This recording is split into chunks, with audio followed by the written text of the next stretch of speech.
Hello, Blue. What's up? What's up? What's up?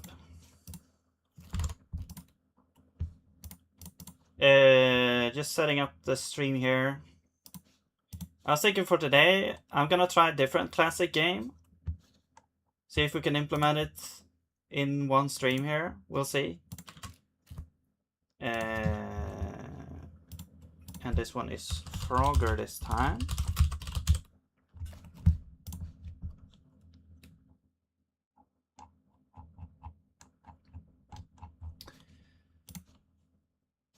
All right. Wait, did I edit the correct video? Yes. Okay.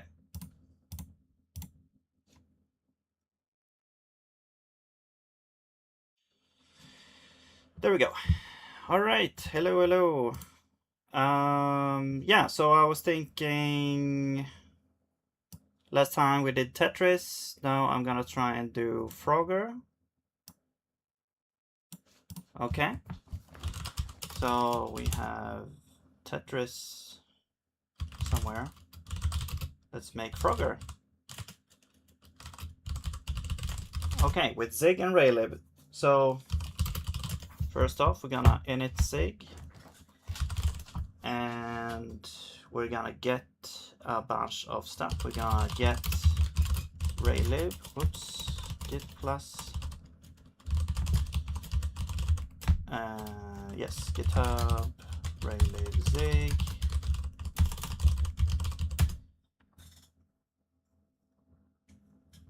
Yeah, I can make a playlist if this becomes a thing. Making like that honestly feels like a really nice starting point for any game dev, to be honest. Like remaking a bunch of classics to learn bits and pieces here and there.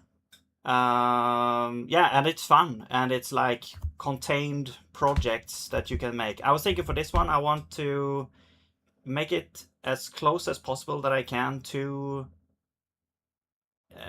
some sort of version. We'll see what it'll be, but I think we basically just need like raylib here. Okay, so we got raylib. I just need to add it to build,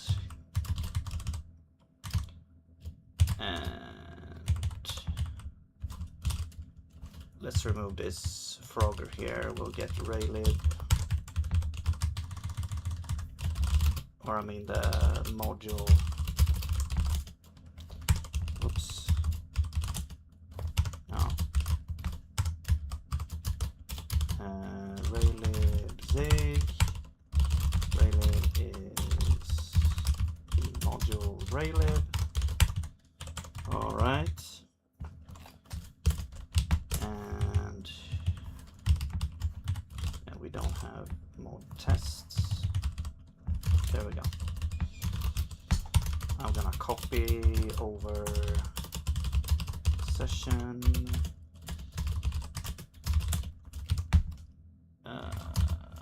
Oh yeah, also you, wait, now you need, oh yeah, args, that's right. There we go.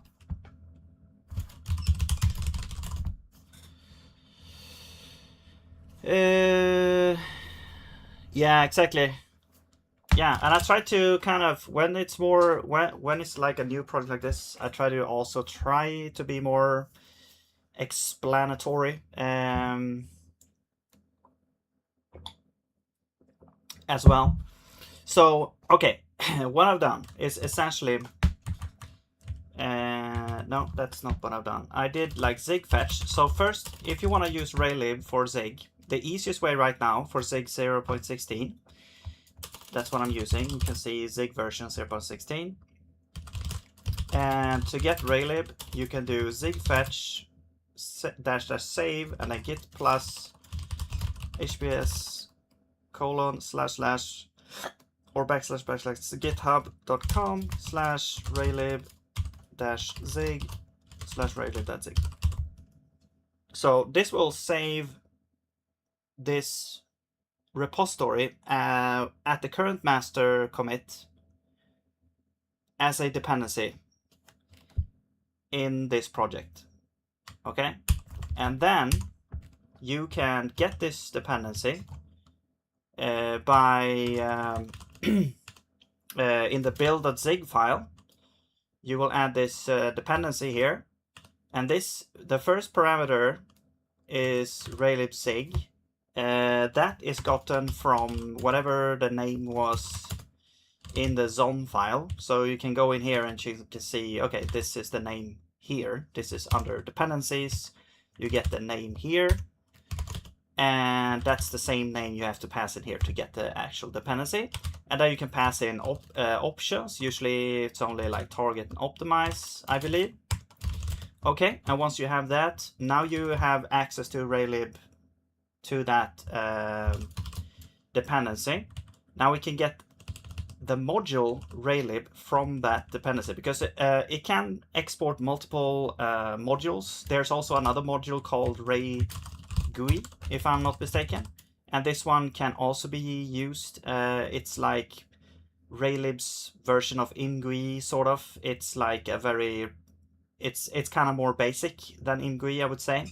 It doesn't have all those features, but it does, you know, it does do as a job. Like, you can use it for very rudimentary UIs and stuff. But anyway, we don't need it, so I'm not going to import that. I'm just going to import raylib. And then what you do is you have your, this is the generated code for the executable, and you have an import, and here you can name it whatever you want. I'm going to choose raylib. And then you have to specify the module like this, and you pass in this module that we got from up there. And that's basically it. Now, okay, my LSP is acting up, but now we should have raylib available to us in our main file. And I'm just gonna delete all this generated stuff. We don't have this module because I removed. I usually do like a zig init, which adds this default module with the same name as the project folder or directory. But I usually, now for these small projects, I usually remove that. I don't see a reason why we should have it as well. And okay, so I'm just gonna get rid of this error by discarding this init parameter. But now we should have raylib available to us. I usually call the constant like rl, and there we go. Now we have raylib here. You can go in and see this is the raylib stuff all being imported here. Okay, so now let's go ahead and create the window. So we'll get a window here. I'm gonna also say screen width is 720, screen height 720. I'm just gonna pick these numbers here out of a hat, and this is gonna be the Frogger clone.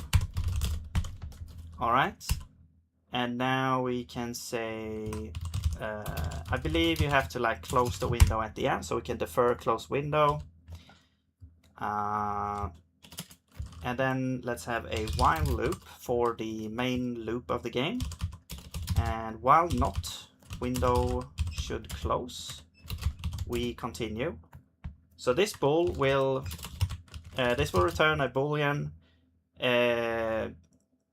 Yeah, the default behavior of this is like if you press escape or if you click the window close button, then we close the application, or this turns true, and then, you know, we go out and we exit the program.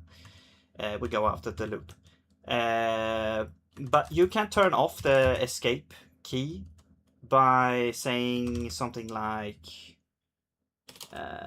what is it? Something like set exit key, or maybe it's clear exit key or something. I don't know.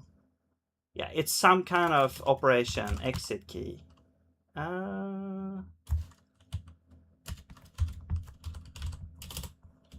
No. What is that? 0? Okay. Set exit key null. I think that just sets like it turns it off so you can't press escape. But I will keep that there. So, but you can use that if you want. I'm gonna discard this for now so we don't get this error here. Okay, now in here you have to call begin drawing and end drawing, because otherwise the program will kind of hang.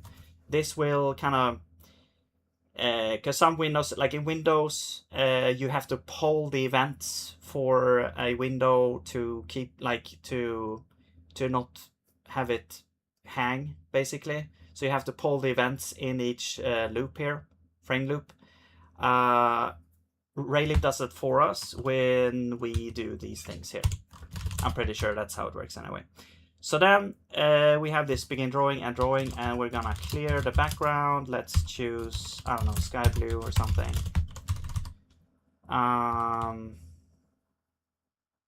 Yeah, and I think that should be everything we need to start this off here. Now we should have a window. Let me check how this is doing here. Okay, now I see a window, but you don't, so I have to change this. There we go. Now we have this window with a sky blue background. Cool. All right. Now,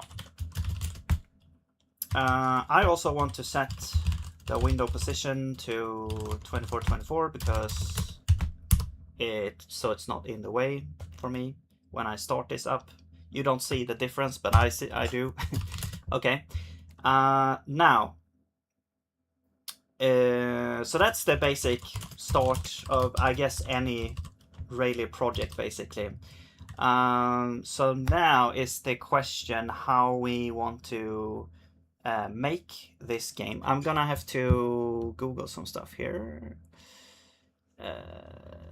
So let's do like Frogger classic version or something. I don't know.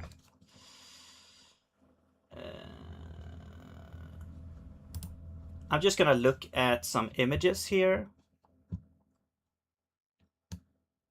Okay, you don't see what I'm seeing here, so I'm gonna show this here. So here we got some images of Frogger. We've got like the, I guess this is the Atari 2600 or something version here. This could be like the arcade version, maybe. I don't know.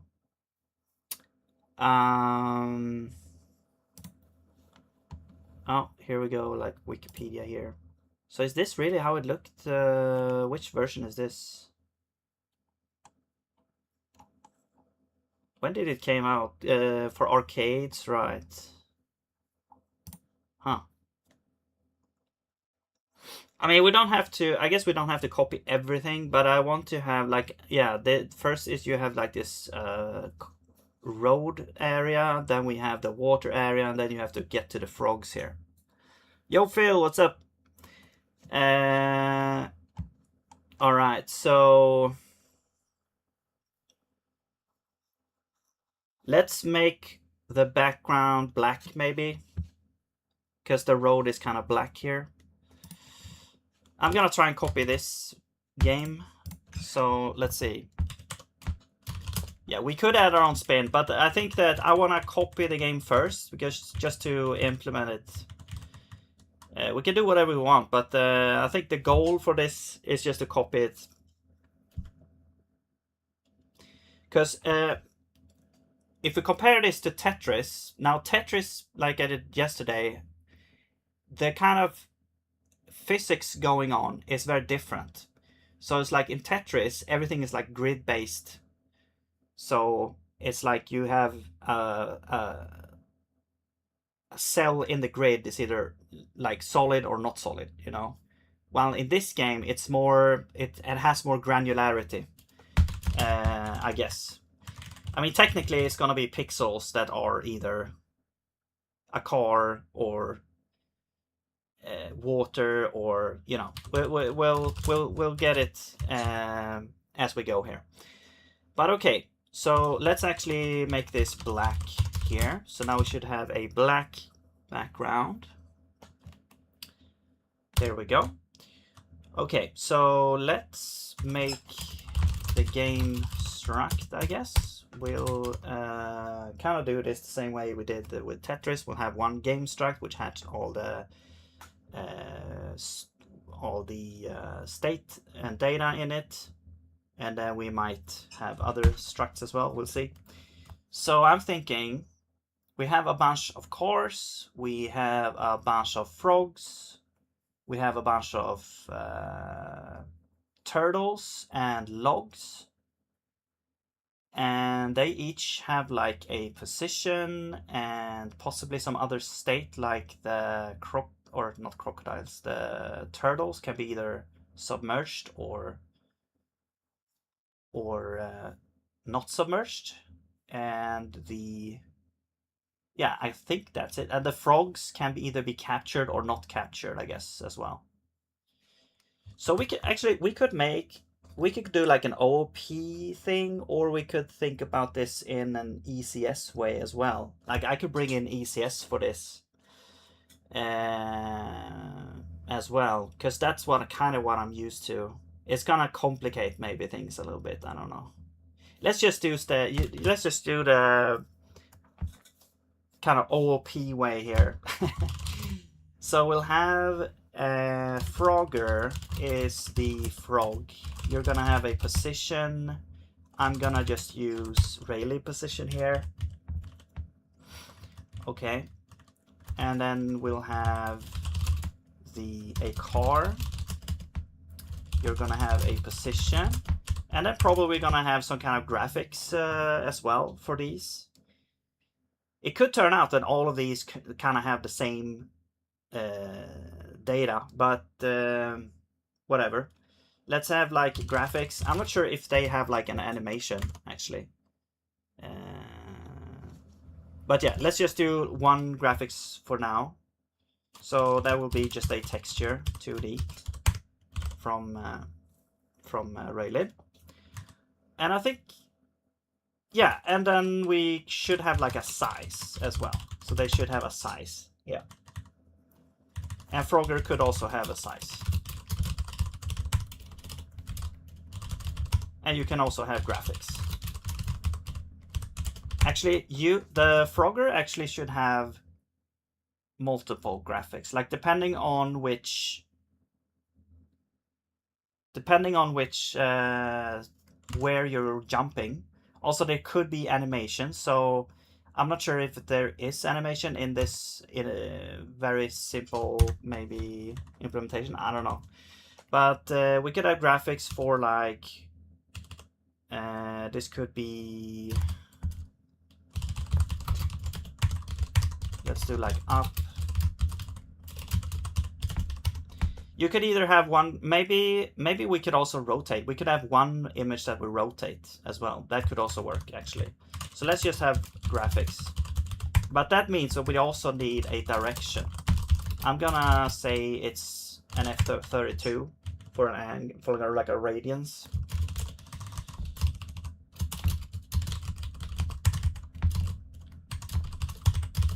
Yeah, that's how you can add comments to documentation to things. If you have 3 forward slashes, and then whatever you put here is going to be the documentation for this field here. You can also do documentation for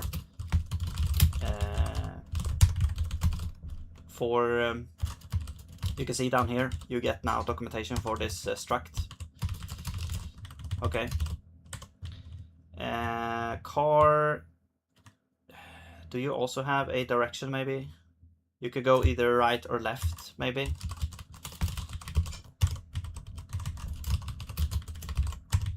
Alright. Car, and then we'll have log. I mean, logs and cars are basically the same thing. I think logs though, they only have like one direction, but they can move in, well, they can move in different directions. But they have the same graphics, I guess, so they don't really, well, like they can have a direction, but they don't change the graphics based on the direction. Okay, and then we have position and we have size. Size could be baked into the graphics, to be honest.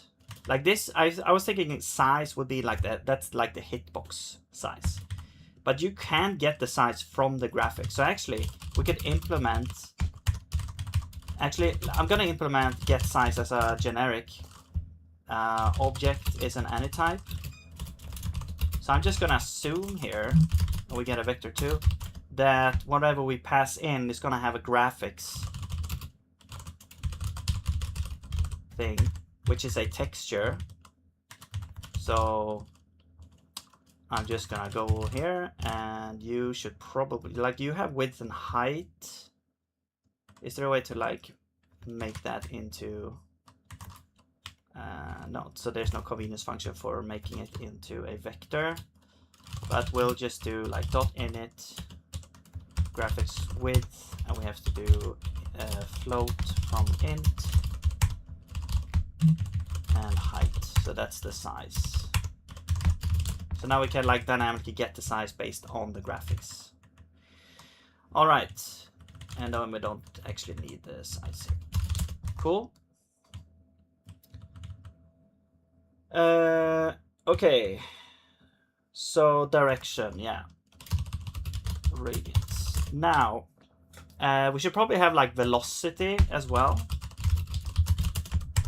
for these. Car has a velocity. Frogger. I guess Frogger also has like a velocity. Maybe. Sure. Let's add a velocity here. You know what? Let's just do this. Let's make the let's do it in the same principle as we did with the Tetris. We'll program something that we actually can see, and then we'll continue with like so we can see the progress as a result. You know.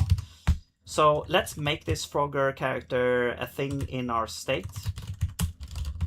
We'll have the Frogger here. I'll make an init function for game. All right.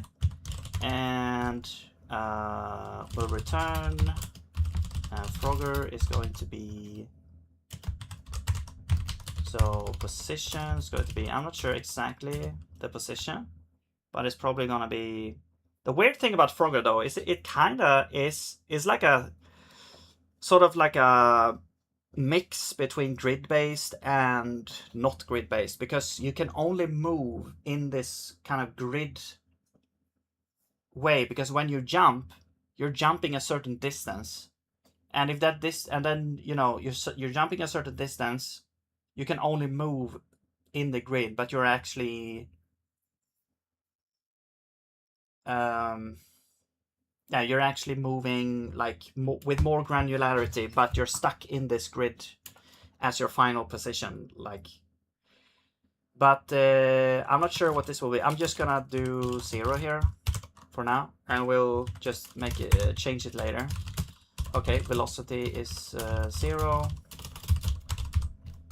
Direction is I'm just gonna say 0 for now, and graphics.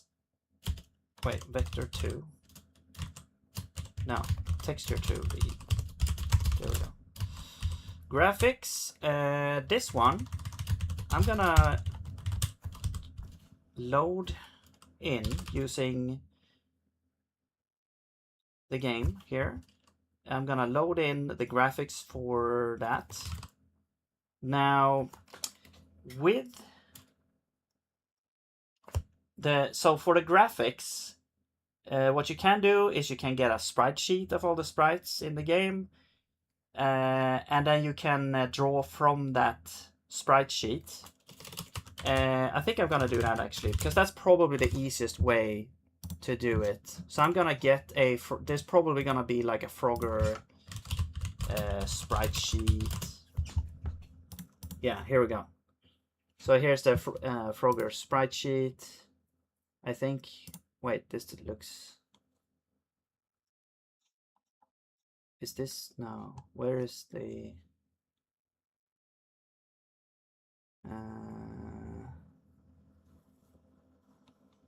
yeah, I was thinking ECS just because I'm so used to it by now. So I saw instantly like a solution for some of the issues, but let's do it this way. Is there there is no, or this is the one maybe. Okay, here we go. I was confused there. So here we go. Here's all the different sprites. It's kind of weirdly spaced out though? Can we trust that these are actually, like the snakes are, wait, what the hell is a snake? Maybe I should play this a little bit before I build it. I'm probably just gonna do the most simple, like the first level or something. That's the Frogger death animation, I think. And it does have a little jump animation, and here's like animations as well. Attract mode, what the hell? Okay, the cars do not have animations. The turtle does have animation. Ah, here's the crocodiles actually. All right, because if you land on the head, you die, I think. Wait, there's seals? Or what's this, a dog? I have no idea. Interesting, okay.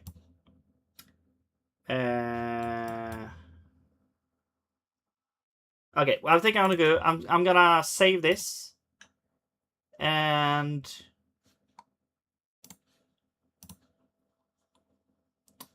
yeah, save it. I'm gonna copy it over.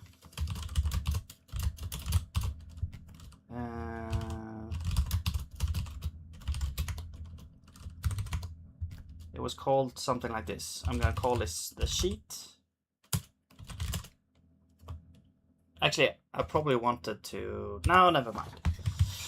And what I want to do the graphics. I actually want to create a struct here, which is called graphics. Now this is just gonna be a point, like it should be like the pointer to the texture. Now this texture is actually copyable, so we don't actually need to, because it has an ID here. Like all of this is a copyable, it's kind of like a reference to the texture with some extra data. So you could use this here as a pointer basically. So we don't need a pointer like this. We could just copy this over like this. Okay, which is good. Now the other thing that I want to do is I want to have the source, like the rectangle, the source rectangle, or I think they usually call it rec for rectangle. This is the rectangle that is used to find where in the sprite sheet does this thing reside. So that's what that is. Now I'm gonna do this. Let's actually, well, I was thinking we should probably not worry about the other things for now, but I'm gonna do Frogger first here. So now we have the graphics. We could also make a function for this to draw, but I will do that soon here. Okay, so the graphics here is going to be texture. Now the texture for Frogger, well, the texture is actually, we have to load that in. I think we'll keep the texture here, sprite sheet. And we'll load it in here.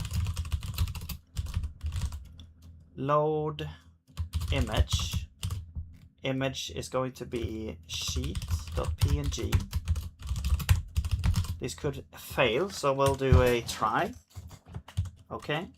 And then sprite sheet, we'll set that to sprite sheet. We'll just have it here so we have it. We can unload it or whatever we want to do with that. Now, and the texture is going to be the sprite sheet. Actually, this is just an image. We need to turn it into a texture. So this is the image. Whoops. Now we need to turn it into a texture, so we can do like sprite sheet, image, texture, and then I think we can unload the image after this. I'm pretty sure. After we turn it into a texture, I think we can just unload that. So you're now a texture and not an image. There we go. I'm not sure exactly why you need to do that, but hey, there we go.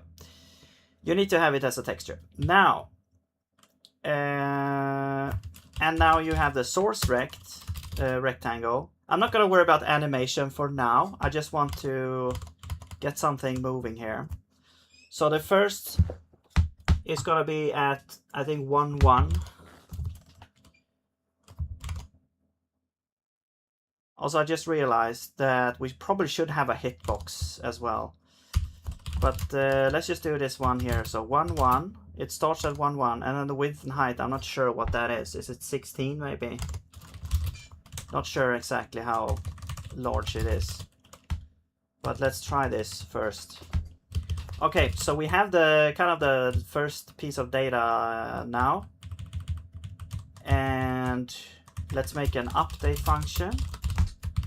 Actually, you know what? Let's try this first. So I'm gonna get a game here.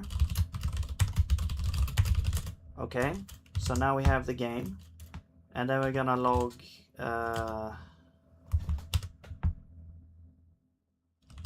no, then we're gonna just do this. Let's just see if we can actually load this. It's never mutated. Okay, fine. Let's just see if we can load the image properly here. Okay, we can even, after this, we can even like draw texture. Texture is game.spritesheet. Tint is white for not tinted at all. So let's just see if this actually gets on the screen. And there we go. Now we've loaded in the image there. Cool. Wow, that's small. Okay, well, we'll fix this along the way. So I'm gonna make this var because it's going to be mutable, which means it's going to be like you can change the data in game. Otherwise, you can't really do much here. So we're gonna have an update function, which actually let's do a draw function first, so we can see something happening. So we'll get the game. And the draw function then is going to draw Frogger. So actually, let's put.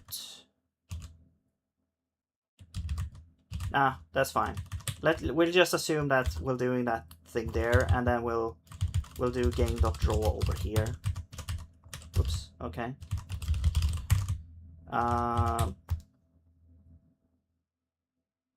Yeah, exactly. It's already done. Can you show what is Frogger? You'll see it. Yo, cool guy, by the way. You'll see it in a second here. So we'll draw Frogger. So we have Frogger here, and we have the graphics. Now I'm thinking that we should have like a draw function on the graphics itself. So we'll make a draw function here. Okay. And we can say draw texture. Now we probably don't draw, and then we also need a position. So draw texture, I'm just gonna use V for vector, so we can use the position as a vector here. Now the texture is just gonna be self.texture. Actually, you know what? We need another version here because the texture is actually the sprite sheet. So what you do, what you use for the sprite sheet is, I think, let's see, is it PRO? You can use PRO, you can use rec. PRO is if you want to scale. Rec is what you can use. Yeah, PRO for scaling and also like providing an origin and stuff if you want to do that. Let's just do the simple one first. We'll see if we need the other one here. So we need a texture, and here, this one allows us to provide a source rectangle to grab out the correct part of the texture if you have a sprite sheet. If your graphics is like in a larger image. And so here we have our source rectangle. We have our position provided, and we don't have any special tinting going on there. So there we go. Now we can call this, and the only thing we need is the position. However, I think that also what we could do is we could have a general, like, this is get size. We'll have a general draw object function. Takes any type, void. We'll just assume that this object function has graphics and position so we can draw it. So this will essentially, we just call graphics.draw with the position of the object. Okay, so then instead of doing this, we call draw object, and the object is going to be Frogger here. Okay. So let's see if this works. It should show up at the top left, I believe. Yeah, we got a tiny little frog up there in the top left. Okay. Yeah, that's not possible, Cold Guy.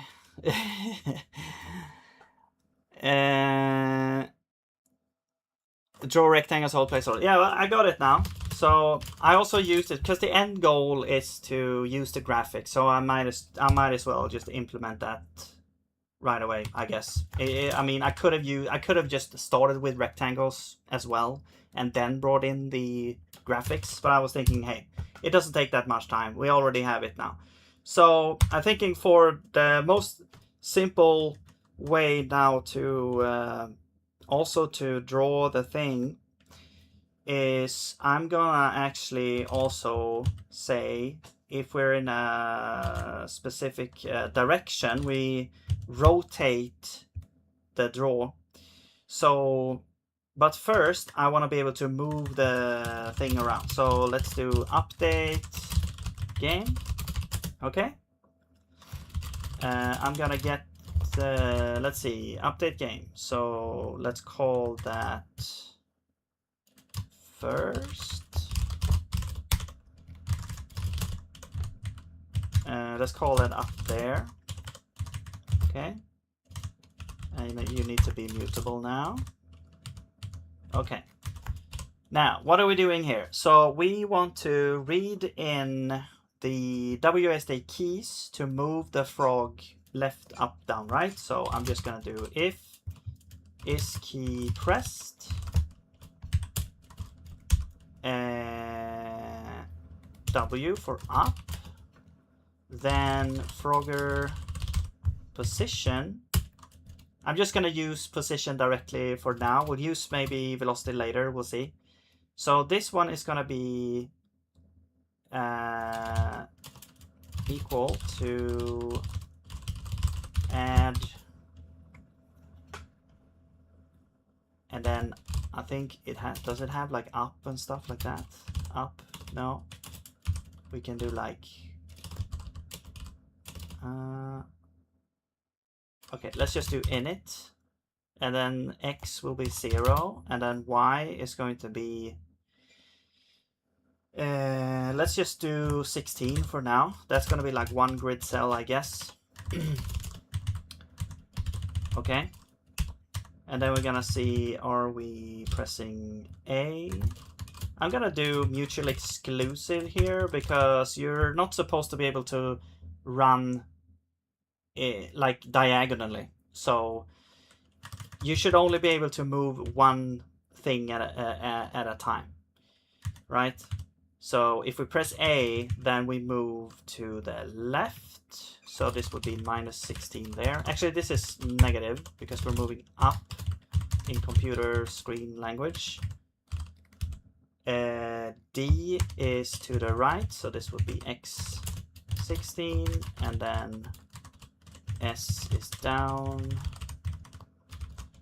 which is positive down. So there we go. Now we should be able to move the frog around. There we go. We're moving the frog. Okay. Let's see. Should we increase the scale? I think I'm gonna check like what is the actual resolution of Frogger. Resolution 220. Wait, no, that can't be right. 224.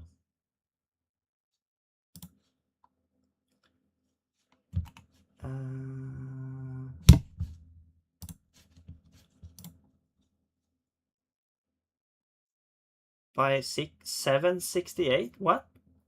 224 by 256. Interesting. I mean, we could take this and scale it up by 4. And then scale everything up by 4, basically. Like, I'm gonna show you kind of how to do this. But let's see. Let's scale that up by 4, so that will be 224 times 4 is 896. So it's actually even larger. So 896 by, what did it say? 256 times 4 is 1024.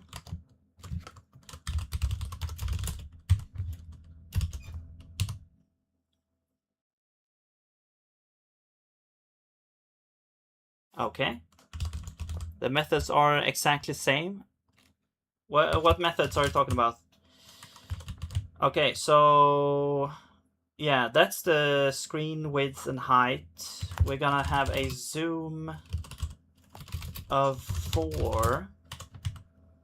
Let's make a camera object.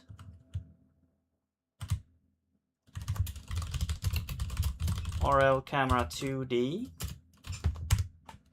And let's set it here. We have zoom is zoom. We have target. I'm just gonna say 0. And offset is 0. What is the other thing? There's one more thing. Rotation. Yeah, that's not gonna... We're not gonna rotate the camera. Okay. There we go. So if we run this now, it's just going to be the same, of course. Because we didn't actually apply. Except the window changed. The window size did change. You can kind of see that. Okay. Now, what we do is we begin drawing here. To use the camera, what we need to do is we need to say begin... what is it? Mode 2D. Here we go. Mode 2D. And camera is game.camera. Actually, we could do that in draw, to be honest. We can do it here. Okay, and then end mode 2D. To end the mode. And self.camera. Okay, so now we should be zooming in. The issue, though, is that there is no issue, but it's kind of like we're only seeing the top left of the screen. Oh, sorry, cool guy, I missed your message. Create games in a few hours and post. Yeah, maybe. That would be insane. But we have method called draw rectangle in raylib. Yeah. Exactly. Let's see. Yeah, so now we have this like zoomed in here. So this should be the exact resolution that's used in the actual game. Okay. I'm not sure if the grid size, like if the amount of... I mean, it looks like I can actually move. It looks pretty uniform and nice, actually, right now. So I might have been right in 16 by 16 for like the grid size to start with. Let's actually put that in on, or this is the cell size. Cell size is gonna be 16 by 16. Okay. And so let's see. Where did I say? Here we go. Yeah. So this should be the cell size.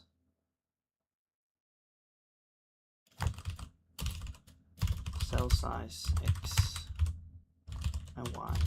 Except Are these floating? Yeah. Cool. Okay, now we can move around. Also, what I want to do is when we press up, I also want to set the direction to be up. I'm gonna make a direction struct helper for us for this. So let's make a direction struct, and we're gonna have a couple of declarations here. Up, it's kind of like a namespace. So up is going to be pi. So essentially it's going to be pi over 2. I think that's 90 degrees. Except in like it's reversed in computer land. Now we'll see. Down should be like the same thing, except it's 3 times this, I believe. I'm just gonna do that. I'm not sure what the precision issues would be there, but whatever. And then left is just pi, and right is 0. Okay, that's a little basic math there. Coercion. Let's make these F32s. And I think if I do 0.2, maybe this error will go away. Maybe, I don't know. Yes, okay. Cool. I don't think we need them to be F32s, but well, let's just do that anyway. Okay, so you are going to be direction up, left, right, and down. Okay. Now, another thing is that if we draw the object, we'll take the direction into account. So this draw function for the thing here, let's also add rotation. But now we actually need a more advanced function here to rotate. So we need like PRO, I think, which needs a texture. We need the source rectangle, the destination rectangle. So actually we now need a destination rectangle. And you can use this to scale if you want, or change like the width and height of the actual final position here. But I'm just gonna use it for position.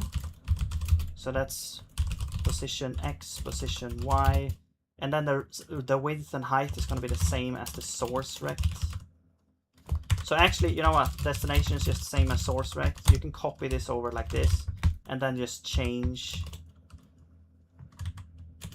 Wait, what again? Oh yeah, self does source rect. And then just change X and Y to be position X, position Y. There we go. So now we have a destination rectangle. Origin, I'm just gonna say 0. I'm not sure exactly what that will be, but I think if you put like half, if you want 0, if you want the origin to be in the center of the sprite, you can actually change that here. So that will end up being drawn somewhere else. But I'm gonna use 0 here, I think. And then rotation, was there anything else? Tint, right, that's the last thing I think, yeah. Okay, so now we have that. Let's remove the old one.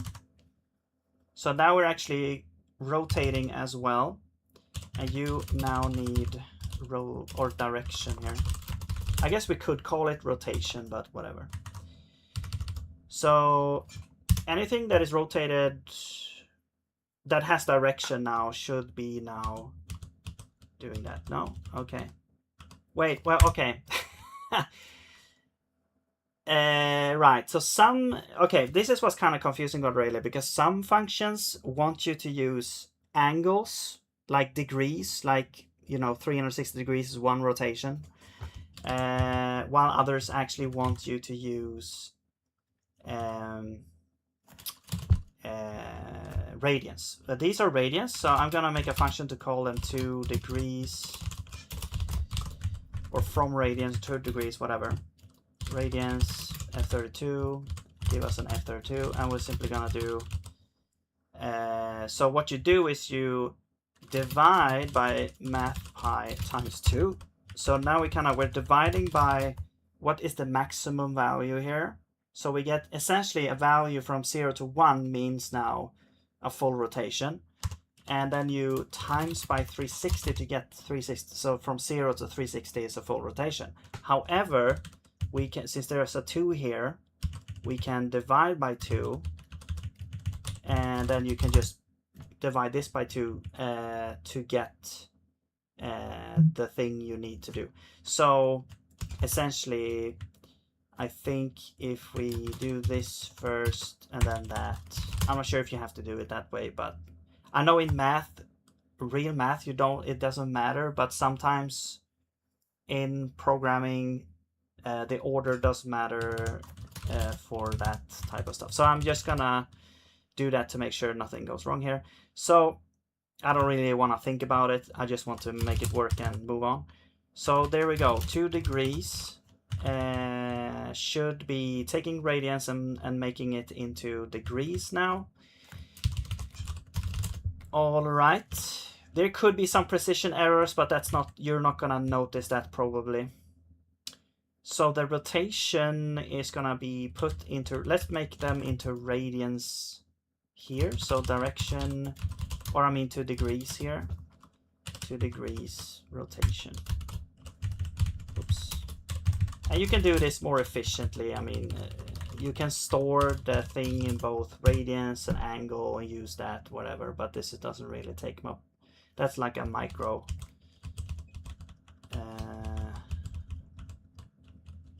What the hell's happening? Wait, is it rotating by some kind of weird origin or something? It's like I press down and up, it huh, okay, interesting. The rotation, so maybe this has to be the center. That's not great. Okay, sure, let's just make the origin the center of the thing. So this would just be like init destination X, destination Y, and then we divide this. Wait. Oh, let's just do it like this. We divide by 2 here. Okay. Now it's gonna shift the position a little bit, I think. No? Maybe not. Is that? Wait, no. Not this. Not X. It's gonna be width and height, not X and Y. There we go.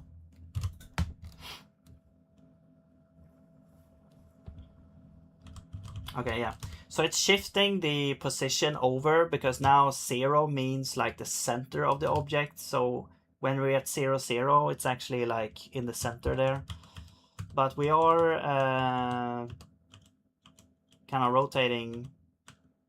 Wait, the rotation is wrong. Oh yeah, because the original image is pointing up and not to the right. That's the issue. So because it's pointing to the right, or I mean up, then this doesn't work here. I mean, this is still correct. I think we need to rotate. Let's add maybe an innate rotation here that we can add. So this will be kind of like a correction rotation, I guess.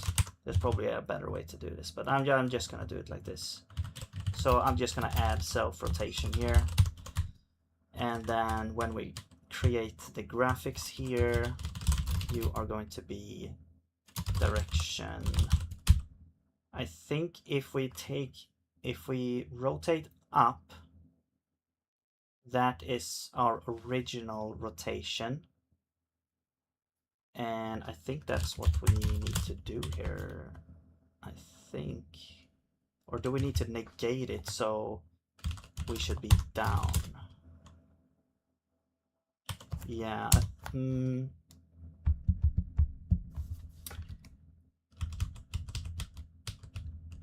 Okay, so that is correct, but now left and right is not correct. Did I mess that up in the direction here? Left should be 180 degrees, that's pi. No, that's correct.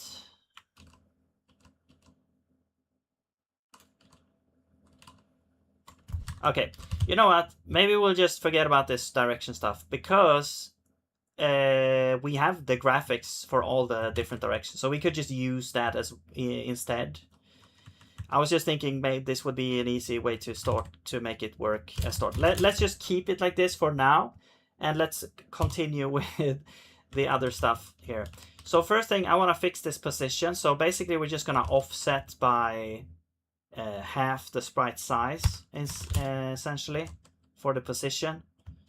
So the original position is going to be cell size x over 2, cell size y over 2. So now we should be back to where we were. There we go.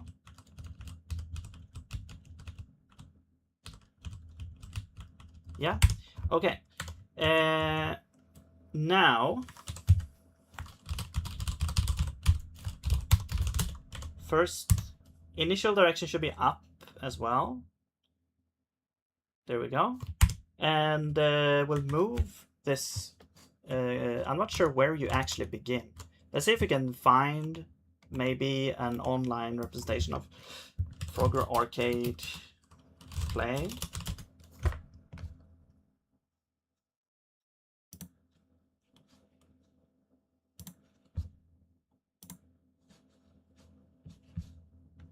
All right. Okay, here we go. Oh wow, it has a little intro scene here.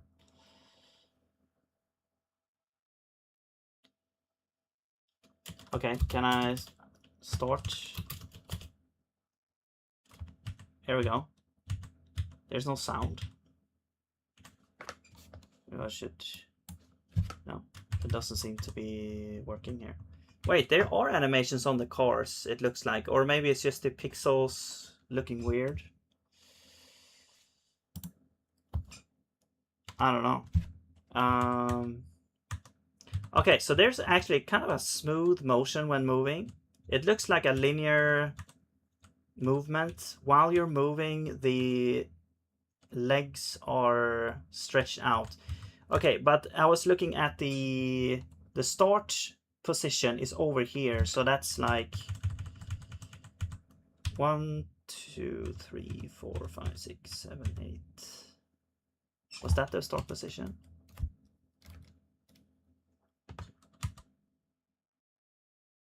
Yeah, so 8. So 1, 2, 3, 4, 5, 6, 7. So 0, 1, 2, 3, 4, 5, 6, 7. Right? 1, 2, 3, 4, 5, 6, 7. Right. So 0, 1, 2, 3, 4, 5, 6, 7. So at index 7 we begin, and the row is like the max minus 1. So we'll do cell size, that's the offset, so that's going to be the offset there.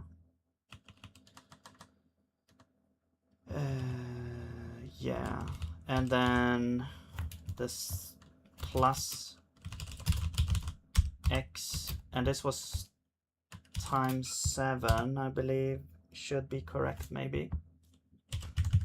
And then here we're going to do cell size y times, and actually now we kind of want a grid size as well maybe.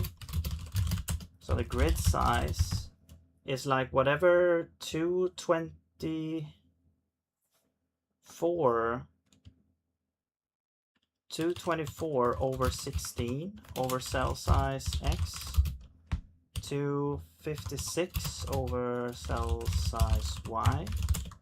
That's the grid size. So this will be the grid size y minus 1, I think. where we want to start. Or actually -2 maybe. Well, we'll see if this works here.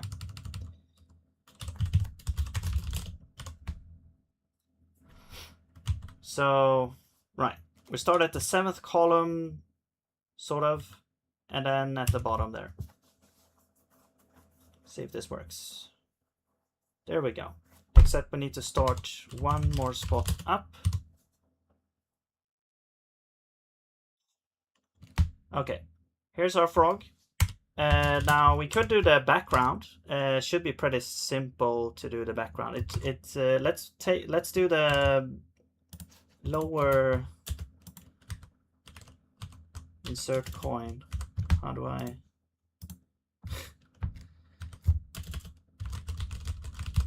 How did I start this game before? I don't know. Press the start button. Okay. So the bottom row here has all the bottom here is like black. You can even move into this area. This one is like a bunch of these purple things. Let's get this one in first. So we need like different graphics. So we need like the purple grass or whatever it is. I don't really know what it is. Let's make this a graphics object. Okay, purple grass.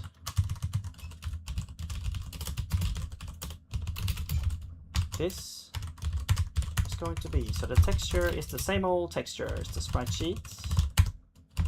The source rectangle is going to be, I need to look at my sprite sheet for this. Where did that go?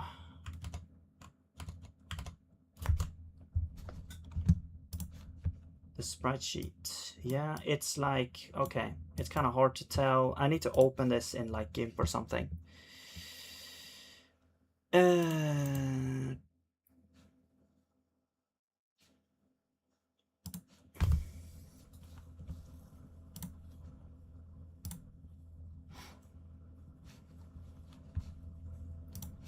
Okay, so this one. This one is at 135 or 196 by 135. Right. Or 135 by 196. That is the position.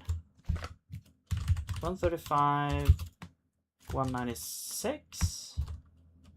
And then this is the cell size, X and Y, it's just 16 by 16, whatever. Rotation, I'm just gonna make a default rotation to 0. Okay, so that's the grass. Okay, I'm gonna make a function draw background. So we'll start with the lower grass there. So we'll loop through basically. Now what you could do here, if you want to be really efficient, you could make a render texture that you can basically look at. You can like render to a texture if you want to kind of make a background that's going to be like, you know, just a static texture that you're always going to use. Basically this background is not going to change, so we can essentially just paint this background. I mean, either we could just use GIMP to actually paint the background. We can also do it in code by using a render texture to paint like the background, and then we can store that as an actual image so that we don't have to repaint it each time. That doesn't give you a dynamic way to unless, I mean, you can use it as a caching method to improve like optimizing, but I'm just gonna draw it, you know, a very simple way. So I'm just gonna draw everything every time. That's gonna be fine. So I'm gonna go from 0 to grid size X, that's the width.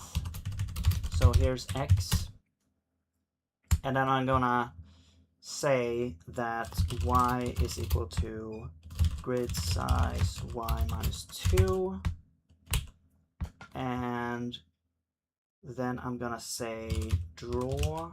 Well, actually, we can do self purple grass draw. Position is gonna be x, y, but we need to times it by the cell size. So I'm gonna say position is x and y, and then we scale it. No, we multiply by the grids. No, the cell size. Okay, and this is the position, and then rotation is 0. Okay, now the problem here is going to be the origin. So this is going to be slightly offset. So I think we need to also account for that. So we're going to have an offset and the offset is essentially just cell size scaled by half. So divided by 2, essentially. Okay, and then here we just add the offset there. Okay. So now we should be painting a bunch of these in a row at the bottom where we start, hopefully. Actually, I forgot to call the function. So we have to call the function. Let's call it first, because otherwise we will not draw the front, like that's gonna paint it over. Okay, so you found a user. Oh yeah. Oh my god. So okay, so yeah, we need to turn it into floats. Float from ints. Here we go.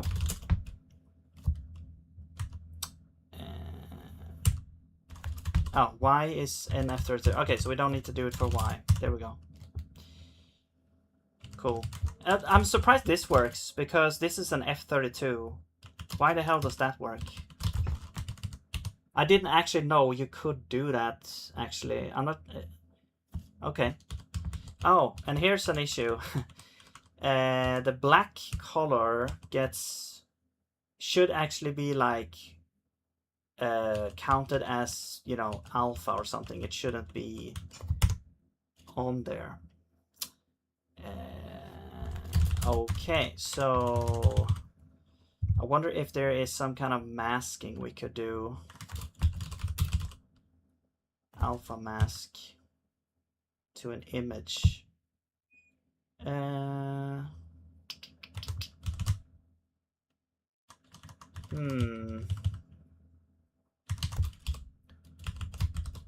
Alpha mask. Maybe we can use that? I don't know.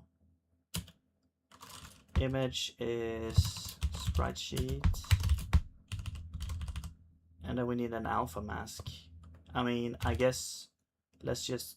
Well, okay, I see. We have to make an image that is exactly the same, maybe. I don't really know what this is gonna do.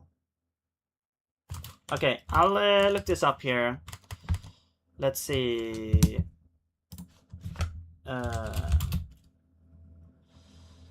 I mean, okay, I could just do this. I could go into, because PNG, oops, you see GIMP here now anyway. So, so okay, you didn't see all that, but essentially, PNG allows you to have alpha. So I'm just gonna add an alpha channel, okay, and then I'm gonna select by, where's that? Select by color, and we'll click on black, and I'm gonna press delete. And that makes everything that is black now transparent. Yes. So I'm gonna save or export. And then I have to copy this over again. I need to actually minimize GIMP. Remember to minimize that. Okay, so now let's copy this over again, and now that should be fixed. There we go. Cool. Hello, Gemini Q. What's up? To build a strong foundation, is it better to build many small projects or focus on one big project? I think both are very good, experiences. Because building a small project, you can get away with a lot of cutting corners and stuff. On a large project, it becomes more like important to have sane practices going on, because otherwise it's going to be too much work to do something. So yeah, I think both are important. Like when you start out as a programmer, building small projects is essentially the only thing you can do. Like I would say building a large project is essentially impossible if you are just starting out and learning programming for the first time, because it's like you're gonna get into a bunch of road bumps and you're just not gonna understand how to move forward. So making small projects or even like smaller like assignments or whatever to build up like practice, build up knowledge. And I think what I'm doing now is like I'm a seasoned programmer, but I'm not a seasoned game developer. So what I'm doing now is basically trying to build a bunch of smaller projects, because that's gonna kind of cover a lot of basics, I guess, in game development as well. And I'm just gonna see how, like, the difference between also these things. Like yesterday we did Tetris, and that was very grid based and a lot of grid stuff happening there. But essentially it's pretty simple. Like the implementation of, you can make a very simple implementation of Tetris. Now Frogger is a little bit more, I would say, complicated. So, but not by much though, maybe. But it's like it has more moving parts and stuff happening. So yeah, although they are different as well. But yeah. Anyway, so let's see. Now we have transparency there. So let's see. What do we do now? We've got this going up, like the camera, purple grass. Yeah. Let's continue with the drawing the background. So we need another purple strip somewhere. I'm just gonna look that up where that is here. It's actually in like, so if we count from this first purple line, is 1, 2, 3, 4, 5, 6 up from the first one. So this one was, I mean, we're simply gonna be able to say kind of the same thing here, except you are position 2, and position 2 will be like, well, this is y1 and y2. Y2 will be, I'm gonna say y minus, what did I say, 6?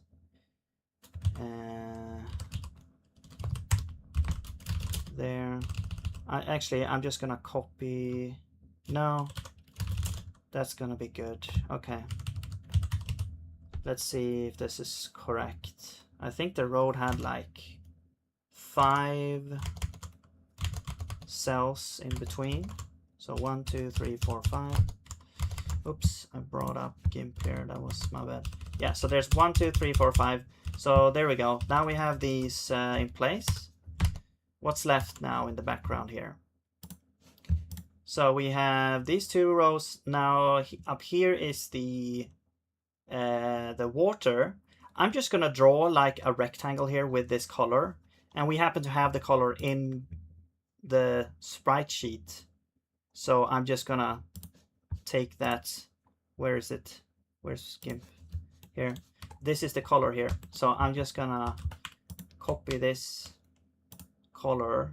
I'm not sure if you can see it. Oh, it's like an index.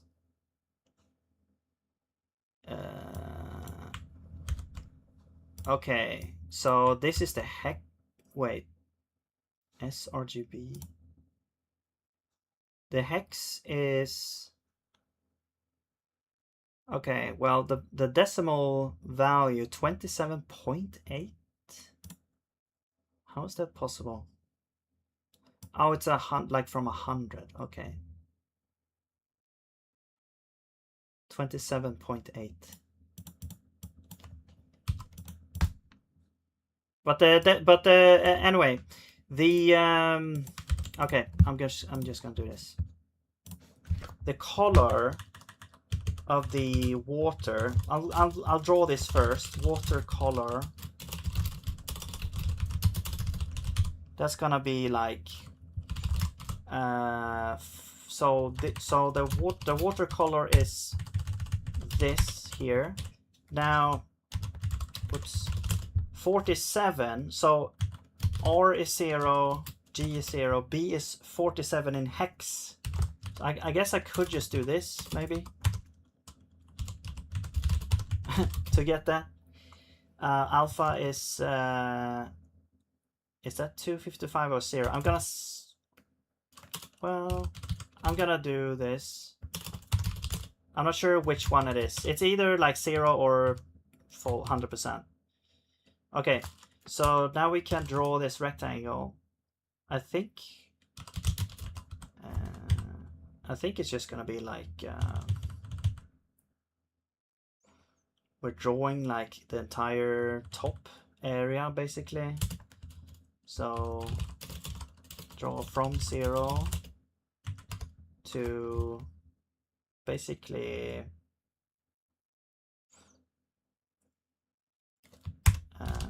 let's see, this is the screen width, screen height. I'm gonna say pixel width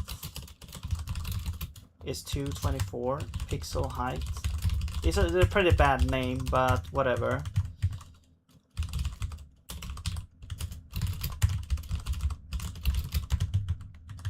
Zoom is 4. Actually, let's do this. There we go. And this will be pixel width. Whoops. Pixel height. Okay, so now we have those written down. So the size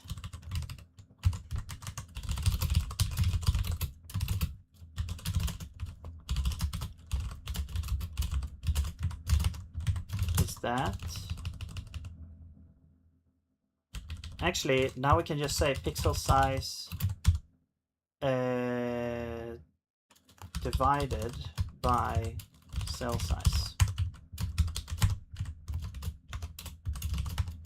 I think. Wait. Yes. Dude Zord, what's up? What's up? Hello. Kia, what's up? Yeah. Wait, what's going on? Did I get a raid or something? Oh, thank you for the raid. Yo, yo, yo. I don't have like alerts and stuff like that. I'm a noob streamer. Yeah, thank you. Hello. How did your stream go? Show the game. Okay, yeah. I'll fix these issues here first. We have a water.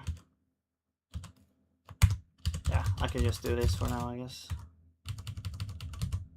Okay, so we've got. Wait, what the hell? Wait, I can't use this. Oh, I see. So you can't use this in comp time, so I have to. Well, let's just do this manually. Over cell size X, pixel size Y over cell size Y. Okay. Doing great. Working on my pinball prototype in Godot. Oh, nice. All right, so this is how we've done so far.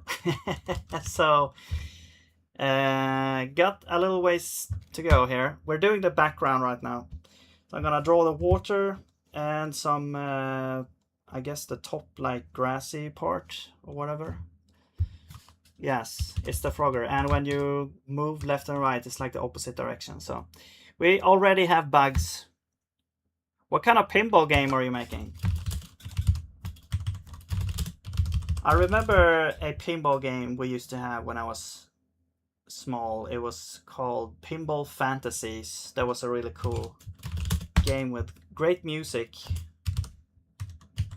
And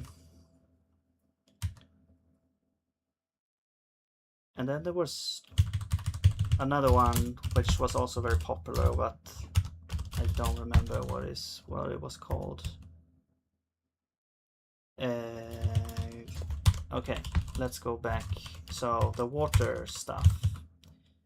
Right, the color is watercolor. The size, that's the thing now. So this is gonna be the I guess the pixel size. If we just take the pixel size, this is gonna be the whole map. So everything will be blue now. But I guess I'll stop somewhere here. So let's do multiply by 1.5, perhaps. Maybe. Yeah, there we go. Okay, so that's the water. Now we want, what do we want now? Where did the thing go?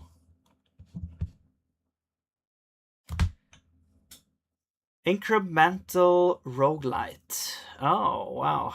You unlock the table as you go to score more and more points. Whenever you unlock the entire table, you play a specific mission, and if you beat it, it's GG. Oh.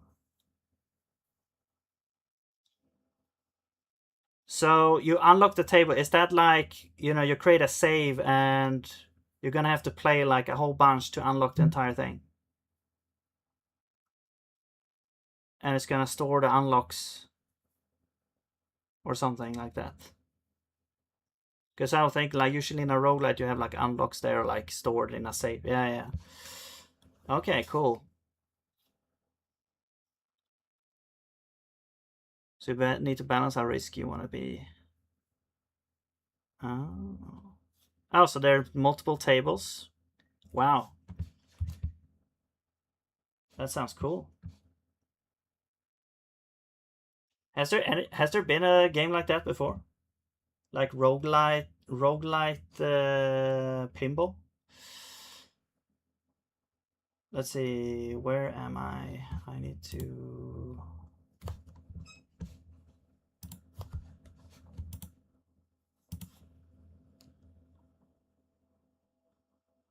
Yeah, for prototype, okay. All right, cool. We need to get this grassy stuff in. Okay, let's do that. And that's it for the background, I think. So where is that? There, it's over here. So this is like, oops. So this is like in between or something. Hang on. Yeah, so it's like this, and then this in between, and then this, and it alternates like that. So how large is this one? This is...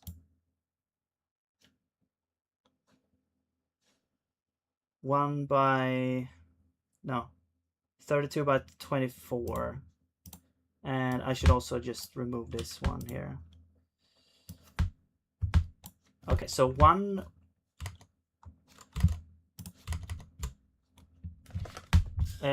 so let's make that down here, I guess, or maybe up here. So let's do source rect.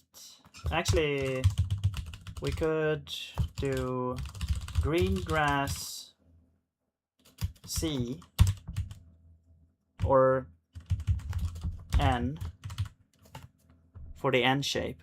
All right, have a nice lunch. Thank you. Cool. All right, so that's the green grass, and then the green grass I for the interspersed grass. Okay. So we'll have green grass N is at 1 by 188. And then the size is actually 32 by 24. All right, and then we'll have the eye is this one. It's at 35,188 and 8 by 24. Cool. We have those in, and now we can say, now it's like, okay, how many of these are there? There's like 1, 2, 3, 4, 5 of these. So 5. And we're gonna need to figure out where they should be. I think, yeah, they are like at the top, I believe. If I can see here, I think they are right at the top. Can you please start? How do you start this?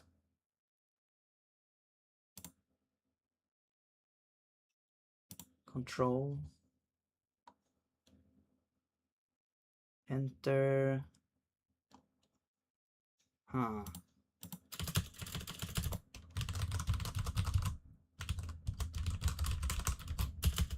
Are you really stuck on the screen? Okay, there we go. No, it's not at the top. So it's like 2 grids down or something like that, maybe. Or 1.5. No, it has to be. Well, the height is 24, so there might be a space up here where they are not anything. Yeah, because this is the next thing in the grid. Actually, it's kind of off. So these are like in between here. This is one grid, I think. Space.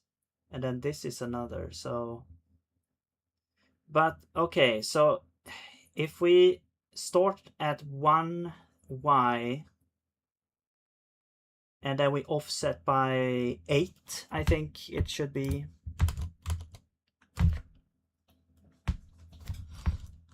So position should be,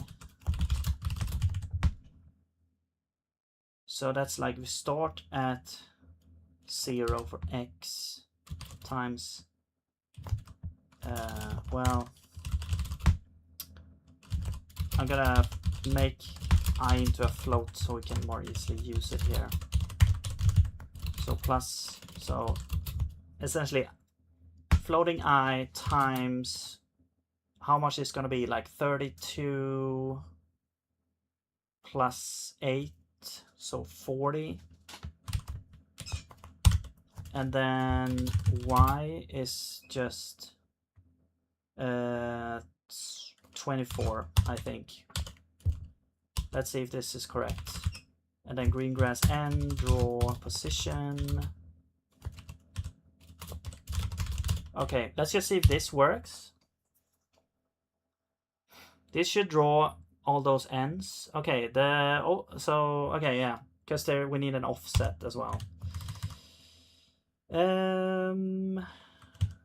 So the offset here should be the size of the thing.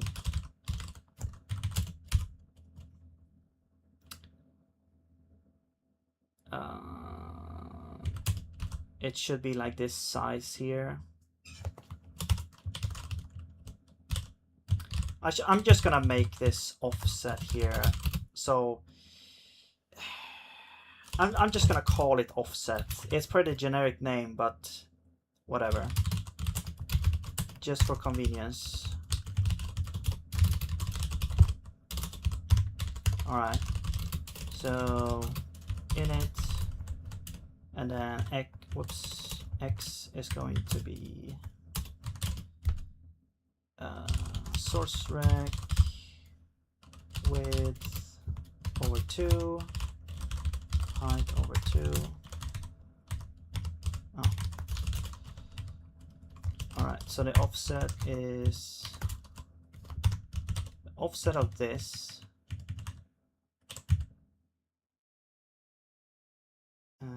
And then we add greengrass n offset. Okay, let's see if that works.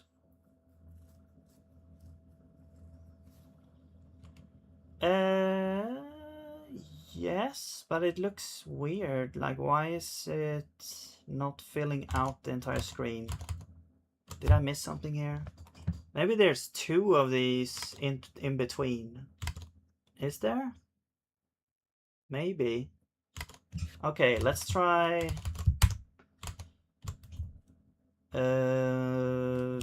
adding another 8 here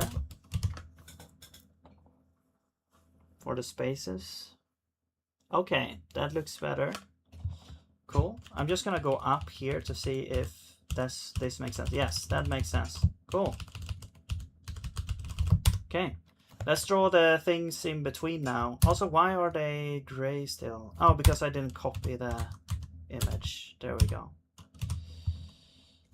Okay, they're still gray. I need to export the image as well. Replace, export. Let's go. Copy, start. There we go. Let's draw the eyes now. So this would be the eye offset. You are drawing the eye.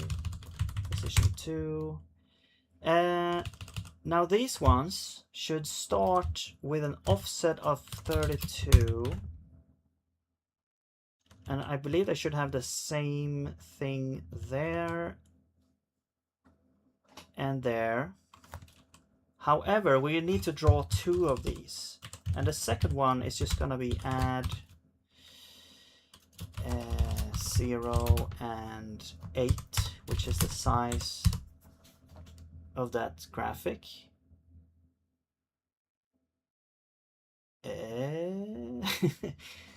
Wait, no, sorry, that was the Y. X should be added. There we go.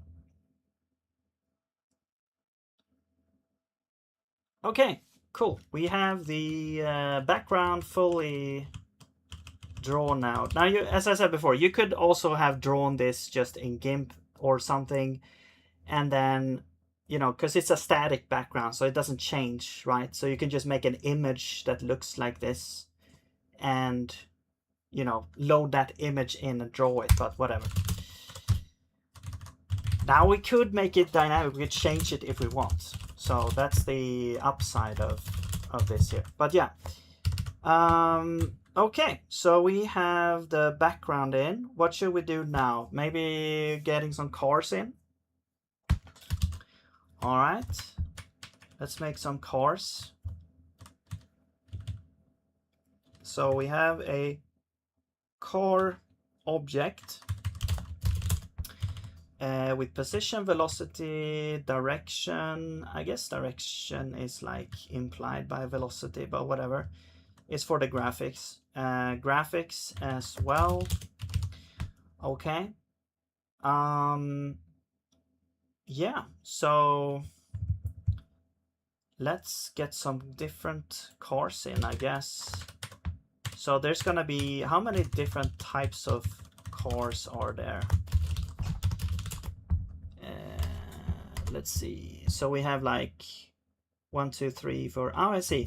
So they are always like, I remember this incorrectly. I was thinking like there's like gonna be a mishmash of cars, like you can have multiple types of cars on the same row, but actually it looks like there's specifically only one car type. I mean, this is just the first level. There could be others later, but I'm just gonna implement the first here.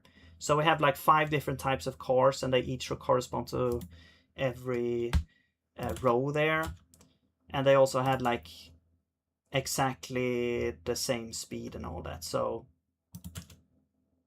why is this so slow now? Okay. Well, anyway, let's do this first car here. Oh, you don't see it. Sorry. There we go. Yeah. So here we can see like on the first row there's only like yellow cars. Here's only like these, I don't know, tractors or whatever they are. So let's do the first row there first. Car yellow, sure. And this is a car. Actually, it's kind of strange just being a car. I think this should be like a car type. Actually, yeah, let's make a car type because each car has a position and velocity. So this should probably be like a car type. And I believe the velocity is the same for everyone. So I'm just gonna put velocity here for now. Direction is also the same and graphics is the same. So everything that is the same, I'm gonna move up to there. Okay. So, and then the car should have a car type, which is the car type there. So there we go. Now we have, let's actually make it a pointer or something. It doesn't matter actually. Well, it kind of matters. No, it doesn't matter. No, let's make it a pointer, sure. So car yellow, this is a car type, okay? So the car type, this is, I mean, this is, for all intents and purposes right now, it's actually static data, so we don't need it as a field, but if you want it to be dynamic and like change the properties, like increasing the speed of the yellow cars, for example, then this is like necessary here. I'm gonna say velocity. It's going like to the left slightly, so I'm not exactly sure how we're gonna get these numbers correct, but I guess I will have to just like eyeball this. I'm gonna do like -100 to start with, and then the direction I believe is to the left, but there is also, there might be some other stuff we need to do there, but let's do left. It depends on what the direction of the actual graphics is in. Okay, and then the graphics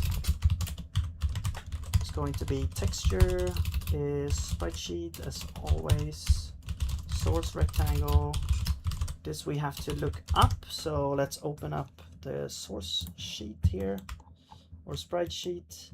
Look for the yellow car. What is that? Okay, well, anyway, wait, where are the cars? Ours over here. So here's a car. It's going to be at 19 by 116. So 19 116 and 16 by 16. Okay, that's the car. Cool. Now that is the car. Now we have also like a bunch of these cars, so I'm just gonna say that there's like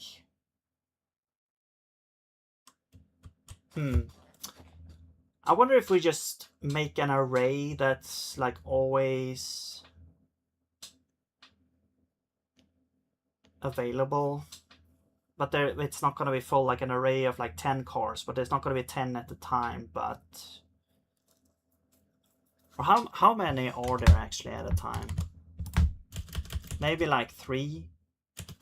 It doesn't matter. Let's actually just say car or yellow cars is 4 cars, okay, and I'm gonna set those to undefined for now, okay, because we're gonna have to initialize them later here, so we're gonna have like init objects or something. I don't know what to call this here, but this is gonna actually populate this array. So yellow cars, so like, well, you can actually do this, yellow cars, and you get a car. So there we go, here's the car. Now we can change this car, so we can set, because it's a pointer to the thing, so we can set car type to yellow car yellow, and we can set the position. Now the position is going to be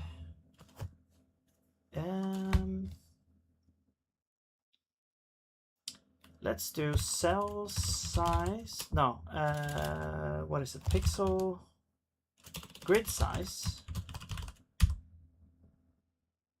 And no, cell size multiplied, and here's the row and the column. The column, I'm saying 0. The row though is gonna be negative from the bottom. How many are there? Did frog jump? No, I haven't implemented that yet. How are you placing those items? Is an array of items. Yeah, I'm basically doing it right now. So it's like I'm thinking it's just an array of cores, and we're just gonna put them somewhere, and they're gonna move, and then we have to kind of, yeah, and then we'll go through it. So the position. So how do we? Which row is this? Okay, I'm just gonna count it, okay? If I can get this game to start. Can I just get a screenshot? Frogger Arcade screenshots. Okay, here we go. Here's a screenshot. So we have 1, 2, 3, 4, 5, 6, 7, 8, 9, 10, 11, 12, 13, 14. So it's at, I mean, index 13. So it's like, well, I guess it's times 13, I think. Well, it's either that or 14. So 13. All right. That is the position of the car. Was there anything else we wanted to do here? No. Okay. So now we initialize the yellow cars in that function. We need to call it as well. So let's call it over here. Okay. We initialize those objects. Pointer capture of non-pointer type. Oh. So I think we need the address. We need to go through the address there to make it into a slice, I believe, to make able to do that. It's kind of weird how Zig doesn't allow you to do that. I don't know why, but there we go. Now I think that should be good. Let's just run this to see if we still run. Okay. And let's draw these cars. So where's the draw? It's right here. Okay. Draw object Frogger. Let's draw. The cars should be drawn after Frogger, I guess. Maybe, I don't know. Or maybe before. What kind of maths is needed to get started with game dev? I think vector maths are pretty good to have. Because that's, you know, there's a lot of positions, X and Y. Like being able to figure out how to move things and a little bit with, if you're gonna do any type of graphics programming, then vector maths is like a must to have, I think. But yeah, I would start there actually. It's not really that, you know, complicated. It's not like you have to learn calculus or something like that. It's just you probably kind of intuitively understand this anyway, but you just have to learn the different like operations and how to use them and what to use them for and stuff like that. But even not graphics related stuff, you need vectors to be able to move positions around and rotate or whatever you want to do with the things. Calculating distance between two objects, for example.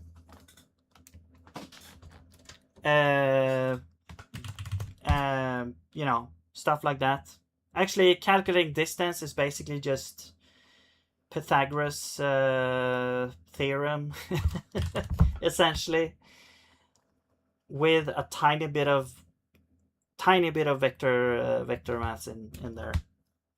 Because you basically just take the relative position between two positions, and then there's just Pythagoras theorem there. So yeah, I would say that there. Anyway, draw. Okay, I'm just gonna say draw cars. Okay. Draw cars. Gamer, no. Physics, yeah, exactly. Physics, you need vectors, and I mean, technically you don't have to use vectors, because you can just separate x and y, and then you have like these components. But you know, it's gonna help a lot. I mean, physics, it depends on how advanced your physics engine is gonna be. If you want to make your own physics engine, or if you want to use a physics engine, even if you just want to use a physics engine and not like make one yourself, you still need to kind of know and learn about how to use it as well. But I'm by no means an expert in any of this, so take that with take everything I say with a big grain of salt. But yeah. So let's see, draw the cars. Let's just go through all the cars here. Cars. I wonder if I need a pointer if I'm dealing with the array here. I don't know. Let's actually make this into a constant pointer there, just to be safe, because this is an array, and if you copy an object that has an array in it, the array does not get copied. The contents of the array will not be copied over. So be mindful of that. So I'm doing like a pointer to a constant game, so we make sure we don't change the game, but we do want it to be a pointer so we can get the populated cars here, populated array here properly. I believe that's the case anyway. I've had a lot of trouble with arrays, so I usually avoid them actually. But whatever, I'm gonna try it here one more time. Okay, yellow cars array 4 size, and instead of using arrays, I would use a slice instead, and like allocate instead, so that you get a stable pointer for the data instead of having this array that's like part of a struct. So because now this is basically on the stack. But yeah, anyway, we're going through all the cars. I'm gonna get a car here. I believe this should work, right? This should be just a car. Yes. Okay. So then we draw an object, which is the car. Now the problem here though is that draw object doesn't work now, because the object is a car which does not have conform to the same interface kind of thing that we had before. So it does not have a graphics, and it does have a position, but it doesn't have direction or graphics. So draw object does not actually work here, but we could make a draw function here, I guess, that is specific for car. And let's get car, and we'll do this, and then I'm gonna say self car type graphics draw, and then self position, and then rotation is, I guess this will be the direction here. Well, we'll see if we even need this here, but there we go. And you're gonna complain here. So what we can do here is we can say if has declaration, or you can do meta has function. Actually, it has method is even better, I think. So method is basically like the member function. So if the car, or if type of object has a thing called draw as a method, then we just call that and return. So now we don't get this error anymore, because when we pass in a car, we can sort of introspection here. We can inspect if the type has the draw function. If it has, we call that instead of using this generic draw. So just a bit of fun generic programming here. So we draw this car here now, okay, and we do call this. So now we should be able to see these cars. Hopefully, yes, there's a car, except it's not aligned properly because of the offset. So I'm just gonna say that the car. Well, here you can immediately see a downside with this generic function, because if I want to understand what is going to happen here, okay, we see that we call draw object on this car. So what do? You go to draw object, right? But you don't really get a lot of help here to understand where you need to go to see what's going to happen, because it's like, it's so generic and you can't jump to anything with like LSP help and stuff like that. So I don't really like this style here. I would rather have some way to actually get a direct link. But since this is such a small like project and we kind of know that, okay, well, it's gonna be this one, it doesn't matter that much. But you know, you can see kind of one of the downsides of having that type of function. But yeah, or there could also, if the LSP was good enough to be able to kind of help us there, but it's not. So but yeah, anyway. So we draw now the position. What I want to do is I want to actually add car type graphics offset, because that will then draw it in the correct place there. There we go. So there's the car. Actually, it looks a little bit big. Was that the car? Was that actually the car? Yes, it was. Except it should point in the other direction. So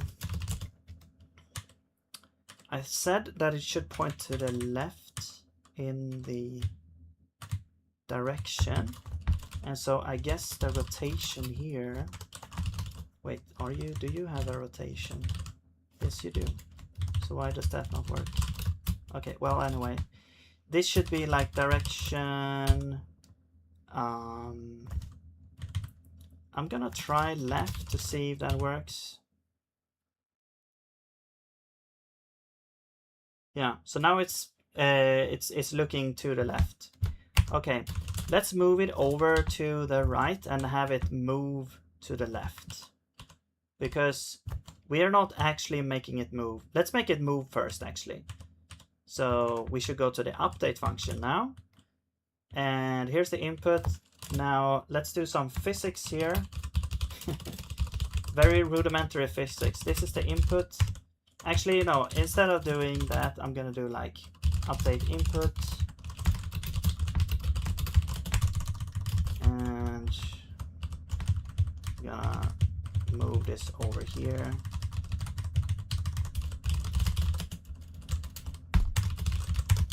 Okay, and then we'll do update physics.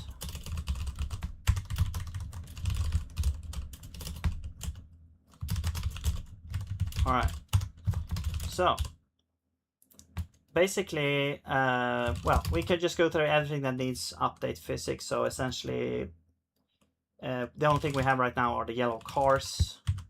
So we'll go through those, do the same thing we did before to be able to modify these. Okay, and now the car position should be equal to car position dot add, and then this will be car type velocity. And now we want to scale this by the delta time. Now the delta time is like, it's, well, get frame time. It's the time between now and the last frame. So we scale it by delta time. That means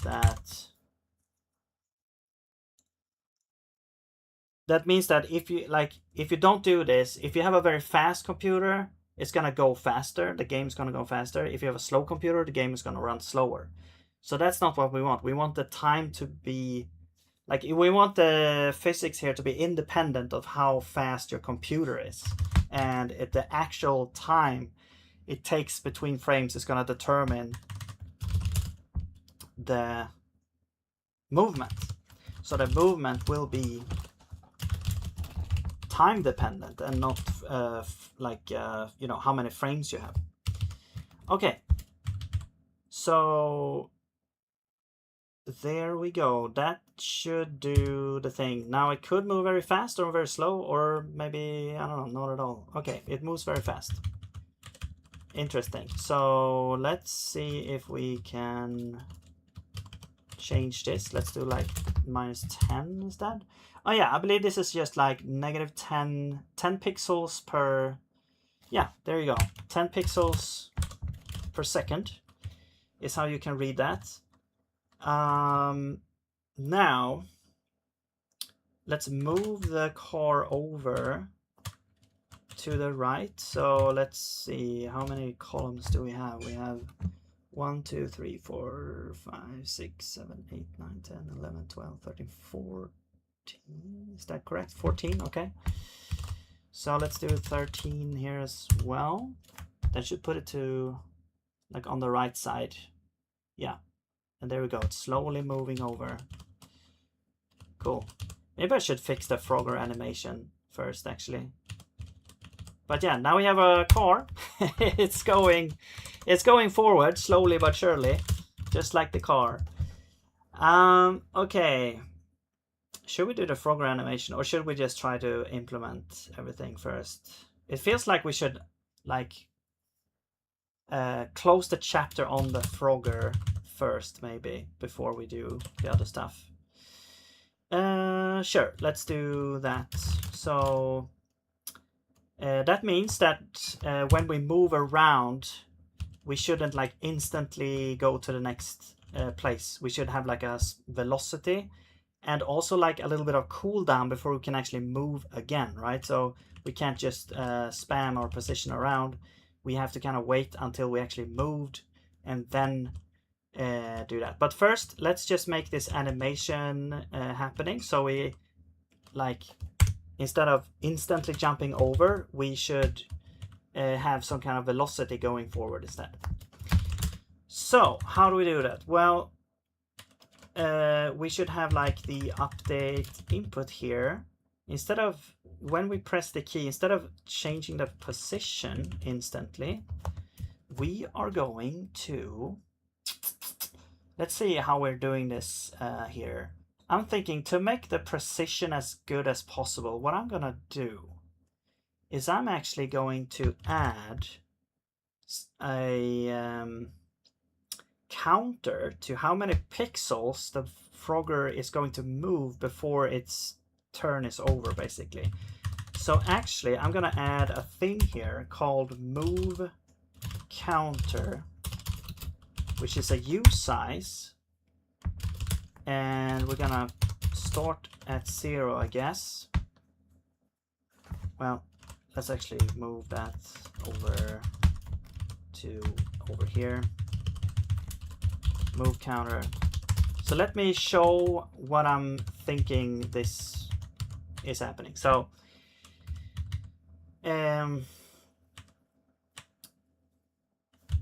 when we press a direction key, we should set the move counter, I think, to 16 to make it move 16 pixels, because that's one grid cell size there. Now, why is my headset saying that? Okay, I'm just gonna turn off my headset because I don't really use it anyway.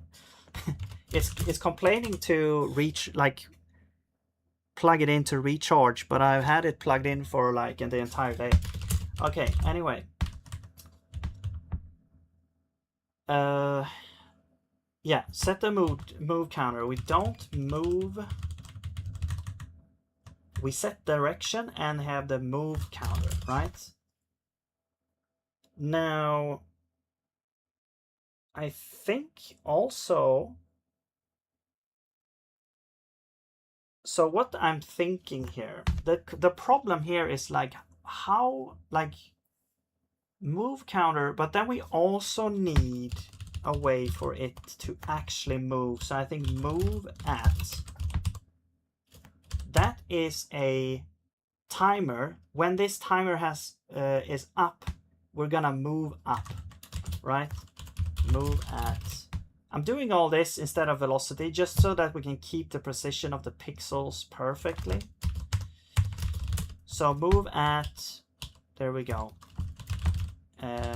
Move at is going to be, let's grab t, is going to be the time. That's the time from when the game started, essentially, or from when you open the window here. Okay, so that's going to be t, so we can use that as kind of like an absolute time. So t plus, and then however fast this is going to move. So it's going to move 1 pixel per how many seconds, like 0.2 seconds or something like that. I'm gonna call this Frogger move speed. Let's do Frogger move speed. Okay, which is not defined, so let's define that. That is going to be F64. That's gonna be like, well, speed is maybe a wrong name. Let's take like pixel, seconds per pixel. No, yes, seconds per pixel. Very descriptive. Okay, so seconds per pixel. I'm gonna say 0.2. Why is this error? Okay, 0.2, right? And it's gonna be the same for all of these. Now I can also just have a bool that says wants to move is false, and then wants to move is true. We'll set the direction, and here's like if wants to move, we do this, so we don't have to do this for every. There we go. Okay. There we go. Now, which direction do we move? Well, it's kind of defined by this direction here, though. So that should be fine. We just rotate by that to move in that way. Now, that could be some precision issues there, but whatever. Okay. Now, because otherwise you would use like an integer value, not a floating point value for the. I should maybe have used that instead, like used integer pixel positions instead of floating point, and just convert to floating whenever we need to draw, because when we draw the cars, like the car is smoothly going. I don't think that's the arcade. The arcade is probably like the arcade probably moves like pixel by pixel.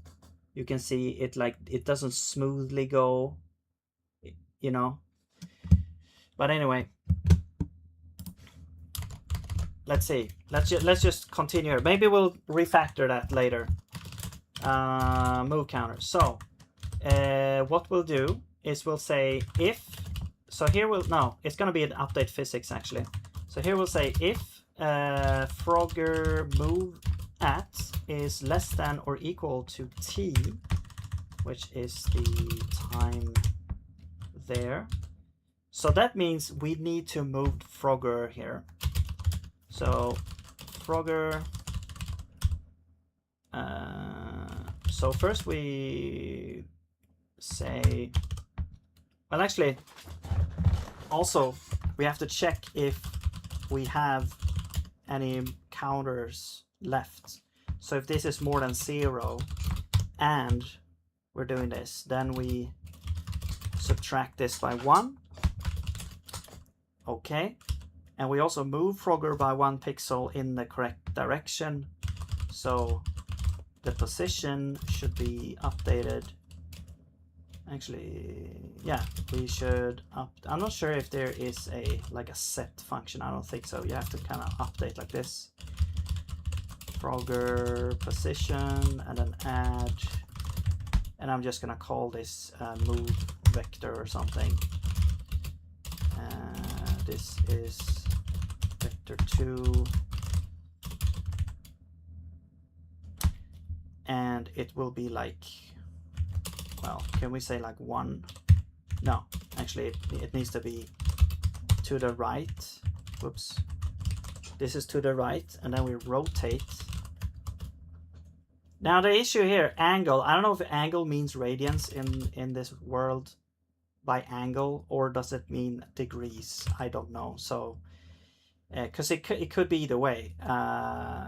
Sometimes they use radians, sometimes they use degrees. But I'm gonna just go with radians first. So there we go. Now we have rotated that by the direction, and we should move by this 1 pixel here. And we need to reset this move at to the next there. Actually, it's not going to be t. It's going to be, actually it's just going to be plus equals there. Okay. And yeah, so actually now that we should probably be able to test this now. Okay. It goes a little bit slow, and also like the y is like reversed, which is kind of funny. So let's, I wonder if we just do, no, that's not gonna work. How do we fix that? Actually, we probably just multiply by 1 and -1. That like reverses the y. Okay, there we go. But we're kind of slow, right? So let's change that. Frogger, let's do like 0.02. Hello, what's up? Okay, there we go. This is a little bit better, but you can see we can kind of abort the movement here. So we have to make sure that we can't actually change the movement if we're already moving. So we should only do this if we so I'm gonna just add a short circuit here. If we're currently moving, that is if move counter is more than 0, then we return here. So now we shouldn't be able to move while, there we go. And it looks to be somewhat precise in the position and stuff. Cool. Awesome. Is it even a little bit faster? I'm not sure.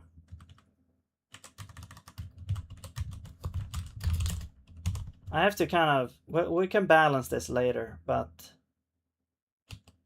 okay, that feels a lot better here. Cool. All right, now we want to make the frog or whatever, yeah, Frogger, of course it's a frog, stretch out its arms while it's doing that. So this is kind of like our first sort of animation stuff in the game. Now, for now, the Frogger only has like 1 graphics, which points to 1 texture and stuff like that.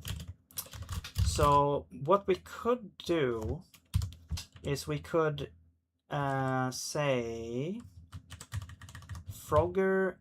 We could make different graphics or objects based on this. So we can make the Frogger as, I guess, idle graphics.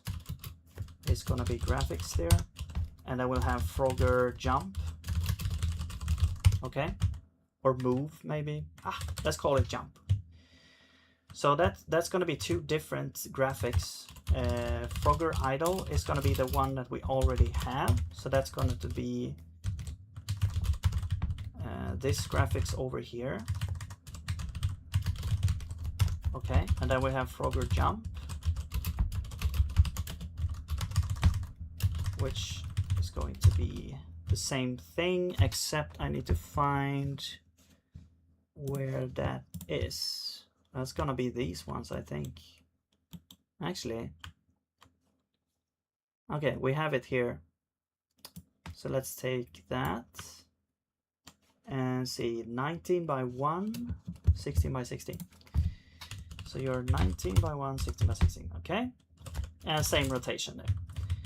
Okay, so now the graphics here, we should use the same, that's like the idle to start with. So I could also set it to like undefined or something, but I'm just gonna make this graphics over here. It's fine, it's like copyable and everything, so and then you're just a Frogger idle. It's actually kinda, well, it's no, it's not static though, because we're right. So graphics here is going to be Frogger idle. All right, we can even make this into a pointer maybe. Nah, let's not do that. Let's just make it simple here. It's not gonna change, but anyway, so it's not fine. It's fine.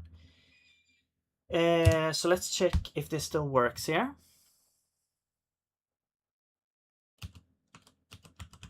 Okay, there we go. Now I'm going to change a thing.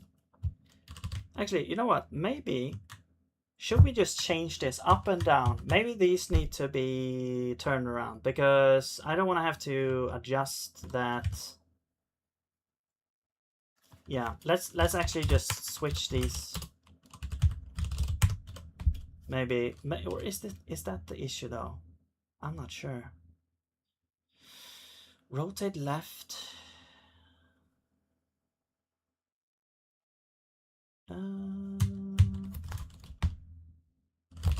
Let's do it. Let's change these around. Wait, but that wasn't even the issue. The issue was left and right. Well, no, it wasn't, because we could change this to, I'm gonna change it to up, and then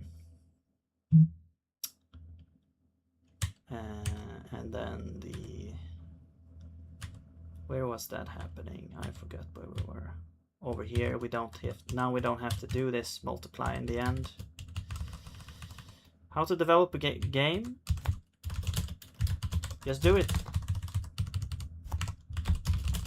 I'm sure you can find information about it. I mean, what you're doing right now, you're watching me make a game here. Okay, so now left and right, now everything is reversed. I should also have, maybe be able, if you're able to like buffer the inputs, because if I do left and right, I can't really buffer the inputs. I'm gonna have to play the original to see how that works a little bit. Where are we now?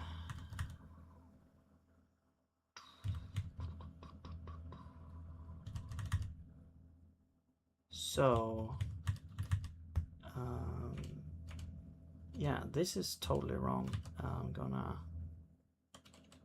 actually, let's keep that, let's keep this to down. Let's see if that works.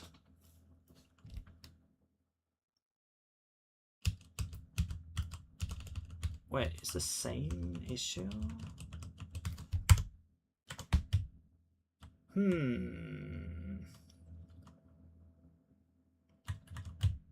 Wait, rotation up. Oh wait, this rotation up. Wait, down. No, this should be down. This is like, this should be up here, because that's the direction of Frogger. There we go. Now it works. Cool. Okay, so now we should do it so that when Frogger jumps, we change the graphics out to be Frogger jump instead of idle. So let's just go into update, and when we initialize a move, we change the graphics to be jump. Okay, and when we are done with moving,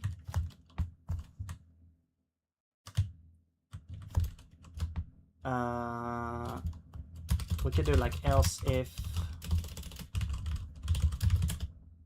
move counter is 0, we set the graphics to idle.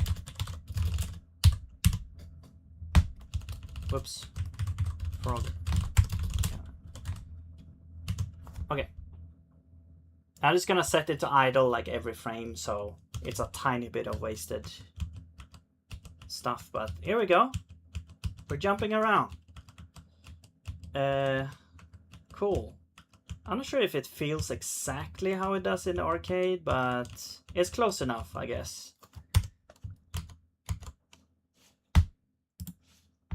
Let me check here.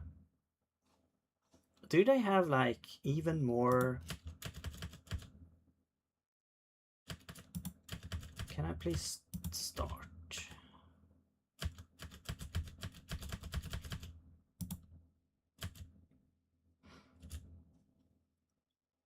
Okay, let's just, no. Maybe I should just look at gameplay of the game instead.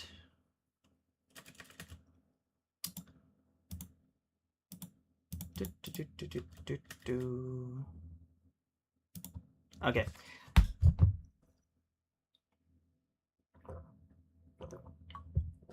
I'm just gonna refill my coffee. We'll be right back.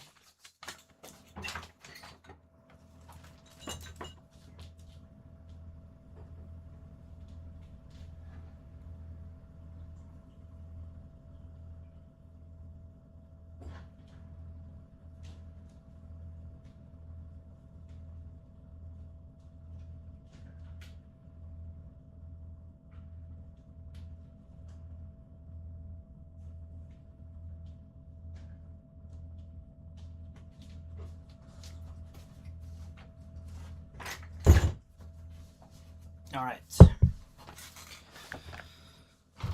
Let's see. Okay, can we start? Where am I? I can't do anything.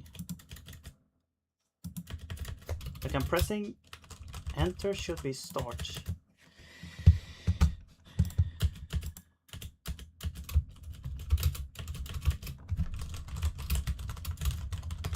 Okay. Frogger arcade gameplay. Here we go.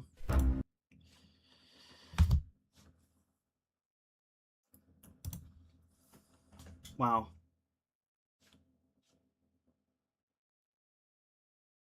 Well, maybe it's the same. I don't know. Well, whatever.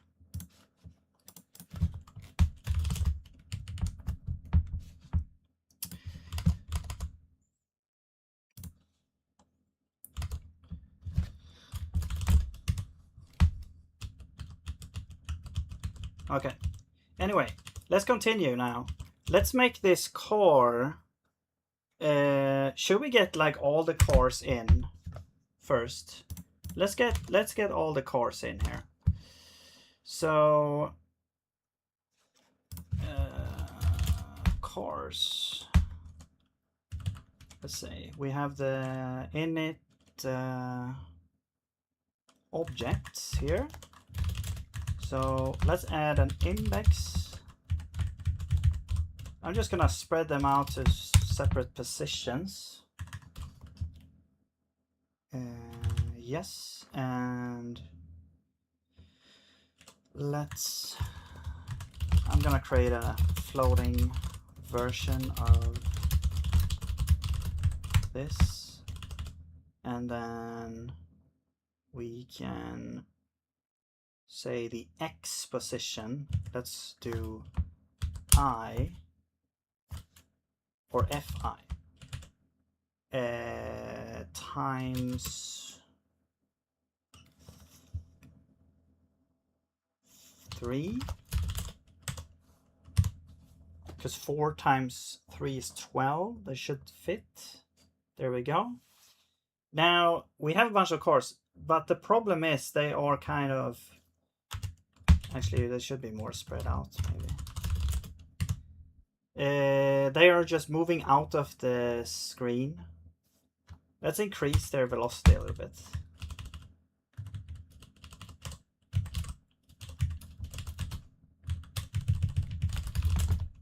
Double. All right, yeah. So they're moving out of the screen. So whenever a core is moved out of the screen, it should like come back to the right again. So let's add this to the update function. We'll update. I guess we'll have like an update cores function.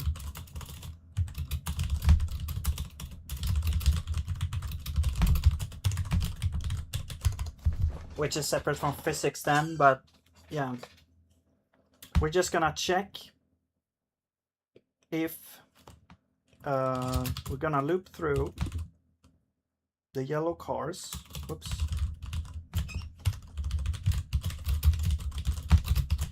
And we're gonna check if the position of the car is outside. So if X is like less than the size of the car,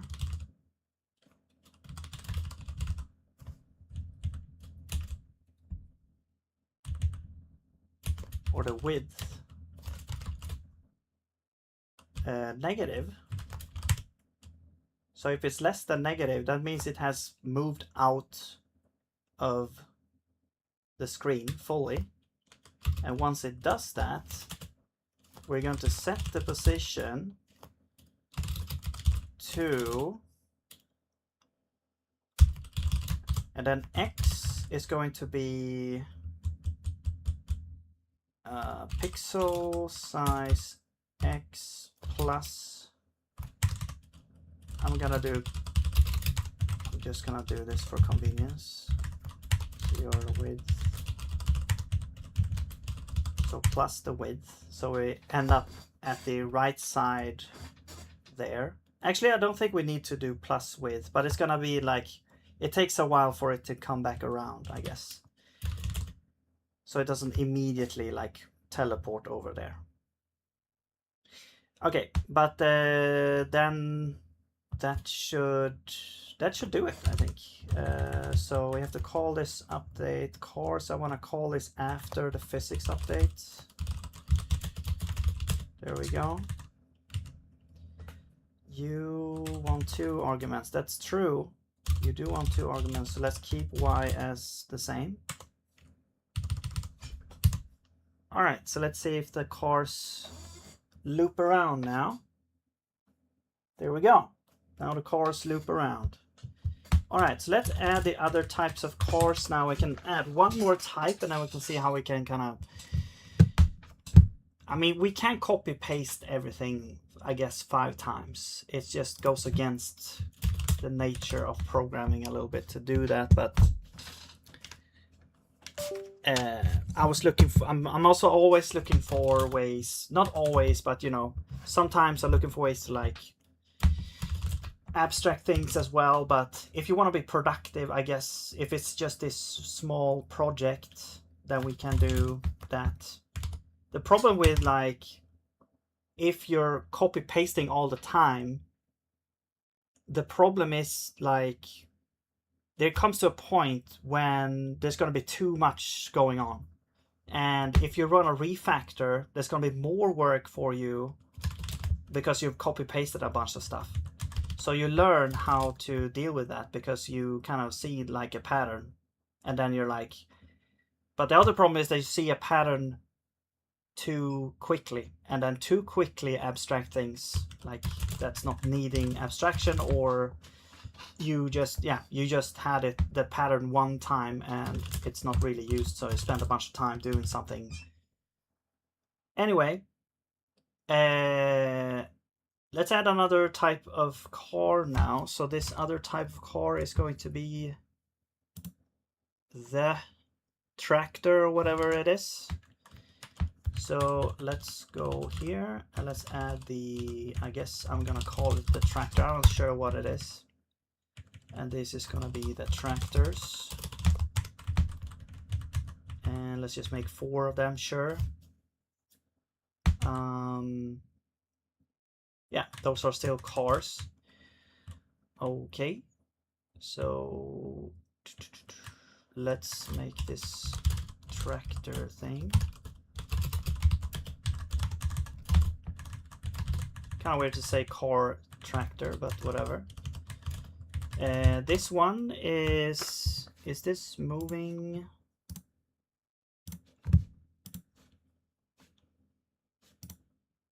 Faster or slower? Whoops. Where did that video go?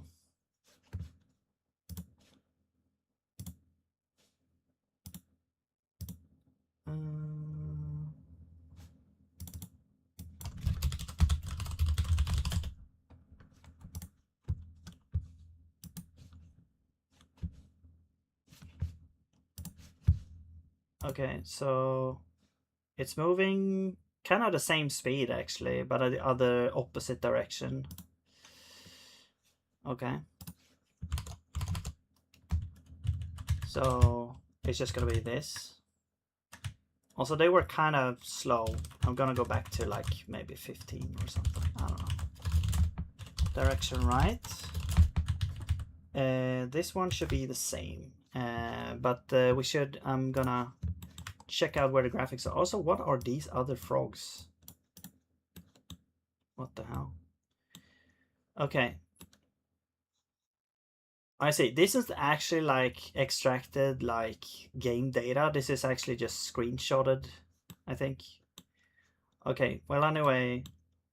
Oh yeah, the death animation. We should do the death animation as well.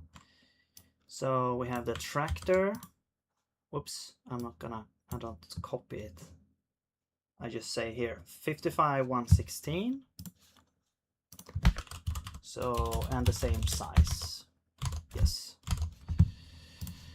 Cool. That is the tractor. That should have the same thing going on. So tractors, you are a tractor. And the position, I'm just gonna do the same type of position right now. Okay, we got the data in, but we're not actually drawing anything. So let's go over here. I will add one other loop for the tractors. There we go.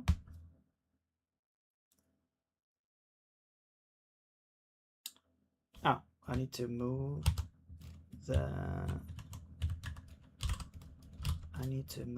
things.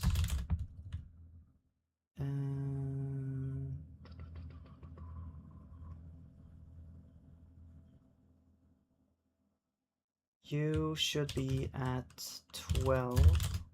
Also, they were not moving, as you could see. Now, my kind of functional side is pulling my ear to like do this more efficiently, but I'm just I'm just gonna copy paste some stuff. So we have update cars. I'm gonna copy paste this here.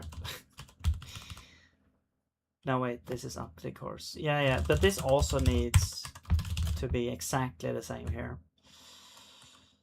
I mean, what you could do is you could extract this into a function, because we're gonna have to do this for all different types of objects.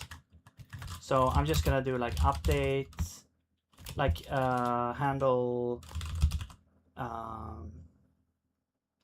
object wrapping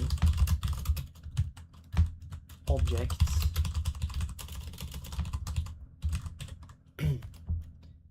and well, actually we need object is the anytype, and then we need like the width. That's what we need. Okay, so this is what's gonna be happening in here, except car is the object instead. There we go. Okay, so that's gonna be the same for all of these. The only difference is the object type and the width, how we get the width. So there we go. Now we kind of generalized it a little bit at least. And also it's kind of more easily to see from a top-down view what's happening here. Okay. But I would probably, if I'm gonna refactor this, I would probably put all the objects in the same, like in a list, so we only have to iterate through one list of things to do the same thing. I would probably also use like ECS, to be honest, because it's, I don't know, for me it's easier to think in that way. It's just too much ad hoc weird stuff going on here. But I mean, that might just be me also not, you know, be knowledgeable enough for different types of ways to do this with a good pattern. But anyway, we need to also update the position of the tractor, so we need to copy this code as well. Tractors, and then this is exactly the same here. So there we go. So now they should also move. Wait, why are they like in the wrong direction? Oh, they're actually like already in the correct sort of direction here. Okay. So we don't actually want to rotate the cars at all, is what I'm trying to figure out. So if we then, well, when we draw a car, we should actually not worry about the rotation. This should just be 0. And then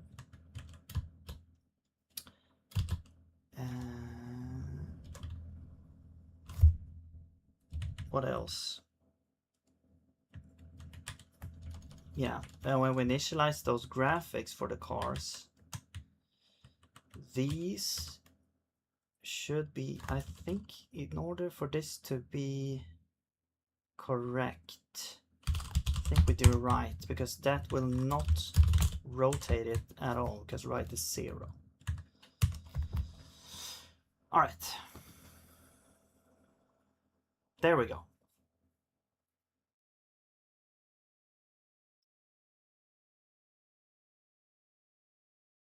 It's kind of weird because it feels like there should be some kind of animation to the cars. It feels like there is like at least 2 frames. We could make an animation, but whatever. Let's just keep it like this. Okay, so we got the tractors in. Now the next one up is what? The yellow or the purple car. The purple car is this one. All right, so this one is 116. Okay, so we have the purple car.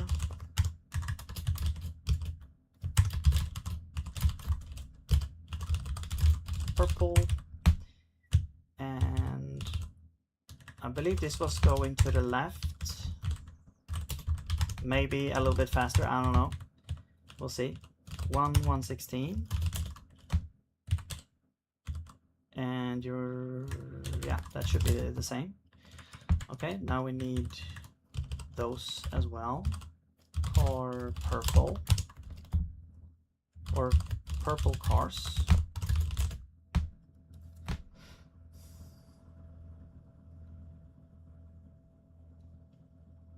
I mean, actually, like in an old school programming way, you would probably have like either all objects in one array, or if like all the cars, since all the cars are kind of the same, you would just have cars, and then you would have like a function that gives you the yellow cars, or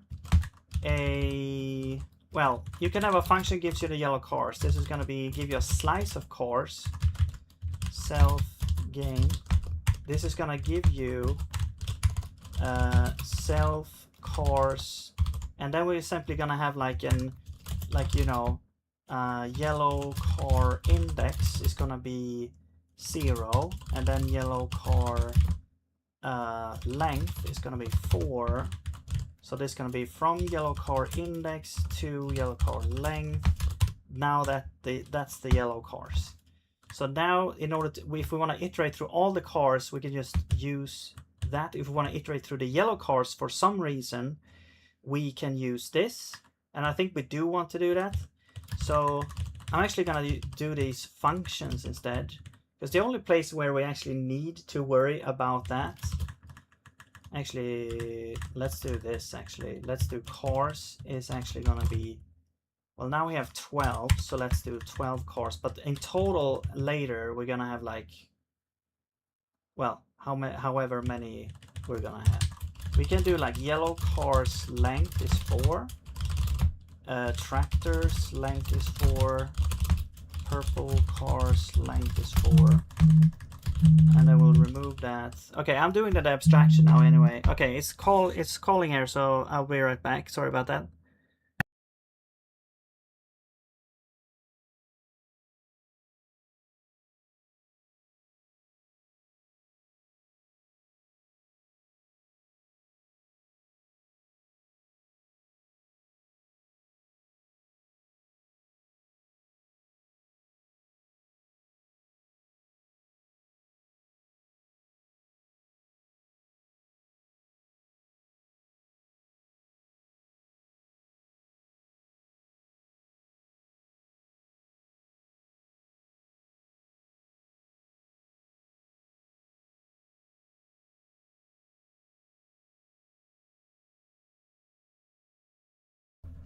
Alright, sorry about that. I probably need to go here soon.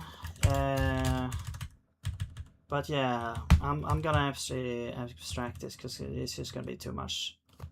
Okay, so now we need, well, cars is gonna be undefined to start with, just like what we had before. However, when we initialize the objects, the yellow cars are going to be, I'm gonna have like an index keeping track here. You're gonna be self cars index to yellow cars length. That's gonna be the slice of those cars. So there we go. Now we have that slice. Wait, why are you constant? I think it's just the LSP acting up. It's not supposed to be constant, but there you go. I think if you say that this is a var, no, okay. No, it's not supposed to be constant, but let's keep going. So now we should be able to do that instead. Oh, we have the I here. Okay, let's call this, I don't know, underscore I maybe. And I'm gonna add yellow cars length there, and then here's the tractors length. Okay, and then we're gonna do tractors. There we go. Okay, now we're down here. So now that's for the initialize of the objects. That's the only place where we actually need to worry about that. Now we can actually do these. We can just go through the cars all at once, and we don't need to worry about any special handling of all different types of things. Here we can simply do this now. I mean, if you want different behavior depending on the type of car, oh, we need this, then you could do that as well to see if you could like compare the index. If it's like a yellow car, it has one index. If it's, you know,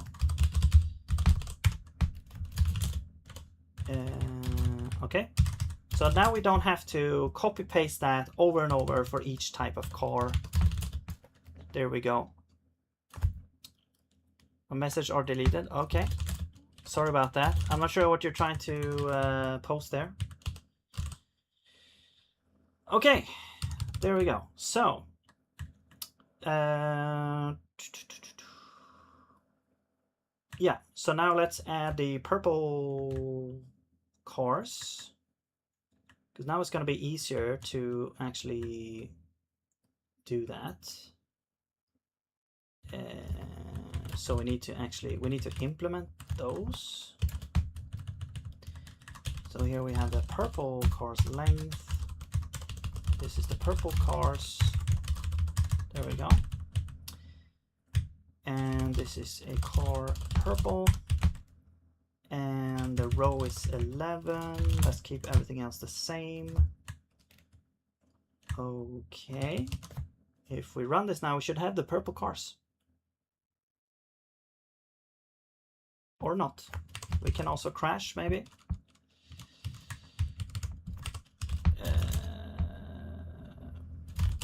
Right. Here. Let's look at this crash. Probably index, right. Start index larger than end index 4. Oh. Right. It's probably in the objects. Come on. So the problem is this length here, right? So this should be like I plus. Yeah, that's the common like pattern here.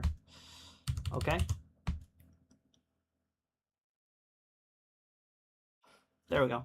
Now we have the purple cars as well. Cool. Now let's add the next one is the,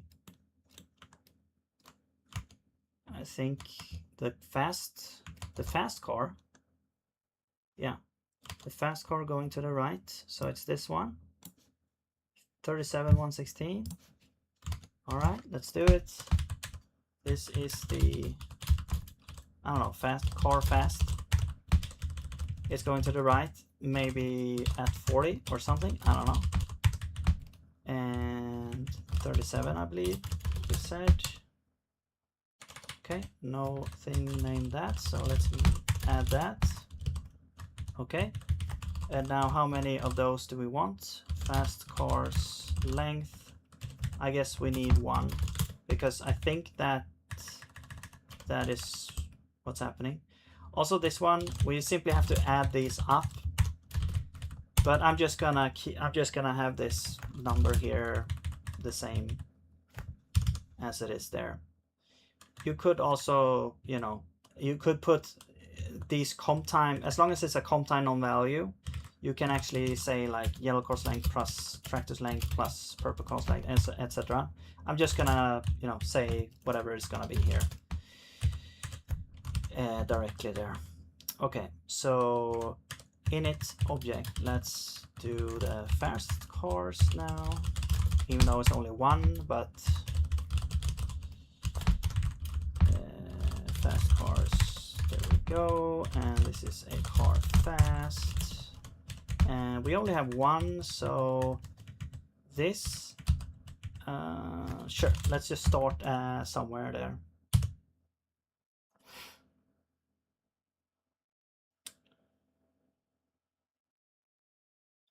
Okay, it should start at this. And also it's pretty slow. It should be way faster. 40, let's do like 250. Maybe that's too fast. There we go. Is that how fast it is? Also, it didn't come back. Oh, I see. Update cars, handle object wrapping. Right, so we're only checking for the left hand side. So the cars will wrap to the left, but not to the right. So you see the tractors, they actually disappear now as well. I never noticed that. Okay, so we need to check as well if they are moving outside. Like, let's do else if here.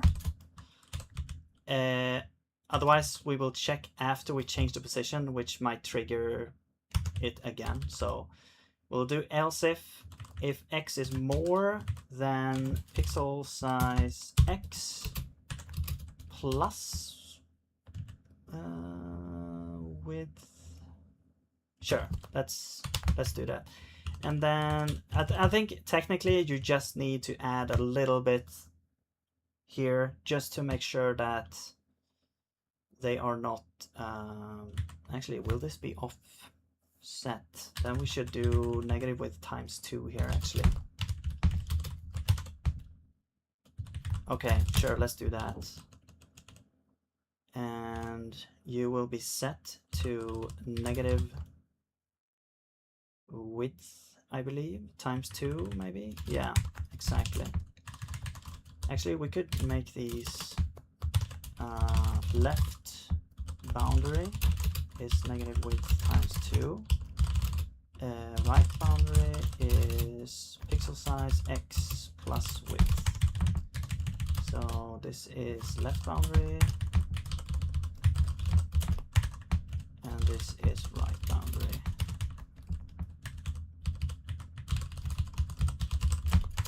All right, cool. So now I think that should work. There we go. Except, I mean, yeah, I think the fast car should probably have a little wider,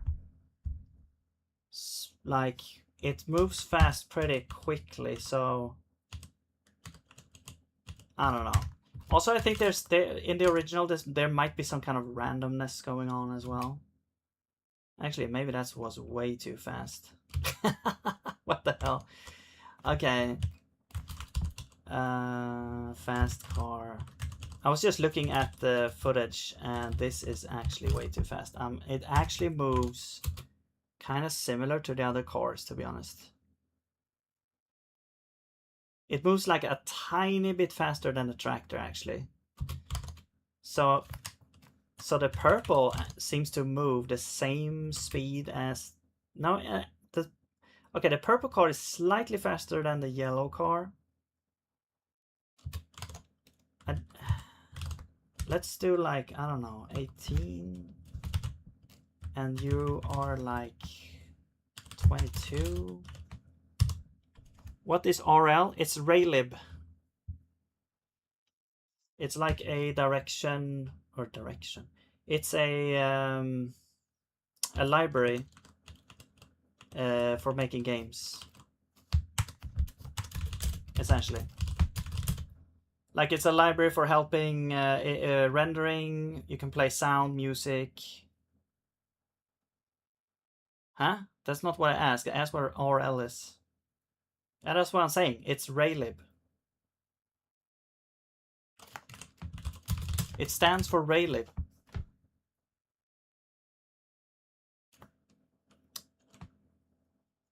No. Yes. Okay, maybe you're asking. I don't know what you're asking about. Sorry. Could you be more specific then? Please. Okay. Fast car. Let's see. I'm asking what exactly RL is in your source code.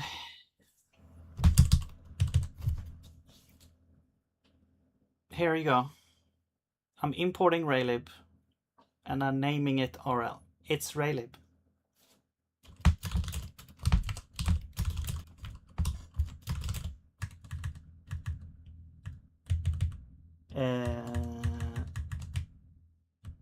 Okay, and now we need the truck, or whatever you want to call it, lorry, or...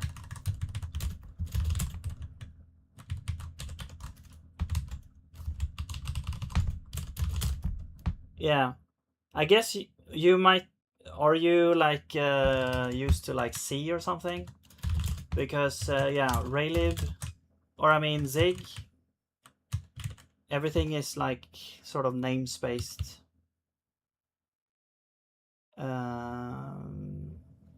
Core truck. Yes, we need core truck.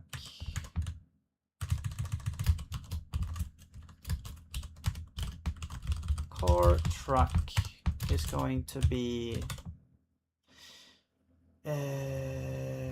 so the truck is moving to the left. It's like... Actually, it's even faster. I'm gonna do like 25 maybe. Let's find this thing. It's over here, so it's like 73 by 116. And it's 32 by 16. When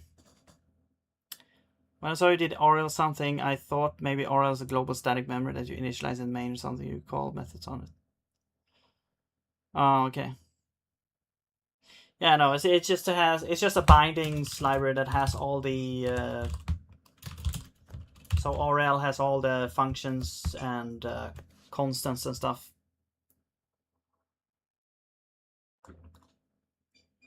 From the Raylib library.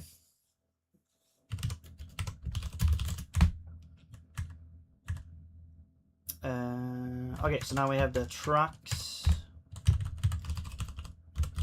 Trucks length, it's 2. Increase this by 2.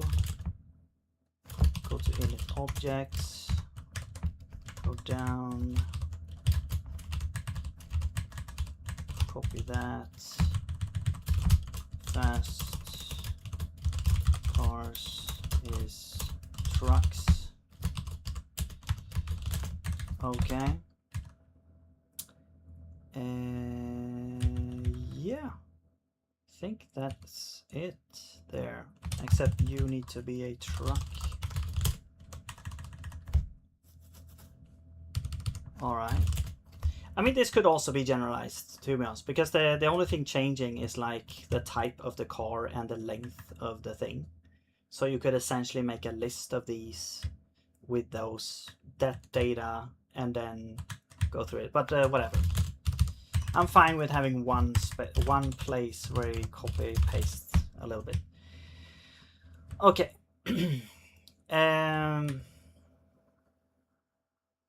Yeah, also, yeah, okay, I forgot this as well. Let's lower that by 1. Now we should have the trucks as well. No, that was the... Oh, that was the wrong... Here we go.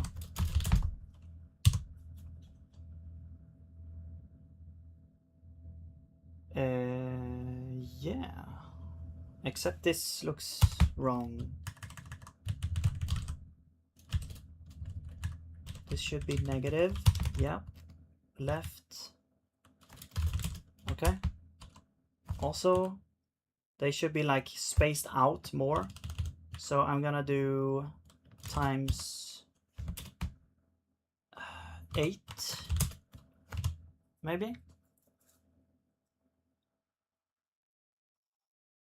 Okay. Looks good. Cool. So we got all the trucks and stuff in. Should we make it so that we can die on the trucks? Should we make it so we can die now? I probably have to go like in a couple of minutes here, so I'm not sure how much we're gonna... Okay. I have some more time. Good.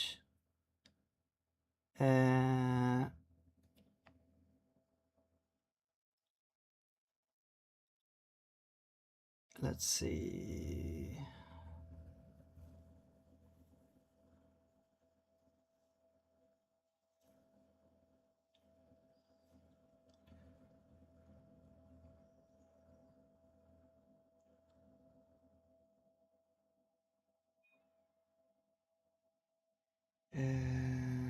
I just need to do a thing. Takes like 1 second here. Let's see. Oh, okay, I'll deal with that later. Anyway, so we have the cars. Now, I think first I want to make like some kind of animation thing. Animation. Let's make animation. Let's do like graphics. It's gonna be like a list of graphics. Now this is going to have to be allocated because it's gonna be different for each one, I guess. Or we could make this like this, so we have like function, com time, number of frames, gives us a type, and we return a struct. And now we have graphics is actually an array of graphics, so we don't need to allocate, even though it's easier to just allocate this, but whatever. I'm gonna try not to do it.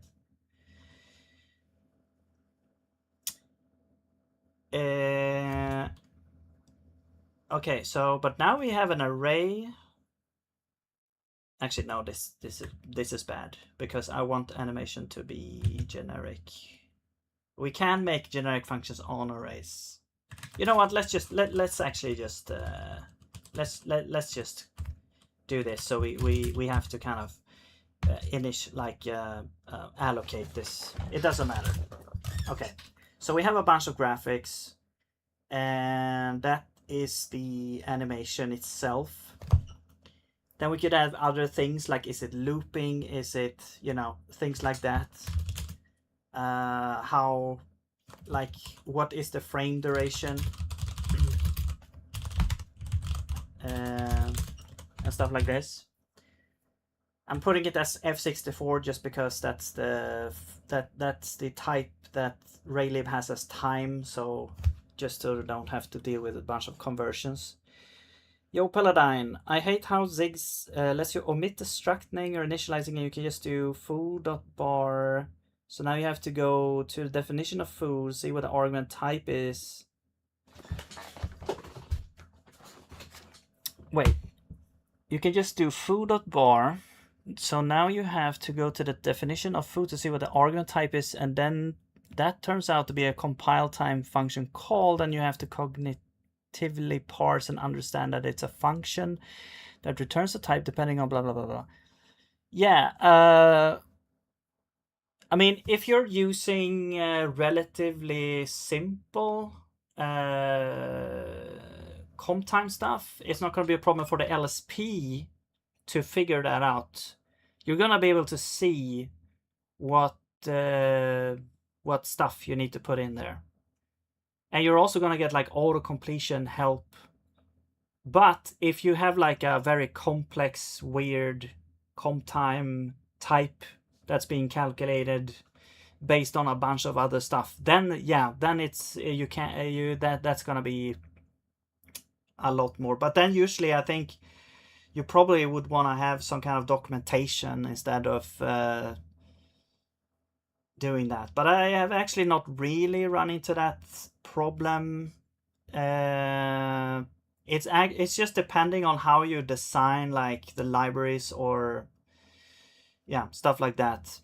Like also like in previous Zig versions, it was kind of weird how you have to deal with the readers and writers, like generic reader, generic writer, any reader, any writer, like that kind of stuff. That was actually very off-putting, but now they fixed that issue because now they have like these reader-writer interfaces, and they've actually moved on to a way better pattern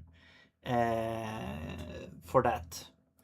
There is a little bit of crux if you want to kind of understand what the actual implementation you get, because you can't readily go. I mean, you can't really go to a writer and find the implementation because it's a generic, it's an interface, so it can be any implementation. But you know, you usually know what implementation you have because you know which, you know, where it comes from. So, but then you have to go through there. But yeah, I see what you mean. Like, you can run into those kinds of issues. I just don't think that's very common. If you're using an LSP, then it becomes even less of a problem. So I think for Zig, like, the LSP is such a big help for auto completing, implicit declaration access and stuff like that. For a language boasts about their so-called readability is such an anti-pattern. I think, I mean, to me, I think that it's good that you don't have to spell out the struct name and you don't have to spell out I think it's more readable to me. I mean, sure, like, you don't immediately see what type it is by just reading, like looking at the code, but you can easily just point your thing over there, inspect the thing and see, okay, it's these things. Or you can go over here. Like, if I, like, for example, we have this example here. Like, if you have a vector 2, no, wait. Well, if you have a struct that has a vector 2 here, and then I want to create an S that is an S, and v2 is something, then I can just press dot init. I think that this is just insanely useful. Like, and the reason is that there's a couple of reasons. Like, one of the reasons is that if you're, for example, using a thing that needs this type, okay, then you don't have to import that type. So you save yourself some time and effort there. It's not a huge deal, but it is, you know, it kind of increases the flow, the speed of what you're doing. Another thing is that I just like that it's more terse. I think it's just better than this way, to be honest. Like, I would rather have this than have to spell it out every time. I'm not sure if this is what you're talking about, but you can do that because Raylib is a library with a beautiful API. Imagine being drowned in code in standard and the type calls a function. No, but this is generic for everything. Like, could you give me an example of what you're talking about?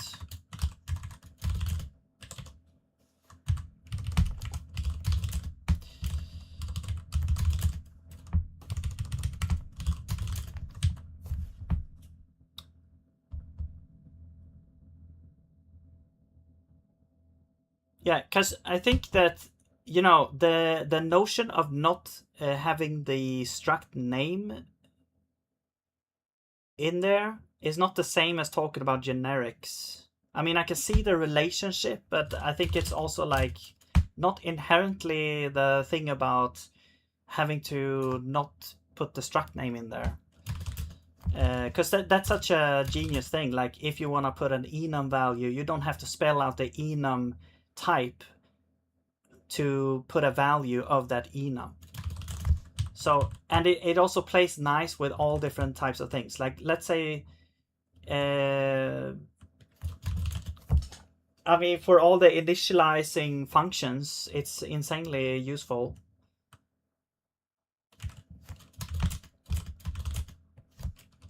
And declaration constants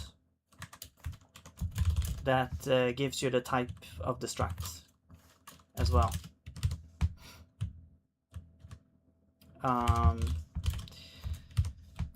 Let's see, where were we?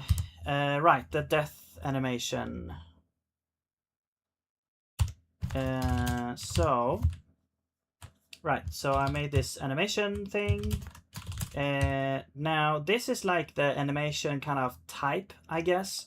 We could also have it be the same kind of animation, you know, or I'm gonna say this is the animation type, and then we have an animation kind of instance. So this would point to an animation type. It doesn't need to be a pointer. And then we can have, whoops, now we have like the current index. So I'm just gonna say index, and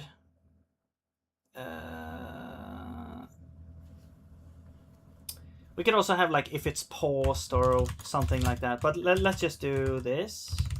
Okay, and then let's add a convenience function to like get graphics. So this gets us the current graphics there for this animation, and this gives us a graphics, and we will just return animation type graphics self index. There we go. We could also have like increase. Actually, we should also have here next frame at, and actually let's make an init function as well.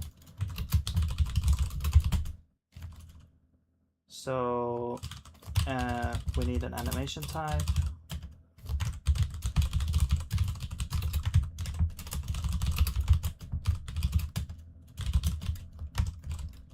Index is 0. Next frame at is whatever, 0. Let's do, actually, let's do 0. You can also say like get time plus the frame duration, but the thing is we don't really know when this is happening, so whatever, let's just do that. Okay, so now get graphics, and I guess we could just have an update function actually. So if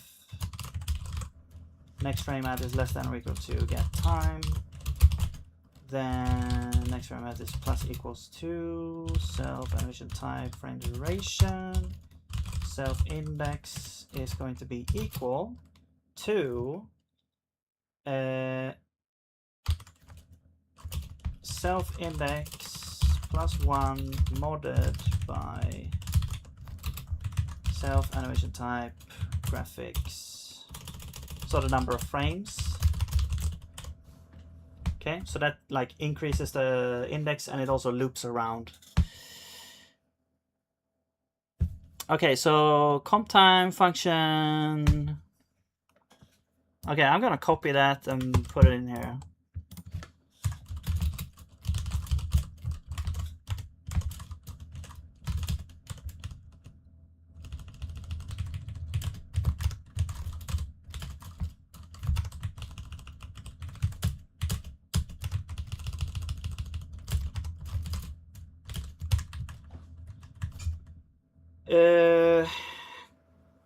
Contact function make accept argument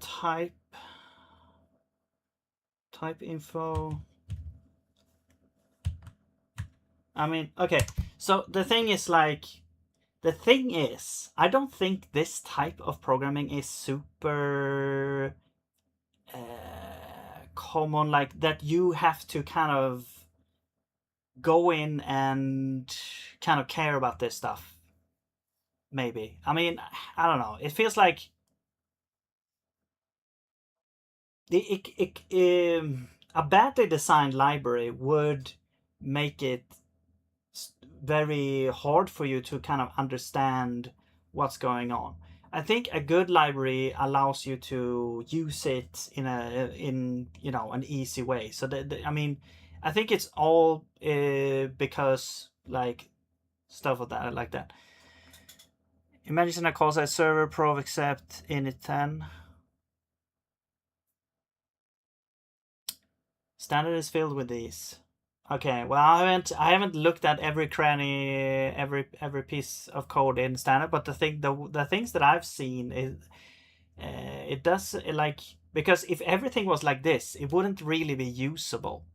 Like, you wouldn't be able to see what's going on or use the LSP for anything either. So I don't know. I haven't seen everything in standard, but you know, we can agree that it's not a good pattern if it makes it, you know, unusable, of course. So yeah, I agree with you that, you know, you shouldn't do that, unless you have tools that can help you understand it, you know. But I don't. There's probably not going to be that. Like, if you're not using an LSP, for example, if you're not using the LSP, I can understand you have pain for some things, because I wouldn't want to live like that. You're using LSP. Okay, cool. My first impression was Zig. I was trying to sort a slice of numbers using the standard mem, whatever call, and was immediately 8 functions deep in standard internals, trying to figure out what type of data I need to pass the function. A slice of numbers. Like, was it a slice of numbers, or was it a slice of like structs that had numbers somewhere? Okay. I mean, I don't know, like, when did you try it? Because I'm pretty sure you can use like sort, and you know, I mean, let's say you have like a U32 list. Let's just make this. I mean, we can do like comp time here, so we can see what's happening. So this is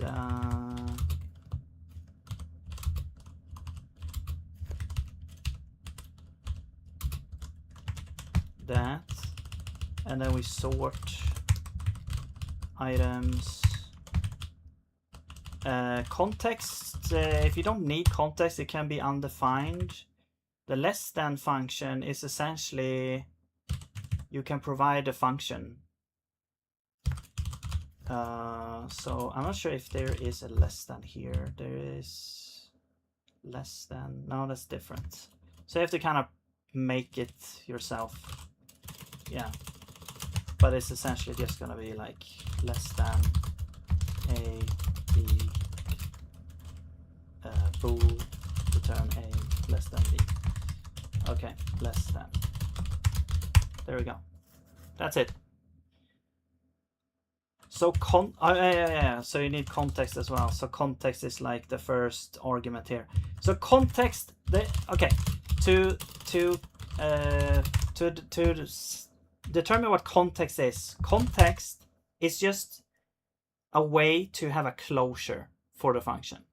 So if you need some extra context, some extra data, for example, if you have, like, let's say this is a list of, I don't know, IDs into another, like, let's say you actually have like a struct of entities that have an ID, and then each ID which is actually like a U32, and then you have like some kind of value here, right, which is the actual value you're trying to sort, right?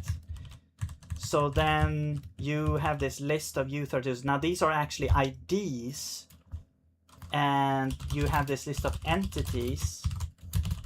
So the thing you want to, so this list will get sorted, but it's not sorted by the IDs. It's going to be sorted by the entity values here. So I mean, now we have like a lot of these, but essentially let's just make it like ID 0, value 5, and ID 5, value 2. Let's just do this here, because then you can see that this is sorted 0, 5. Actually, let's do 5, 0. Okay. So if we want to sort by this value instead, you can pass in entities as a context. Although now we don't get the index, so we can't. Well, we do get the index because A and B are the index. So we can say, and these are the entities. And so this is the entity.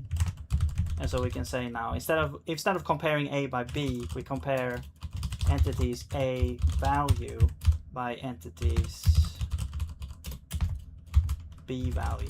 So now you're sorting on this value and you're not sorting on this ID here, right?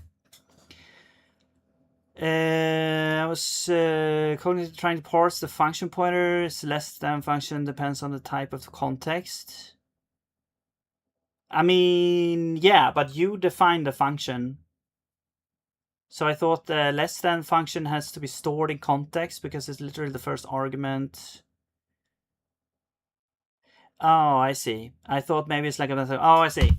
Well, okay, so there's a misunderstanding here, or there's like a piece of knowledge here that's missing, is that the functions, they are not like, there's nothing like a special type of function. Like all functions are the same, except if it's like, all the zig functions are the same. Like if it's a function defined on a struct with the first is a self argument, that is technically is called like a member function, but or a method function, but it's not really different from any other function. It's, you can, if you have a struct like this, and you have a function like get ID, and then self is entity u32 and return self ID. This is just a normal function, so you can call entity.getID with some kind of entity. You don't have to say entity.getID like this. You can call it like this.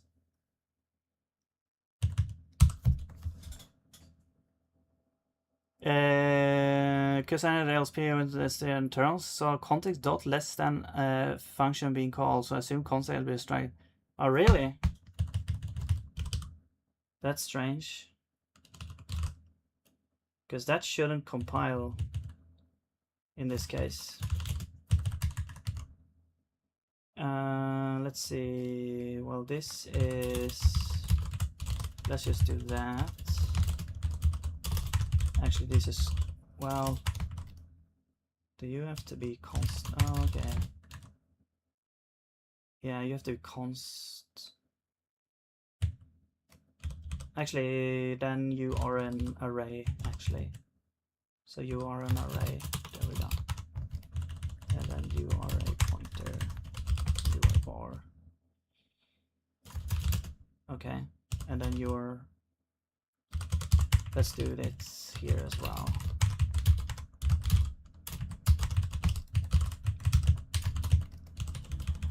Okay. So then let's pass in that.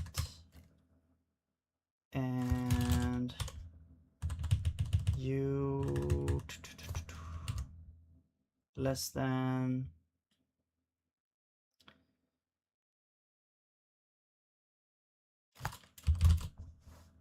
what? Pointer to an array of 2.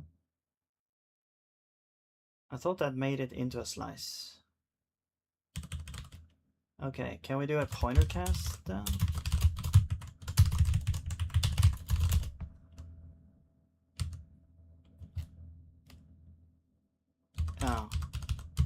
Oh, so it doesn't know the result type.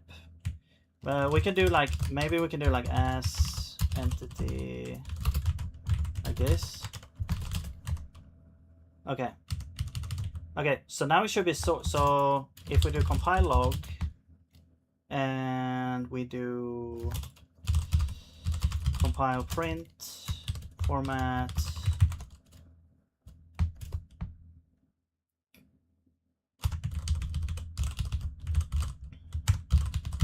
list, now we should see that. No.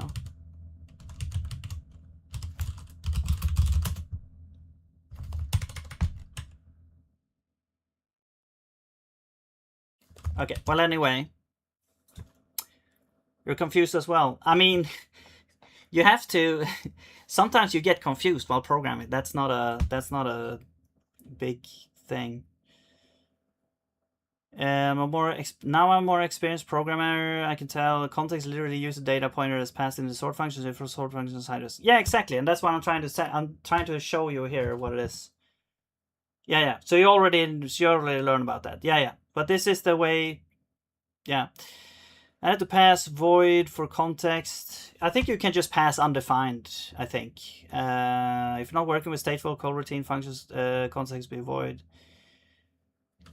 Yeah, but I'm trying to show here a way to use this as a...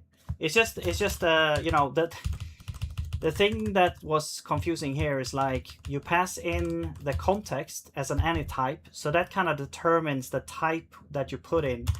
And then less than will take that type as the first argument. The problem is that this wasn't like exactly the same type, because sometimes the types get resolved to a different type, especially with these slices, like arrays from two slices and stuff. So I had to put this as here. I'm not sure why I get an error here though. Capture value contains reference of comp time or... Okay, I see. So let's make this captured reference. Let's make this... can I make this into a comp time functions for now?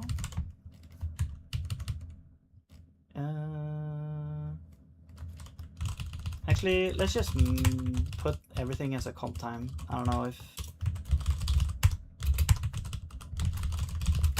that makes sense. Yeah, okay. But what if we do comp time here? It's just now it's just a crux with the comp time stuff. I'm trying to get this compile log error to see what what's happening. Oh. Okay, so I think actually we do need a slice. It's just I don't remember exactly how to define it in comp time, but because this is usually not what you do here. But yeah, anyway, if you were working in non-comp time mode, this would be way easier to deal with. But yeah, I think that the sort function, it's like, I think that what they should do is they shouldn't have it this generic. They should have it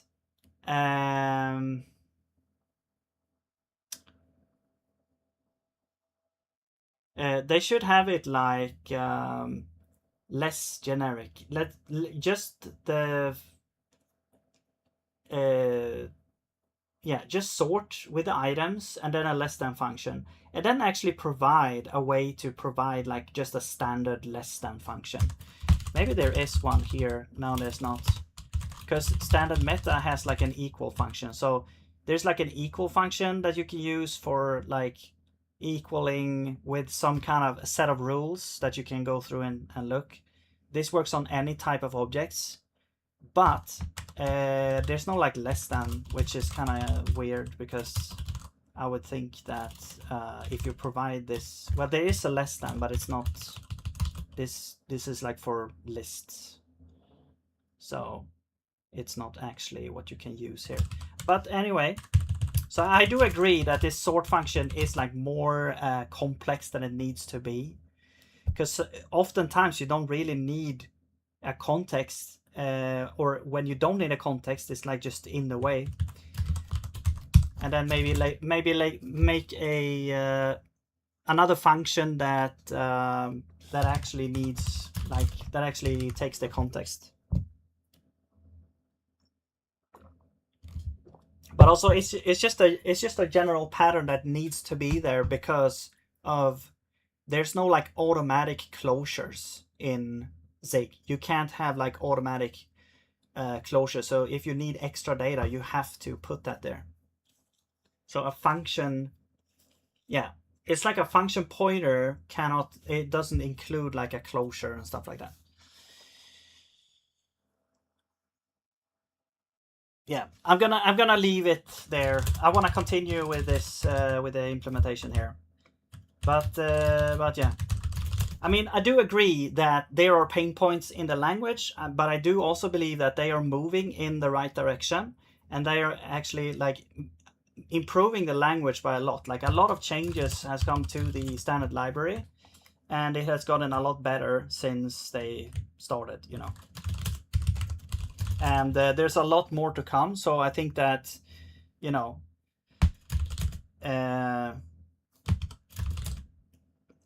yeah, it's gonna be exciting to see what it will end up with when it actually reaches like 1.0. And I hope they just take their time, get some good patterns going, and go with that. So I do like a lot what I see so far. Like there are a couple of places where, you know, there's gonna be things you don't like, but that's true for any programming language. Like any language is gonna have stuff that you don't like and stuff that you do like, you know. You can't tell me straight up that you actually enjoy working with like C macros and stuff like that. But I would rather have comp time than macros. The thing we need for comp time though is like better debugging messages, better tooling around it.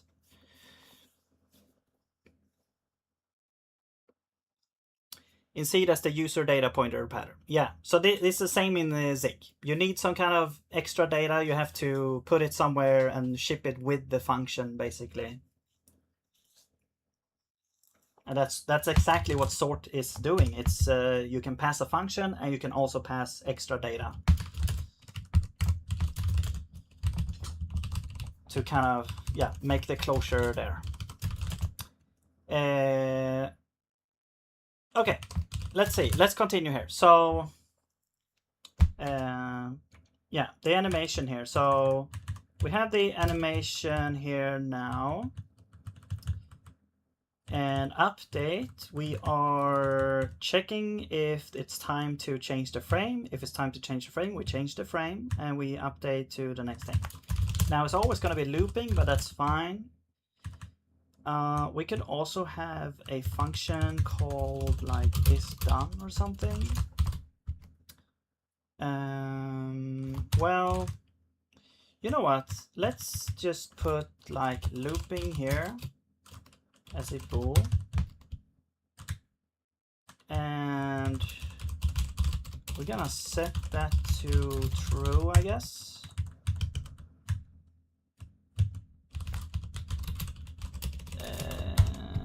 Should it be, let's add this as a parameter here actually. Okay. Usually the pattern is to pass like an options object if you have multiple things that you can go on, so with default values and stuff. But yeah, anyway, get graphics. Now we can have like an if is, well, let's do this first. So here we have, actually I shouldn't really add this functionality right now because we're not there yet, but this should only happen if we're looping. If we're looping, we should do this here. If we're not looping,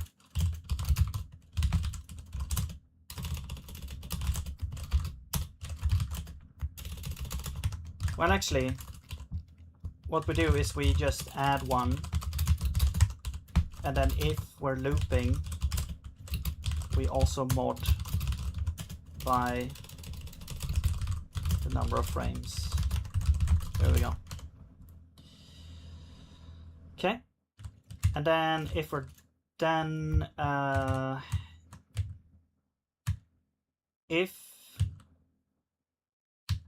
yeah, and then it's like isDone. It's gonna be just that if self-index is more than or equal to the length there, and I think that here it's gonna be like, we're gonna have to do like min index is like min index and then animation type graphics length to get -1. Okay, so we don't like over exceed there. Cool. Okay, so now we have a little API going here for animation. So we should define this animation type for the death animation. So let's add a death animation is an animation type. And what we need for the death animation also is like the actual different death graphics. But we can do that here. So death animation, let's go here and add that over here. All right, so this will have the graphics. It's gonna be, let's call this like the frames instead. Makes more sense to me. So frames. And now we actually do need to have an allocator here. So let's put an allocator here.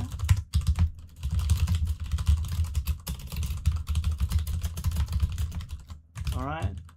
And I guess for convenience, we could also store the allocator if we need it while the game is running. I don't think so, but you never know.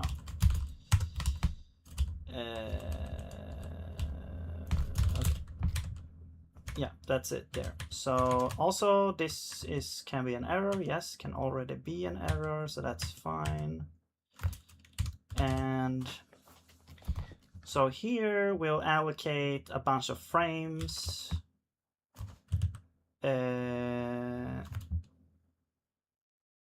Yeah.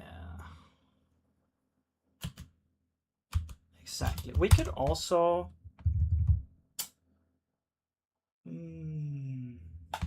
let's just do a convenience here, because I wish the one thing that I wish an allocator could do, like it can create, it can dupe, it can alloc, but the thing is, like, create, you can't like create and populate the data at the same time. It's like you only get a pointer out, right?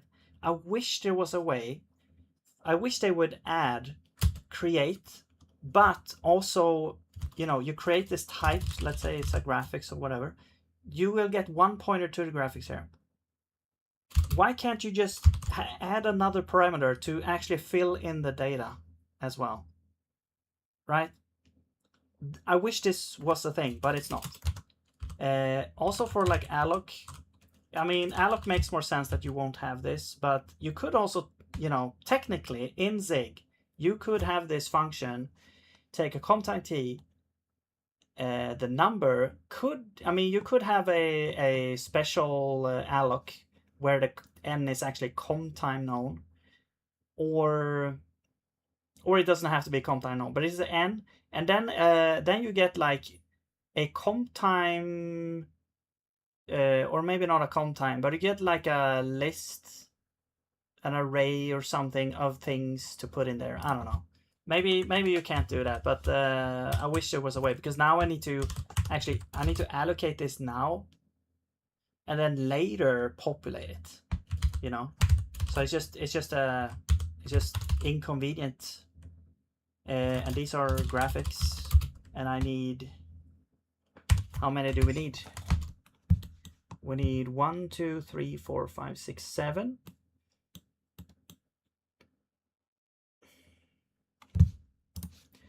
So 7 graphics for that.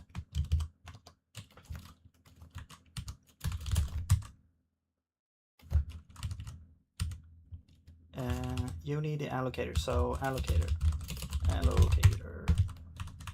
And now we actually need this init.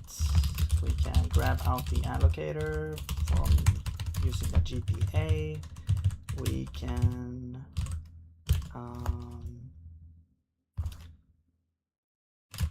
can add a deinitialize function. Whoops. Which will deinitialize the death animation. And now we need an actual deinit here. Whoops. Yeah, animation type. Allocator.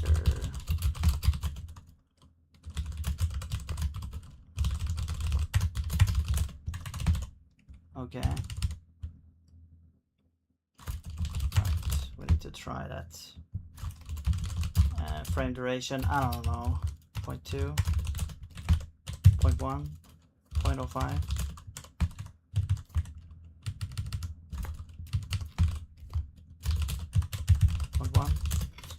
We'll see. Okay, so there we go. But it's like, it's garbage data here now. So I have to populate this with data as well. Okay, so I also need to call the initialize on game. So defer game, initialize. There we go. So now we're cleaning up that stuff as well. But it's not really necessary for this, for the animation here, because this is like the lifetime of this animation is actually the lifetime of the game. So we don't need to, this doesn't really, there's no benefit to doing this, but there could be other dynamic data that we allocate along the way, which we do need to deinitialize. But then it's like you deinitialize it during like gameplay, like during the game. Okay. So we have the death animation. Yes. Now it's gonna be a little bit special here, because right now the Frogger has just a texture on it, right? So, but it doesn't have like the animation is not like a thing. So what we do is, to be able to play this animation, I think what we do, well, for one, we don't have a way to actually get a game over. So that's one thing. So how do we do that? So after update physics, we should look for like, now we have to look for collisions between the frog and the course. So maybe this could happen in like update cars. Okay, let's do this after here. So, or I mean, we are looping through the cars here. So let's check if the car, I'm just gonna do a brute force here, because there's not that many entities, so we can just do a brute force check if any car is at any point colliding in with the frog. So Raylib does have a convenient, like Raylib does have a bunch of functions for this, so you don't have to implement this yourself. But I mean, it's a pretty simple. If you're just using like a rectangle colliding with another rectangle, it's a super simple algorithm that you can look up. But we do have like collision, check collision boxes. No, boxes are 3D. You can do circles if you want, but this should be like rectangles. So we have collision recs, right? And then we provide 2 rectangles. So we need those rectangles. So car, what I'm gonna do is I'm gonna add a notion of hitbox to my game objects. So essentially, each game object that has this here, that has this support, should have a function called hitbox, which gives us the hitbox. This gives us the rectangle. Now, this rectangle is also offsetted with the world coordinates. It should be like world coordinates on the position of this rectangle. So we need self. I'm gonna do this because now I can basically just copy this implementation essentially. So we have this function hitbox, and we're gonna return .init, and it's gonna be self position x, self position y. Now we have to remember these positions are like the top left, so that's fine. And then the hitbox. The thing is with the hitbox of this, we probably don't. The hitbox should probably not be the full graphics, because the graphics are like 16 by 16. Sometimes it looks like the cars are like larger than, or I mean the 16 by 16 box is larger than the actual car. So you're gonna get hit, even though it looks like you shouldn't get hit. But so the hitboxes are probably a tiny bit smaller. but I'm gonna use the size here anyway to start with, and then we'll check, and then we will change that later. So let's get the hitbox there is going to be the same for every type of entity here, but I'm gonna do this, except you are actually card type dot graphics, and then that there. So there's a tiny bit of difference, but now we have a way to get that. So this would be self Frogger hitbox, and then this would be the car hitbox. So if both of them are colliding, or if they are colliding, then we should have an if here. If we have a collision, I mean, we could essentially just return here, because the state of the game is gonna change because we're dead. So we need to kind of play the death animation and go into death mode. So what I'm gonna do is I'm gonna add like a generic kind of like state, which is like some type of enum here. This is gonna be like the game state or main state or something, I don't know. That is gonna be like an enum, and we're gonna have like dot playing. This, I did this for Tetris as well. And you can have different things like, you know, game over, main menu, you know, stuff like that. I'm gonna have playing, and I'm gonna have death for like actually, or dying maybe. So we have this during when we're actually dying.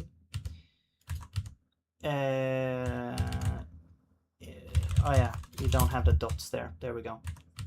Okay, so missing structural state. Yeah, so the original state should be, let's put this at the top actually. The original state should be playing. Okay. Okay, and then when we update, if we're playing, we update the input, otherwise we don't. Actually, no. What we do is, well, let's do this later. Let's do the animation first here. So where's the car thing here? Here we go.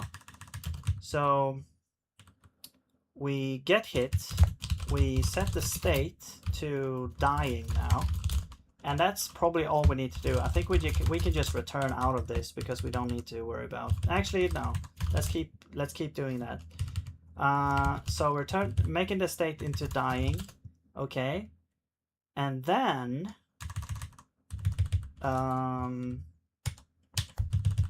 we could also skip this if we're already dying. Like if we're playing, if we're not playing, we can continue there, so we don't need to worry about checking for collisions there. Okay, so that should do that.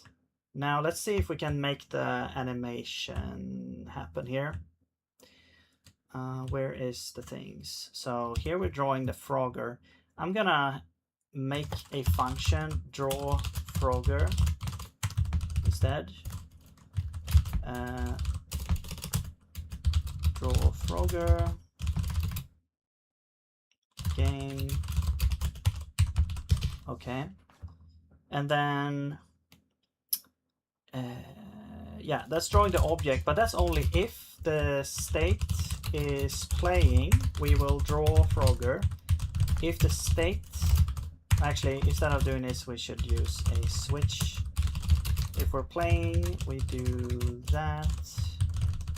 If we're dying, now we actually want to draw an animation. So let's do like draw animation, animation, death animation. Actually, no, now we actually need like an instance now, an animation instance. So this is probably gonna have its own slot here. This is the animation. Actually, let's rename this to type, and then we'll have the death animation is the actual animation there. and you will be set to, now we can create you here, death animation, and we have an init function for you, and you are the animation type. So actually that's the thing, now we need to like move this over. Oops. Depth and type,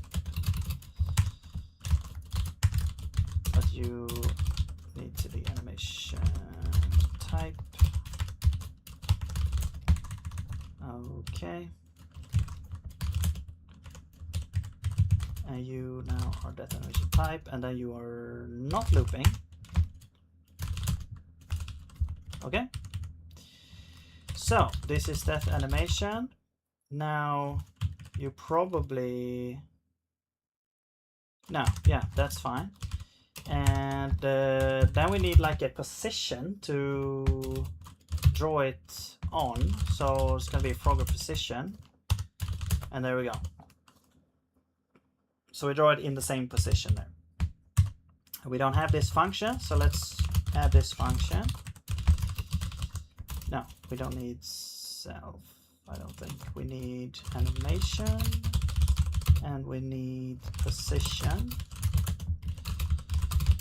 Okay, so it's just like animation has a graphics, so we can get the graphics and then we just draw, then we just dot draw with this position here. No rotation. I guess we could potentially add rotation here as a parameter, but nah. All right.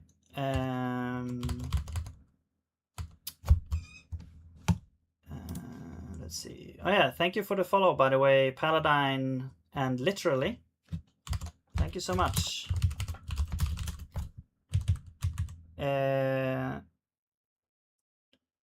Okay, so we draw the animation. Yes. Now the thing is,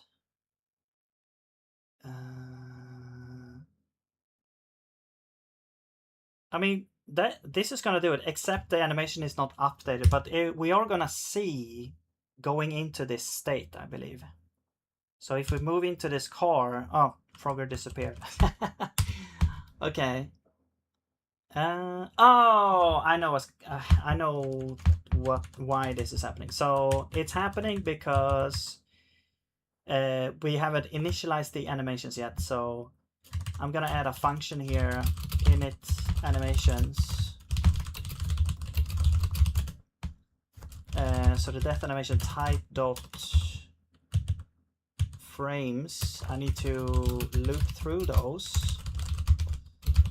and let's get I here as well. Okay, now these are uninitialized, so we need to actually just populate everything here.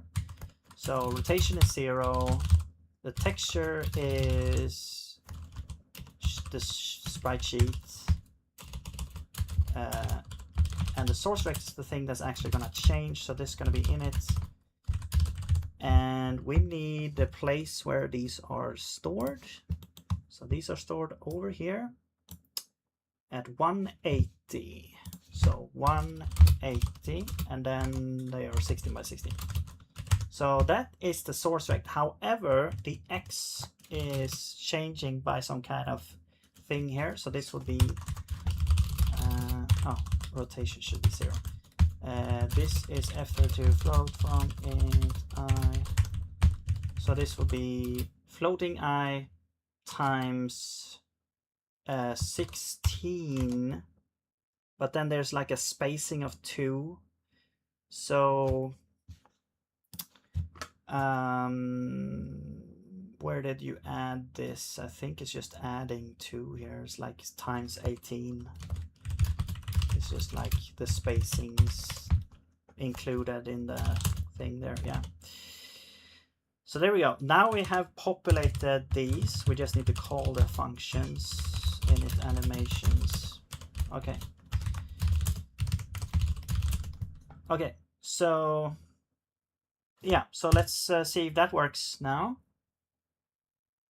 We should see the first frame being drawn there. There we go. We can still like move around, like in some cheating mode here. Okay, cool. Let's make the animation actually update now so that we can see it actually animate. So we'll go to the update function and we'll do like update animations. I don't think it really matters where it is as long as it's anywhere in this place here. So function update animations. All right, so we're gonna go through all our defined animations. So probably gonna run into the same issue as with the cars where we have a bunch of animations. Now I'm gonna hammer this, but if I was using ECS, this would be infinitely easier to do. But whatever. Let's just say that we're going through the animation, the death animation, and we just call update on this. So essentially we just call update on all the animations that we have. So there we go. Now we have that. Okay, now we get some kind of error here. What is your issue? Oh, right. You need to be. Can you do this? Yes, you can. Okay, cool. Nice. All right. Let's see if this actually works now or if it's gonna crash or something. Oh wow. It played pretty quickly, I think. It's kind of hard to see as well.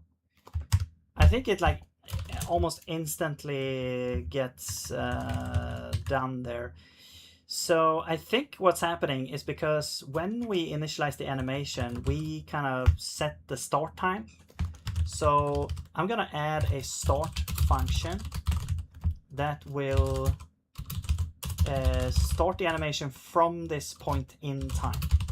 So essentially we just set this to get time plus self animation type frame duration. Okay, so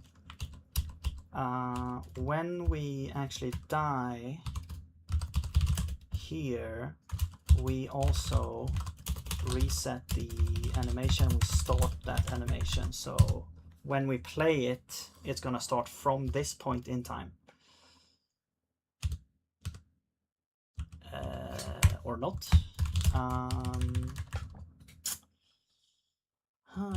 Maybe it's too fast. I don't know. It feels like it should be. Maybe it is too fast. I'm gonna try and lower it a lot. Let's see, where is it? That animation type. Let's do 1 per second. And if it's instantly going to the end, then we know that there's an issue. Okay, so it didn't actually instantly go to the end, but now we have this. I'm not sure how fast this needs to be. Let's do like 0.2.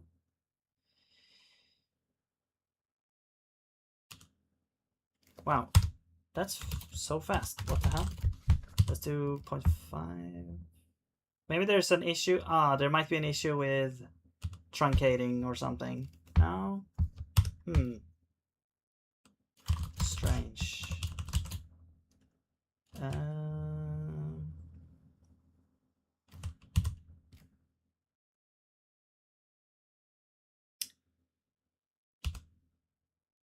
Yeah, see, that's 0.3, so why would 0.2 like instantly be done? That's weird.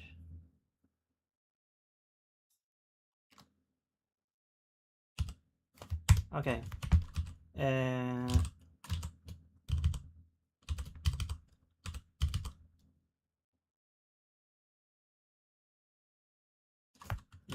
I mean, these are F64s.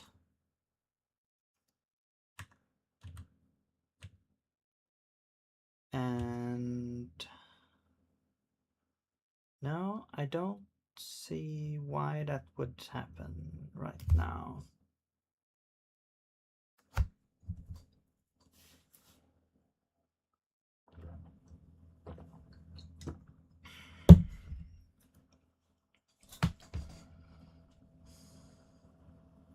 Okay, well,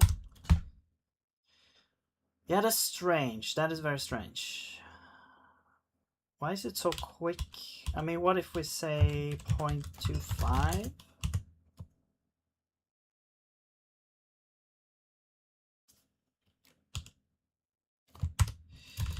You know what? Let's put it in looping.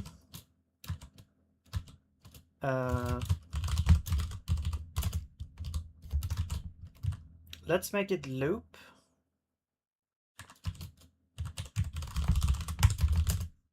And let's have it always play. So let's initialize state with we're dying.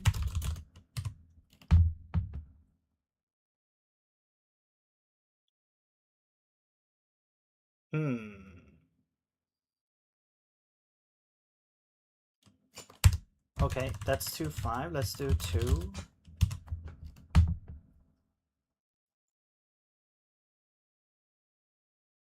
Okay, so it did. Okay, so there's another issue then. Why?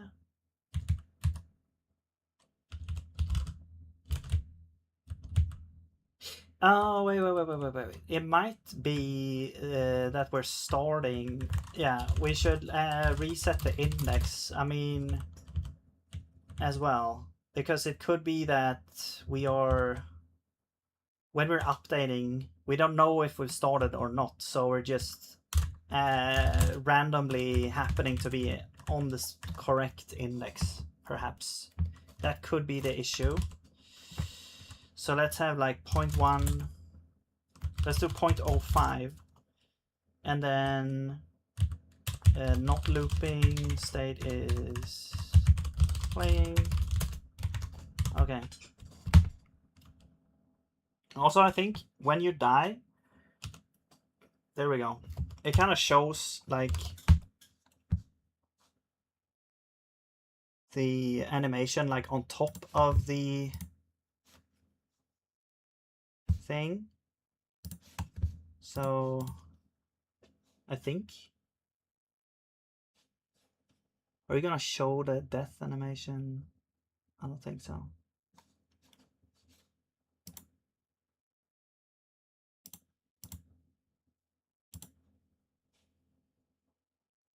Okay, so later the cars move faster. There we go. Yeah, it's kind of shown on top. Maybe I should just print the Frogger on top. That should solve that problem.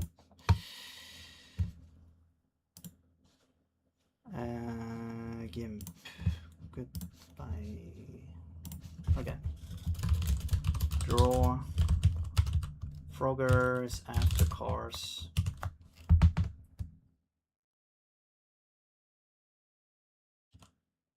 Yeah, but the animation is way too fast. So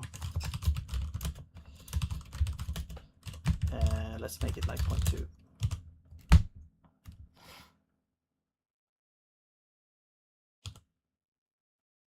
Yeah, I don't know if that's like perfect, but let's do 0.3 and we'll be happy with that. Just want to see how it looks. Yeah, that's fine. Okay, now what else? We have the death animation. Okay, so but we can still move around while we die. So that's not great. So let's go to update input. And I'm going to put all of this in update input move. Okay. And then if the state, let's do switch state. If we're playing, we should update input move.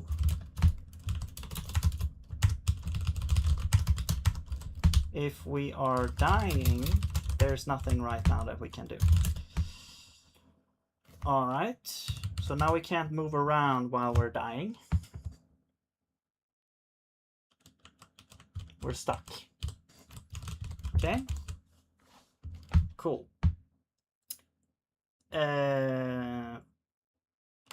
Okay, so I want to see now what happens if you go in the water. Actually, if you go in the water, can I get this game working here? Insert coin. Am I playing now? No, I'm not. Restart game. Yes, please.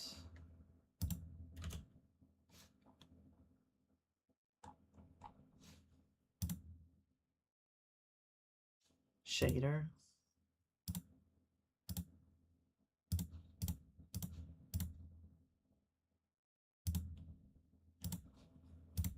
CRT. Getting the real. 2x. Oh, this is speed. Yeah, because I really want to start.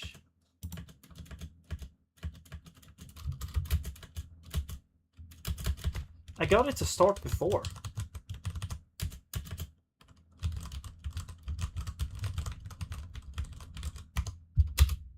Credit 0. It's like you have to enter credits first.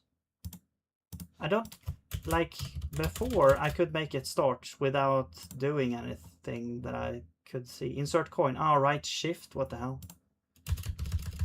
Okay, there we go. Finally.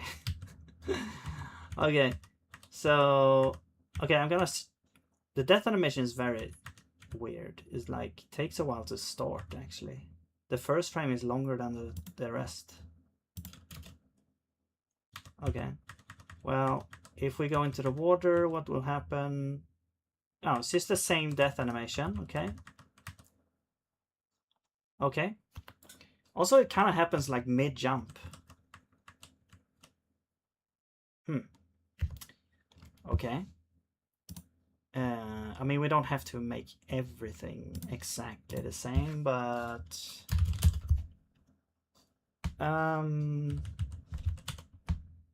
okay, so let's make it so that we die in the water, I guess. I guess we'll have like water, update water. Okay. All right, so the water is on the upper, I guess it's like on the upper half of the screen. Let's just take this, let's just make this check here. If the position of Frogger Y is less than the half of the screen, then we die. Let's just make this function here, die.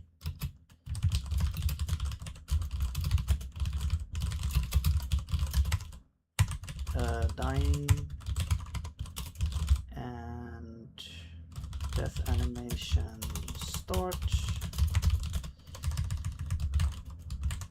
So we can just die. And do the same thing over here. Okay. Also, if we're not playing, we don't need to do anything here. Whoops. Frogger is ready. I mean, not really. I would say it's a long way to go to implement a full game. To implement just the first like screen, it's also kind of like a long way. But right now it looks like this.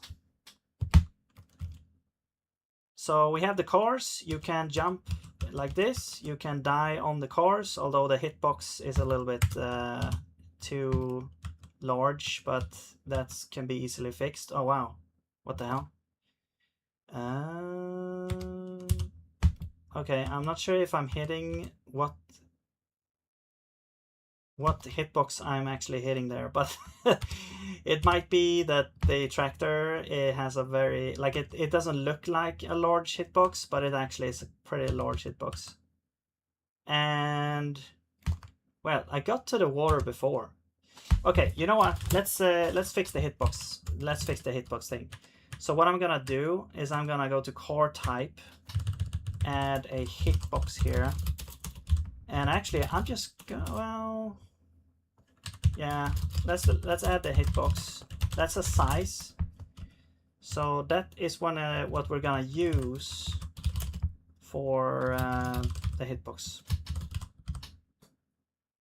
And the hitbox is going to be, well, we don't actually need to pass this, right? Hello, Marka. What's up? What's up? Yeah, it's going good. We're making Frogger here. It's doing okay. Been sleeping a lot, mostly coding otherwise. Okay, cool. That's how it should be. All right, so the hitbox is going to be, it could be a rectangle as well, I guess. Could be a rectangle actually. Yeah, because it can have an offset, like the hitbox starts at a certain place. So this hitbox is going to be starting. I'm gonna look at GIMP here actually. So for the yellow car, I mean, does it make sense to make this the hitbox? I think so, right? So it's gonna be like 15 by 14 and the offset is like 1y. So 0, 1, 15 by 14, I think I said. Yes. So that is the actual hitbox of the thing. And the tractor, let's look at this one. Tractor should be here, right? So it's like 1 by 2 and then 14 by 12. So you are 1 by 2, 14 by 12. Purple car is you. You are like 1 by 3, 15 by 10. 1 by 3, 15 by 10. All right, the fast car is this guy, I think. 0, 1, 16, 14. 0, 1, 16, 14. And then the truck is over here, and you are like 3 by 3, I believe. 3 by 3, 27 by 10. 27 by 10. There we go.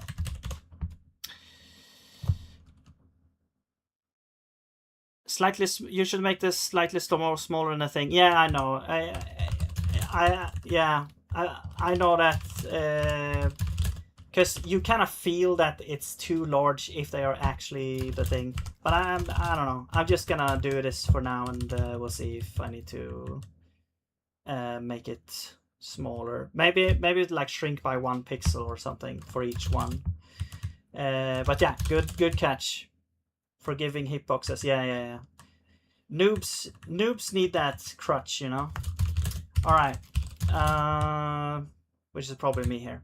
Soon you'll see. Okay, so we got the hitbox on the cars. Now we should have the car hitbox function. Should use that instead. So this is gonna be the hitbox width and hitbox height, but also position. We have to add car type hitbox X and car type hitbox Y. All right, there we go. Yeah, we'll see if we need that. Probably, we'll see. Okay, so we've updated the hitboxes. Let's see if that works. Also, I should probably update hitbox for Frogger as well. Oh, it's still, I mean, something might be wrong with with how we're comparing this. I should probably draw all the hitboxes, to be honest, like a debug draw thing. Let's do that, like debug draw. Let's go through like all the cars. Cars. And we'll do car, we'll do draw, rectangle, rec, I guess. Yeah, because it's gonna be like hard of hitbox, and then the color, I guess we can do red or something. So that is the hitbox there, and then we'll also draw the Frogger hitbox in green or something. And then draw, we'll draw it here, draw hitbox, draw, debug draw. All right. Yeah. Okay. I can kind of see what's going on here. Frogger hitbox is not aligned here properly. Okay, so also it's like weird because you see like 1 pixel of the purple. I missed 1 pixel of the purple cars, or the bottom cars, the yellow cars. Okay, so yeah, cool. That actually revealed the issue. Okay, so I guess what we could do is we could just say the hitbox of this guy needs to be changed. We'll get the offset. It's gonna be graphics offset and offset X and offset Y. We can also take like position is this, add with position, and then that's the thing you get. Okay.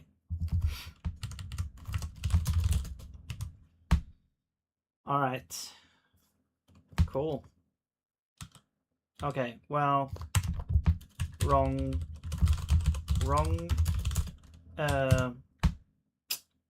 way. Wait, what? No, sorry, the other way around. There's gonna be position,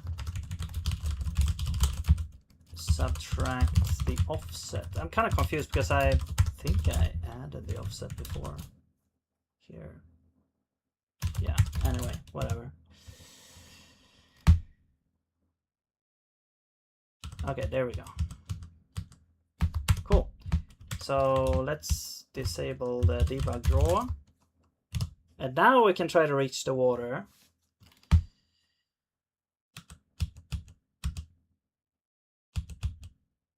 What?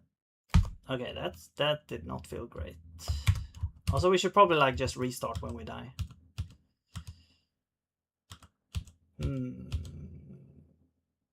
It feels. Oh, I see. I know what's going on. It's the Frogger. The Frogger hitbox is still like 16 by 16. Okay, there we go. Oh, I see what's going on. So when we die, we shouldn't actually update the Frogger movement. I was debugging my library yesterday and I had 2 different bugs. One was segfault for one of the tests. Turns out I was freeing memory and then using it instead of the other way around. Okay. Yeah, those segfaults, man. Another one, I forgot to set the token pool to the pointer to the memory I just allocated. I did it the first time, just on a second allocation. You forgot to set the token pool to the pointer to the memory you just allocated. Yeah, I mean, those seg faults, they're so hard to debug sometimes. And that's usually why if you're dealing with that stuff, why you want to like very incrementally implement something and then test it. Because if you just go on and go on and go on and then you test something and you get a bunch of random seg faults, you have no idea where the hell to start looking. I mean, at least if you I mean, you could get some kind of dump out maybe or something like that. Try to inspect it, but the the when you get like a seg fault in Zig, it doesn't show you where it happens. It just fails, and you get like seg fault. You get no information at all.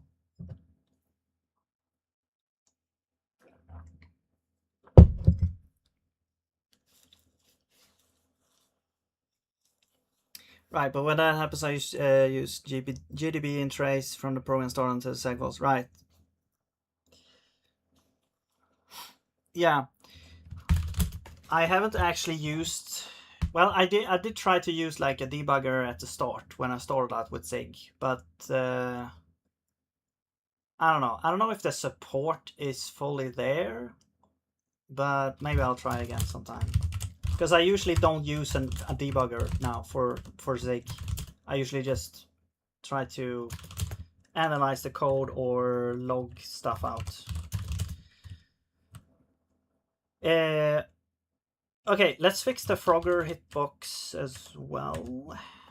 So instead of doing this, I'm just gonna say plus. Well, let's check what it should be here. The Frogger hitbox. Should we? I mean, we could do this. Yeah, sure. Let's do this. So 2 by 3. I think it looks a bit. It looks almost. Oh, I was looking at the these squares. They don't actually correspond to pixels. Okay, now it's almost like a pixel. Now it's like a pixel. So 2 by 3 and then 12 by 9.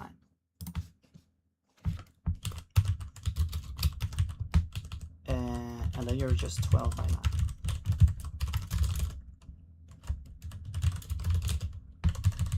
Cool.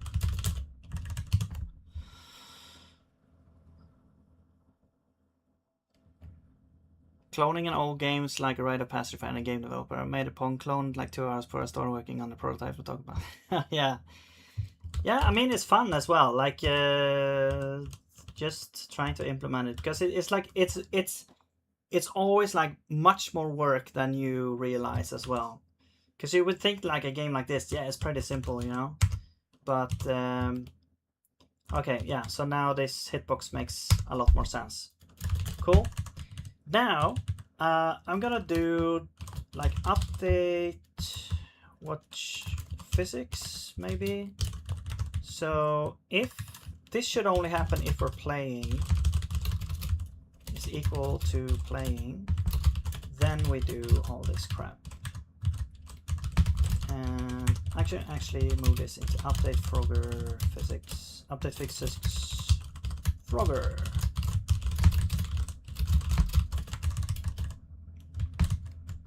Oops. Where am I? What's happening? There we go. If we're playing, we will update physics Frogger. And EDT. Oh, you're not used. Okay, cool. There we go.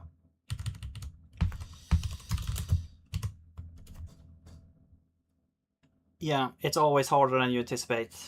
True. The Pong clone had some weird quirks with the ball velocity on Godot that I got stuck on. There's always, you know, a bunch of shit you have to deal with that you never thought you were gonna have to deal with. There we go. Now we have the same behavior. It's like you reach the center of the screen. I think that's what they do. You reach the center of the screen, you die halfway to the next thing. I'm reading from chat on YouTube. The AI is actually a lot more complex than you think. What AI? Oh, the Pong AI, right. The ball would literally just get hit when slowly fall down. Okay. Man. It sounds like an air drag or some kind of physics setting problem or something. Okay.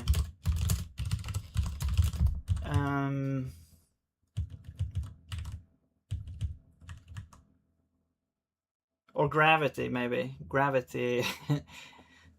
Slowly fall down. Okay, that's fine. Okay, so we're dying when we reach the water, and it stops. The Frogger stops moving as well. So that should happen on cars as well. Like you go up like this and you die. Is that how it works in here? Yes. Okay, so we copied that behavior. Cool. Now, I mean, we basically have everything from half the screen down. Now we need to get a bunch of turtles and logs in.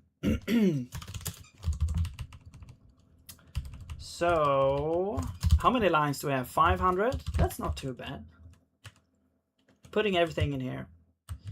All right, we have the log direction. That should be like the movement direction. I guess we don't really need that because we have the velocity. Yeah, we don't really need the direction actually.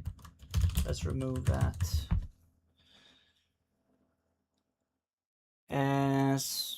That's exactly what it was. Okay, cool. The solution was to constantly apply velocity in the direction the ball was moving rather than letting it bounce normally. Ah, I see. If the platform is moving at least as fast as the ball, solution is that says each frame go towards the platform is unbeatable. Right. Bouncing physics in Godot applied velocity from the paddle to the ball, which made it slow down. Right. Yeah, because that's the thing when using some kind of physics engine that you don't know every ins and outs. It's like you have to deal with all the stuff and kind of, yeah, tinker around with the settings and stuff. But I found that after implementing kind of like a system on my own, the only options that I have is like there's like restitution, like bounciness is what that means. Restitution means like bounciness. So if two objects collide and they have like a lot of restitution, then they bounce or something like that. I don't know the maths. I just followed like a YouTube series that implemented a physics engine in C#, and then I translated that basically to zig, but I didn't implement everything. So, but anyway,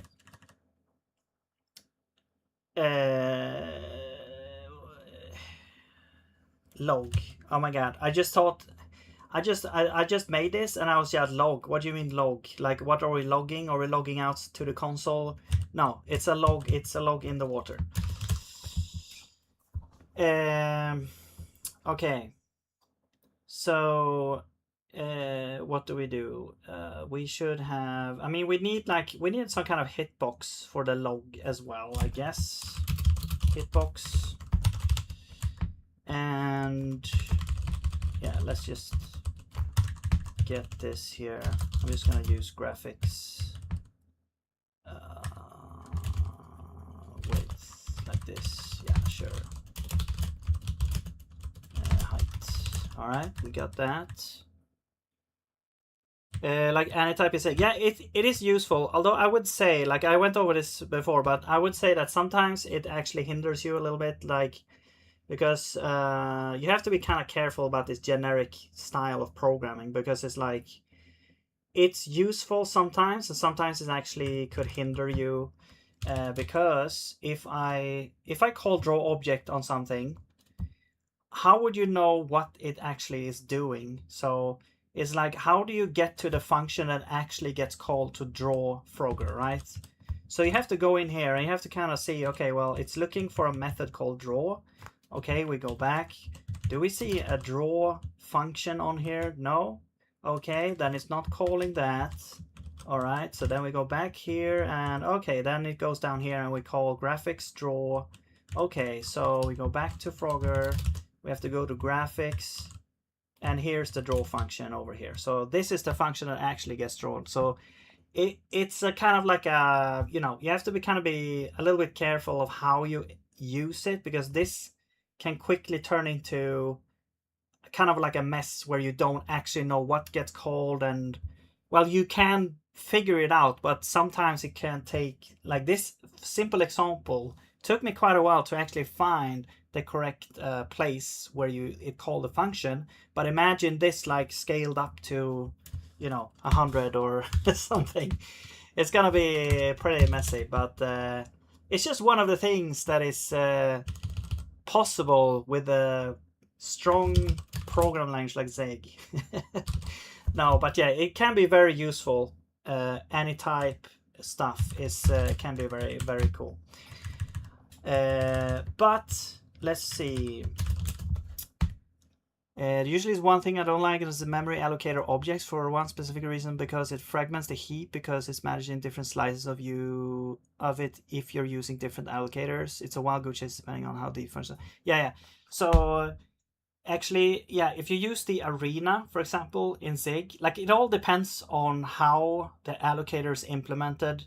But the standard implementation of the arena, or there is only one arena, I think, implementation in Zig. But you can make your own implementation. But the standard one actually doesn't really care about... It's like a very inefficient way to... How are we going to explain it? Like, essentially, if you allocate a bunch of things in the arena, right, they get stacked on top of each other, right? Essentially. Now, if you free something from the arena while you're still like using it, you know, you haven't like deinitialized the whole arena, but if you use something in the arena, so let's say I'm just gonna do this, let's do it outside here. So let's say arena has like, it allocates like a page of memory here, let's say, right? So we have like a bunch of empty space here, right? So the first thing you do is you allocate 2 bytes of things. So now you get this 2 bytes of A here, okay? Then you allocate something B, okay? Now you have B, and then you allocate C here. So now we're full on this page, so it's gonna make another page here, but whatever. I'm gonna explain let's just make some more space here so we have more space. But we allocated 3 different projects here, or I mean things in here, okay? Now if you go in and free, this is the heap, sorry, this is the arena allocator, right? This is the arena allocator. If you, so okay, let's just do this. Allocate A, then A gets allocated. Allocate B, B gets allocated. Allocate C, C gets allocated. Now, what's going to happen here is if you free B, what's going to happen? What do you think would happen here? Like, what would be the optimal thing here? Also, keep in mind that the arena allocator has like an internal pointer or something that points to the where the next allocation is gonna happen. So, and that at the start it points to 0, and then here it's gonna be 2. Here it's gonna be like 5, you know, something like this, 6, okay? If you free B here, what is gonna happen is that B goes like, it's invalidated essentially, but this is still the same, like this still is the same. So if you go ahead and allocate something else, we allocate D, whoops, then D gets added onto here. And now this points to 9, okay? So this basically, this is like a hole here that never heals. It never heals, right? You can't get that back.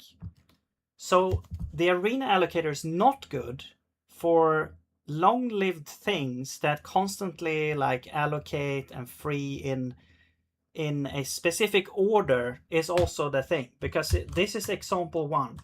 Let's do example 2. Okay, example 2 is that we allocate A, B, C, and then instead of freeing B, we free C. Okay, we free C. So what's gonna happen then is that this is gonna disappear, and it's gonna check, like this arena allocator actually checks, like, okay, the thing you freed, was that the last thing we previously allocated? Okay, then it actually backtracks. So if you allocate in a certain order and then free in the same order in reverse, then you can actually get back the memory. So it has a very simple model like that. So it's good. It's good for things where, I guess, you know, you have a big object that's not gonna change much. It's not allocating a bunch of dynamic memory that then gets freed in a random order or something like that. It's not good at that, because then it's just gonna grow and grow. It's basically a big memory leak at that point. But it is good for something that doesn't really change much, or doesn't do that, and then you just want to deallocate or free everything up at once. But for this scenario, it's not good.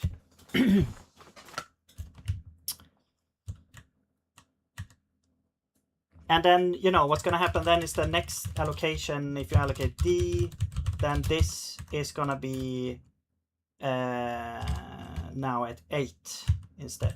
Also free, actually, no, this is D. This, there we go.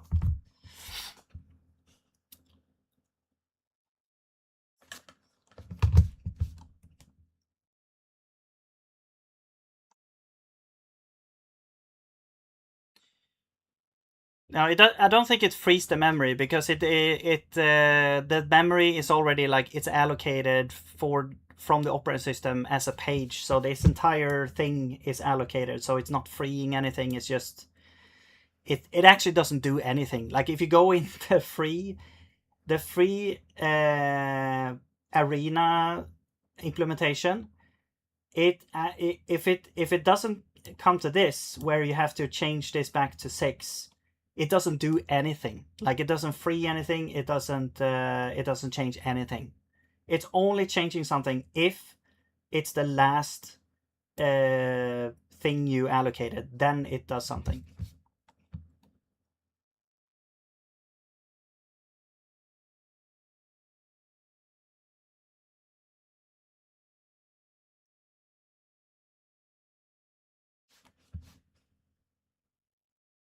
Yeah.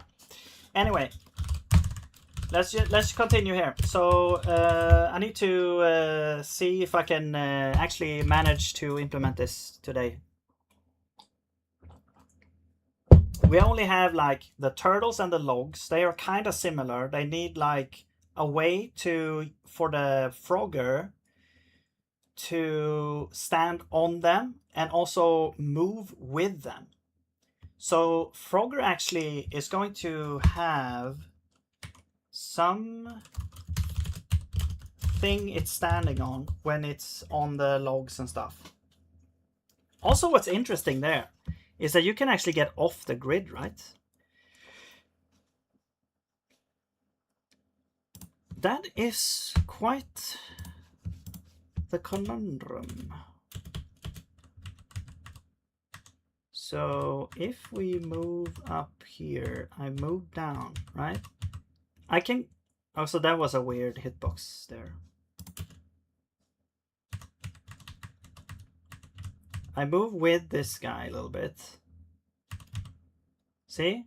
Now I'm, like, off the grid. If I move to the left, I'm kind of off-centered. Whoa, I can also move over here for some reason.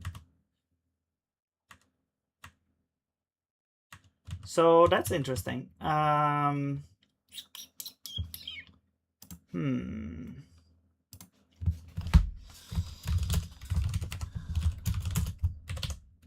Okay.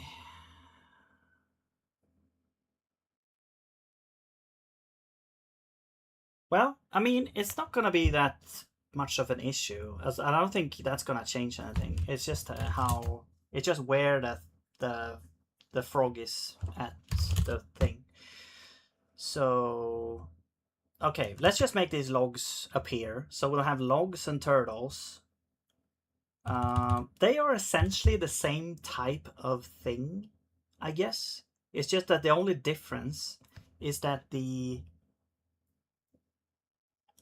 if I would generalize this, I would call this something that you could stand on, like a standable or something like that. I mean, in ECS you would just have a component saying standable, and it doesn't need to have anything on it. It's just yours. You can stand on this guy. Also, if you're submerged as a turtle, then we just remove standable and you can't stand on it anymore. Then you sink, actually. Yeah, and the cars would. Okay, anyway, maybe I'll do a follow-up on this to make this an ECS version and see how much faster that will be, or slower. I don't know. But this was actually a fun game to do. Way more things that I thought I needed to worry about, actually. The logs. How we will do the logs? Do we do them just all at once? They have different graphics. There's gonna be like short, I guess there are short logs and large logs, maybe. Because there's 3 different... There's no other types of logs, I don't think. So these are the graphics. And if we look at the game, we can see that there are longer logs. There are these logs, which I believe is like... Is that 3 wide or 4 wide? I don't know. It might be 4 wide. And these are... Yeah, because this is 3 wide, 4 wide, and then we'll have to figure out how long that is. Okay. Right, so let's put all the logs in one place. So I guess we'll have like, I don't know, log. We'll do the same as cars. So long logs, I guess we have like 2 or 3 or something. And we have medium logs, I don't know, 4. And then we have short logs, which are, I don't know, 6 maybe. Length. Okay, so 7. Actually, let's just look at the actual game here so we can count it. Yeah, I mean, we can have 3 long logs, unless it's wrapping. No, let's just do 3 long logs, 4 medium. Yeah, 3 long, 4 medium, 1, 2, 3, 4 short. Okay. 4, 3, 4. 4.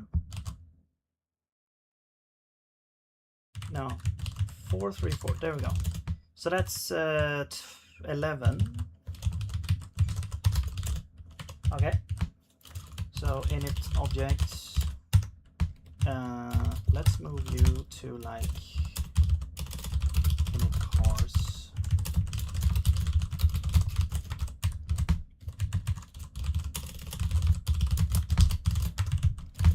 And I'm just gonna copy this init logs.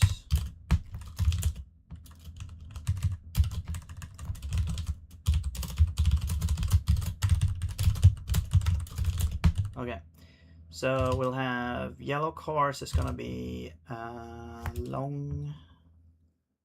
Well, let's do medium logs because those are at the top.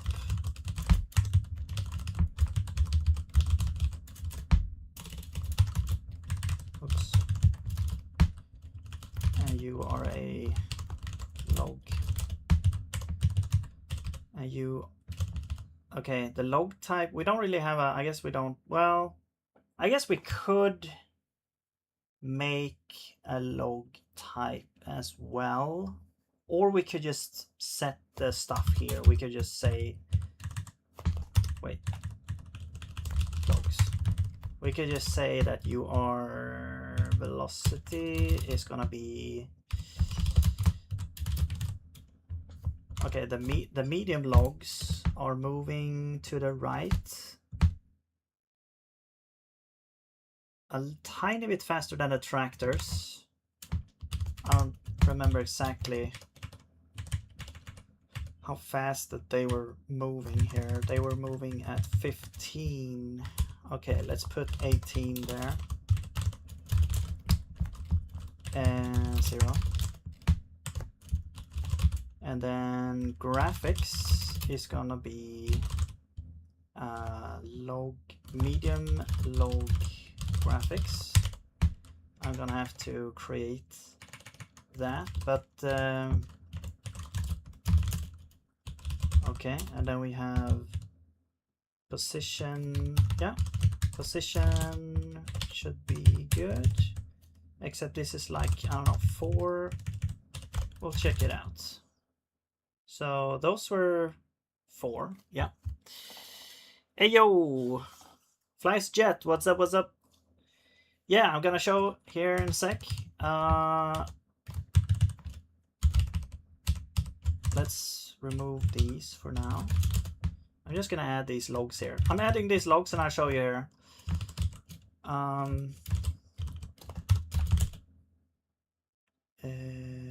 Yeah, we need this medium log graphics.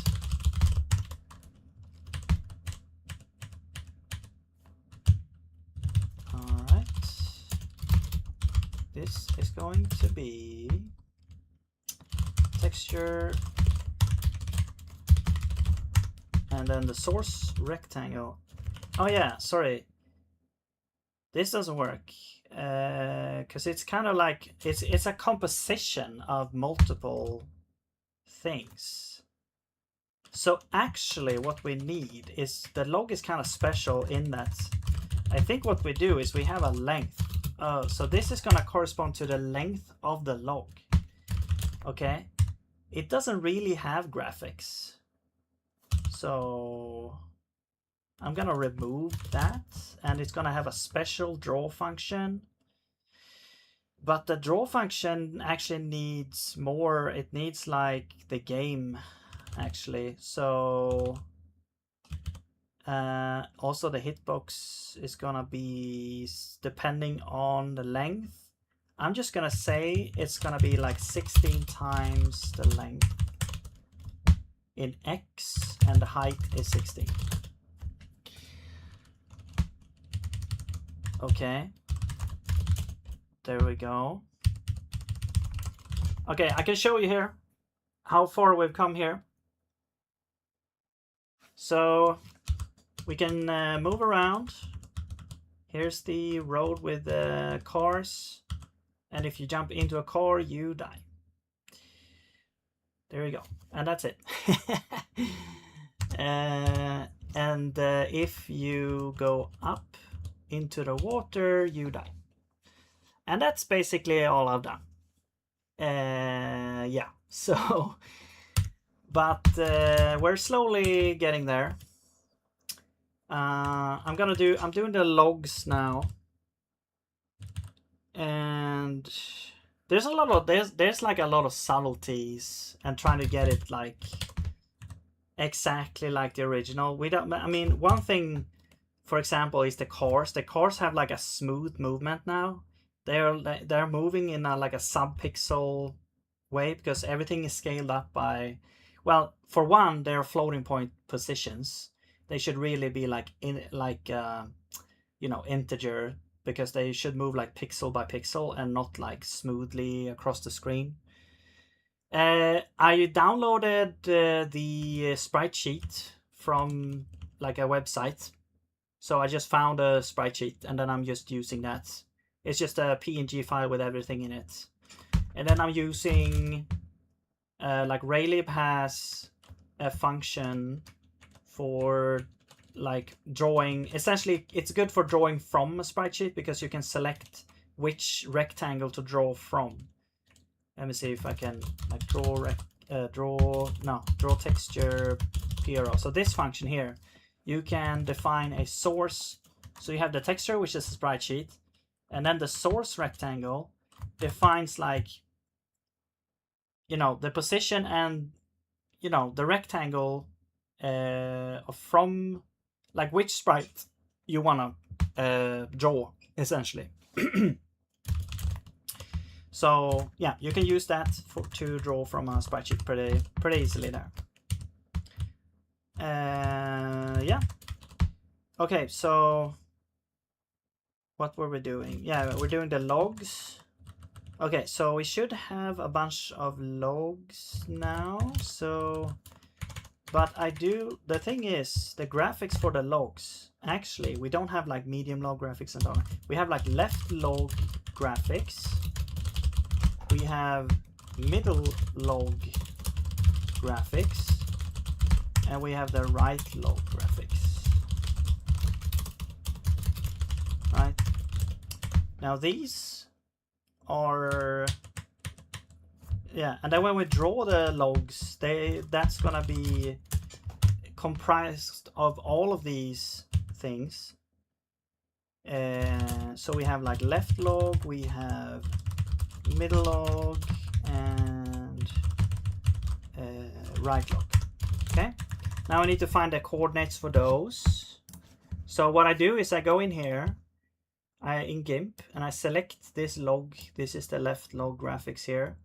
Position 134. So 134. And then size is 16 by 16. So 16 by 16. All right, that's going to be the same for all of these. I'll just change that right now. And all of them are going to be on 134, so I'll change that. Now, the second one will be over at 19, 134. And this one is at 37. There we go. Cool. So now we have that. And now, in order to draw a log, we actually need a bunch of stuff. So when we draw an object, I think what we want, this is where we need the context here. So I'm actually gonna add game here as a context. Let's do this. Sure, why not? And then we actually pass in game here. Now our draw functions actually need game, so, or self, I mean, yeah. So we have to pass in self. Okay, there we go. But okay, sure. Let's do that. Actually, you know what? Let's just do that. That's fine. That's better. All right. So, but now this is like, hey, I only have one. I don't have this thing. So we get like game here. No, like this, yeah. But we don't need it, so we can just ignore it. But for the log, I would want to actually see, this is like OOP now because we have different implementations at different places for different types. And this is not usually how I do things really, but I've talked about this a bunch. Anyway, so what do you want to do? You are a log, and let's get the offset. well, yeah, the offset is going to be, just pick one here, and that's the offset. Then we're basically gonna draw, first we're gonna draw the left log, draw, position is gonna be position, so the position is offset, add, no, it's gonna be position, subtract offset, I'm pretty sure, position, yeah, that's the position, rotation is 0. Okay, so now we should see the left log. I'm just gonna have to also add the logs to whatever we, like we initialize the cars, but then we also draw the cars. We should also draw the logs. And it's basically the same thing. Also update physics. We should also do that for the logs. And it's essentially the same thing, almost. And then we also have like update cars. Update cars will check if we need to kill the player or wrap them around. So I'm gonna also add update the logs. Actually, yeah, let's update the logs. Log. So the width is gonna be hit. Let's take the hitbox.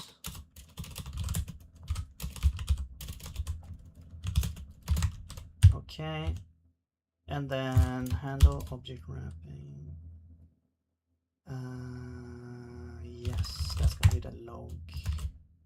Yeah. And then you are the hitbox. No, we don't die. Okay, but we might do something else. If we collide with the log, we should change like a thing where the player is like following the log, you know. But for now, let's just do this. We don't care about that. So that we do with the update logs there. They wrap around as well. Okay. So let's update the logs over here. So now the logs move. They also wrap around. And they should also be drawn as well.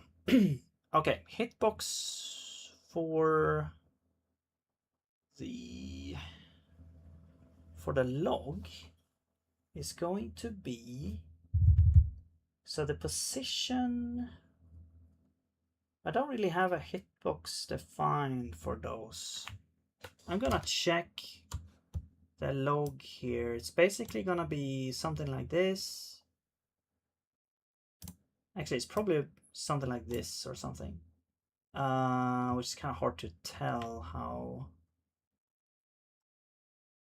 far this is.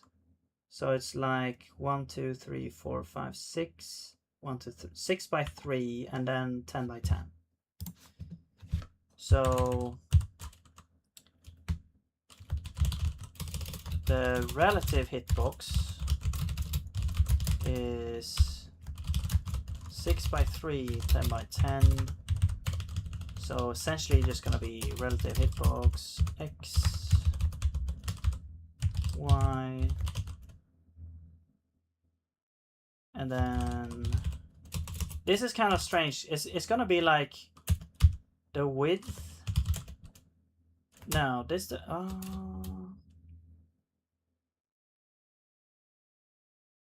it's like 16 times length, but then it's also like we take away. However, where we start, I think it's like we take away 12, I think. Yeah. And then for the height, it's just 10.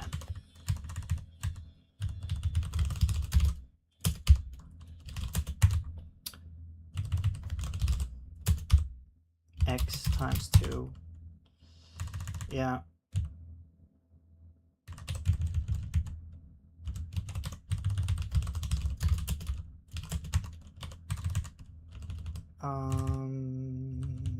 Yeah.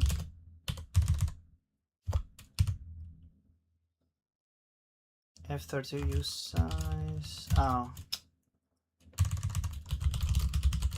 Okay, let's get a length in here. That's gonna be F32 float from int self length. Length. Oops. There we go.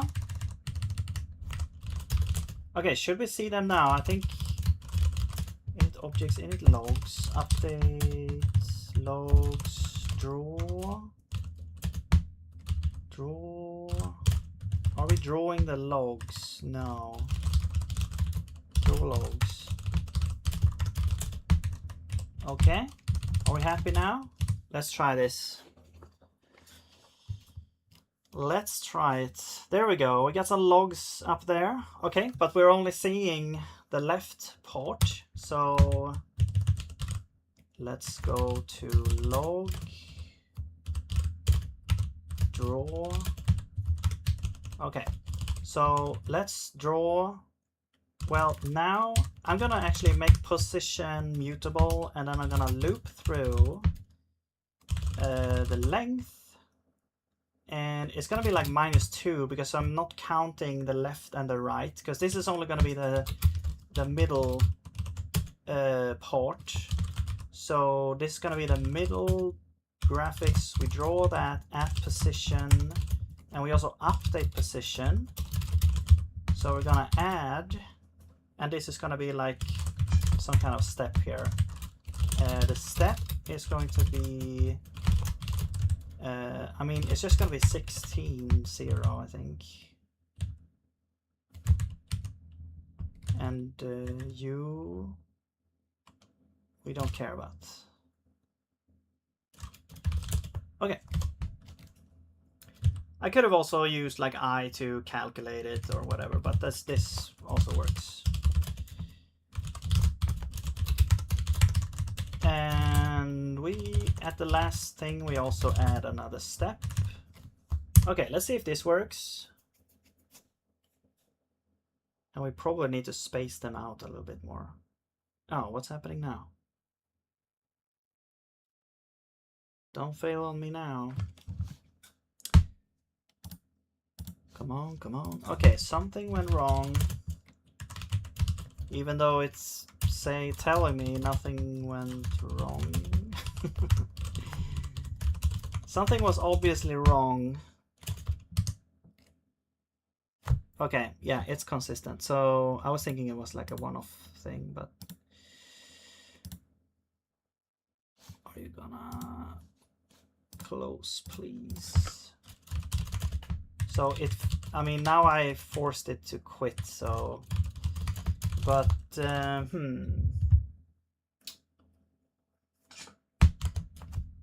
Why is that happening? Also, thank you, Electricon, for following. Thank you so much.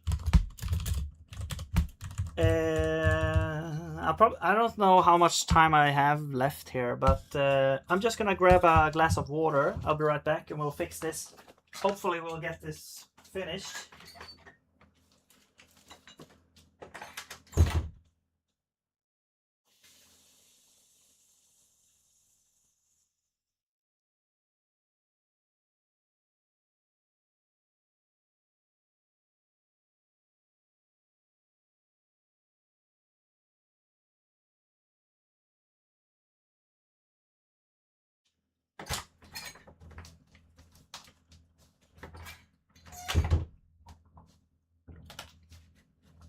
All right.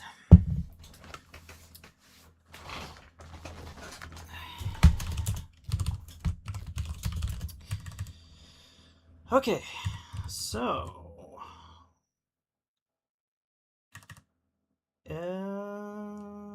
is it like that this is gonna be more than this? It gets like in an infinite loop or something. Because are we actually setting length properly somewhere? Wait, we're not setting them at all? Oh, we never set length. Okay, that explains a few things. I'm gonna set you to 4 for medium logs. Welcome back, Marka. Do you think we can make it today? Oh, that was still not the issue. Oh, wait. I know what's going on. We only initialize the first medium logs. We never initialize the rest of the logs. So it's gonna get some garbage data and stuff. So we're gonna have to do the other ones right now. So next up is the long logs. Long logs length. No, long log length. Long logs. Come on. Understand what I want, please. There we go. The long logs, I'm not sure how long they are. Maybe 8 or 7 or something. And then you should probably be like, I don't know, 10. There's only, well, there's 3. So 3 divided by 14 is the max, I think. So it's kind of like 4 or 5 or something. I don't know. Let's put 6. They should be very spaced out though.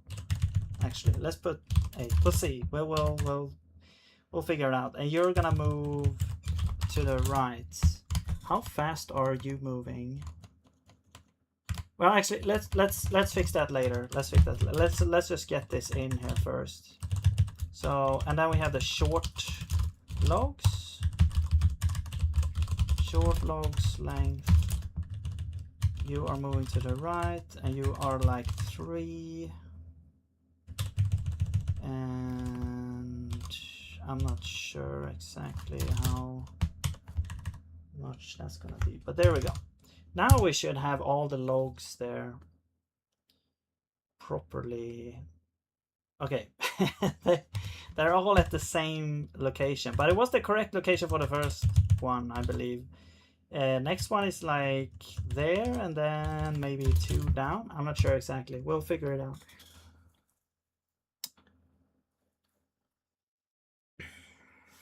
Is that correct? I mean, I think the long logs are probably... yeah, they need more spaced out. They need to be more spaced out. Maybe 10. I noticed that you make a lot of typos. I can see very fast timing speed, accuracy, and full. Yeah, the thing is, like, I don't think it actually matters how fast I type. I will still do the typos because I have like fat fingers or something. I don't know. I need like larger keys. I don't know. Even though, you know, I've typed on keyboard all my life, I still do typos. Long logs should be down more. Okay, I see. I'm just gonna check. Wait, so long logs is 6. I'm gonna check the speed and everything. The medium needs to be more spaced out.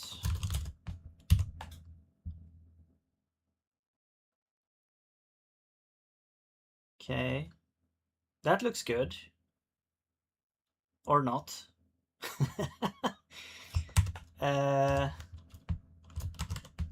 Okay, you know what? I think handle wrap object wrapping for logs, the width should actually be not the hitbox width. It should be like actually like 16 times the length. So yeah, that's the width there. But then this doesn't work because I need to. Okay, well, that's fine.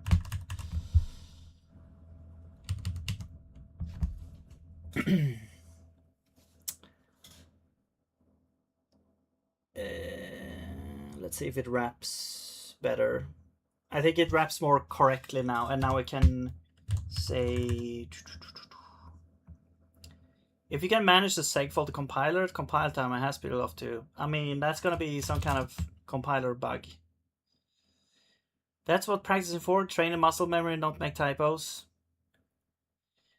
Yeah, I mean, I work as a programmer, so it's like a lot of these things I should, I should not do with considering how much I type and stuff. I should not make these typos, but I do sometimes. I don't know. If I get eager, I guess it increases my typo rate. I don't know. I learned to live with it. Also, I learned to kind of be also good at adjusting the mistakes or like fixing the mistakes, which is also a skill that you learn and improve. Like the last two messages I typed in like 15 seconds, including this one actually. Probably less time. That's why I'm so much better for typing traditional keyboard. Wait. You might like a chiclet keyboard. It's the type of keyboard you'd have on a laptop. Get one with either mechanical or scissor switches. A laptop? I hate the keyboards on a laptop, to be honest. Not to like put you down or anything, but I personally want a separate keyboard. Or I mean, yeah, I don't know. I mean, I think these are mechanical.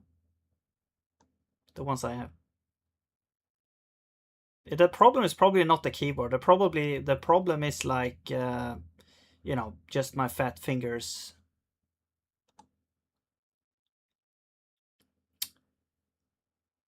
It doesn't have to be. Just try to access an invalid compile time address.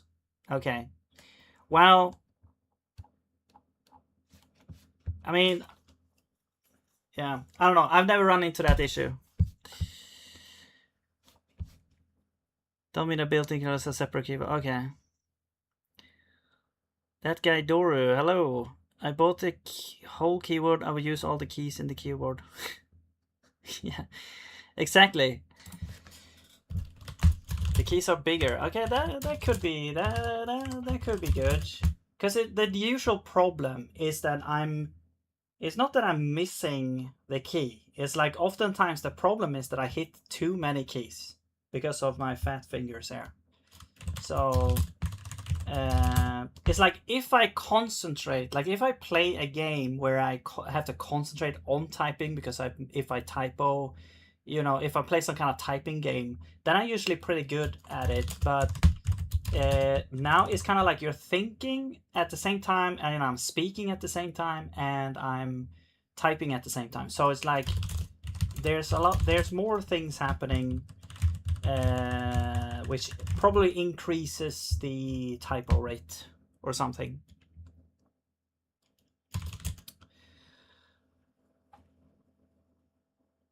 Yeah, scroll lock and pause. Do you use pause?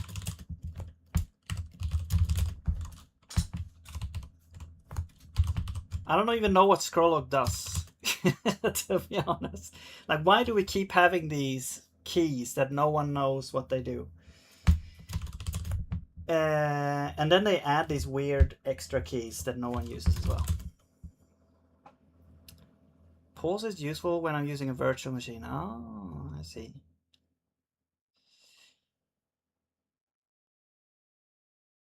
Yeah.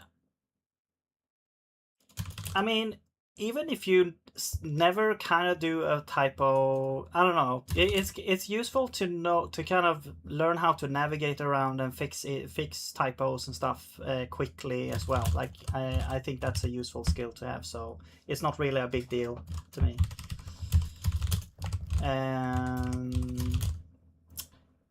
What do I want to do? What's happening? I think we were like adjusting the spaces between the logs. The short logs should be, and also that's why I like fuzzy search is amazing. and especially when it like accepts like out of order. I don't know if that's possible, but like out of order searches, maybe that's too much. I don't know. But I love like first like the search in the default search in Vim or NeoVim is like you have to search for the exact thing.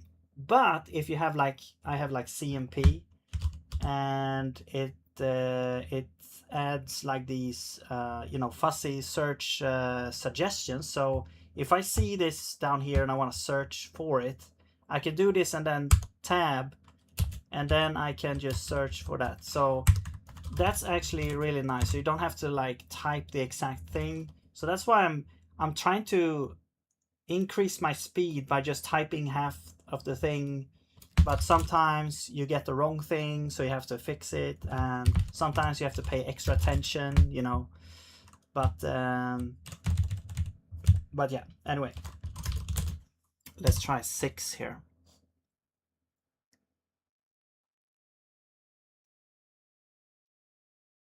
Helix time, never. Okay, I mean, fine, sure, that's fine. What about the long ones? They seem very far apart. That doesn't look good. It almost feels like there's only 2. It's like they appear too late. Yeah, let's fix that. So let's do, I think it's gonna be like this, handle object wrapping. The thing is here is like we add another whole width to the thing. I think instead we're gonna get some padding, which is like 16. So instead of adding 2 width, what we're gonna do is we're just gonna add the padding here, and yeah, that's gonna be the boundary.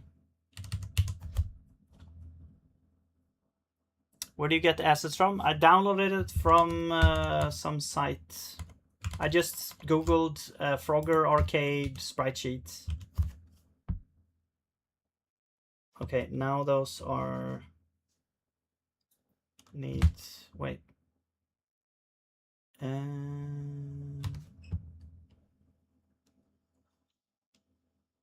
My LSP only shows that when I'm typing in the buffer. Yeah, but this is not LSP. This is like, you can see this is CMP, is called like compare or something. CMP plugin for NeoVim. And you can see that it says buffer to the right. It means that there's a suggestion that comes from the buffer, which means just the file you're editing. So yeah, that's why it's like it's doing a fuzzy search in the buffer for everything. So everything here is like just from the buffer itself, and that gets you a long way, like if you're not using like an LSP or something. But I constantly use that if I want to search for a function, like if I want to search for init objects, I can just say in obj and tab, and I will fuzzy search for that. Yeah. So that's just CMP, I think. Maybe there's some option you need to enable for it to show up on the search or something. I'm trying to kind of utilize because when I first started with Vim, it's like it was all like plugins and stuff, doing plugins for everything. But there's so much functionality with the original Vim stuff that you kind of forget about. So I'm trying to go back to that and try to learn as much as I can from just the built-in stuff, basically. Why are the occasional vertical lines when rendering moving logs? Vertical lines. Not sure. Where do you see that? I mean, it might be because of the... So one thing that could happen, like if you have a sprite sheet that has... So essentially, okay, let me show you here. So because we're sourcing the sprite from this area here, notice that outside of this area is this gray part. So the thing is, like, when Raylib or whatever is rendering this here, SDL or whatever it is, sometimes there's some kind of floating point issue, or there's some issue with precision. So it actually doesn't get exactly the correct place. It like offsets by like a tiny amount over here. So it kind of gets like a pixel of the surrounding kind of thing.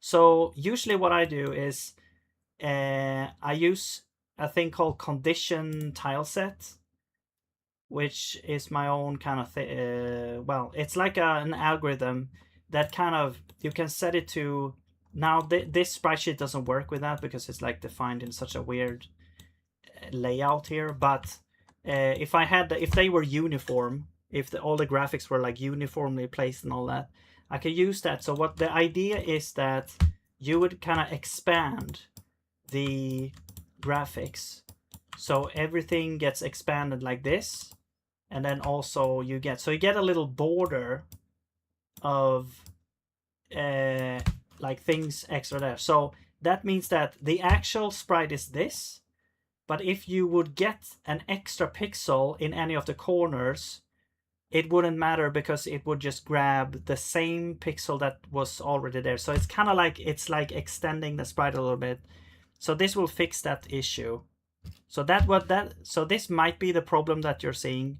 I didn't see it, but I trust you.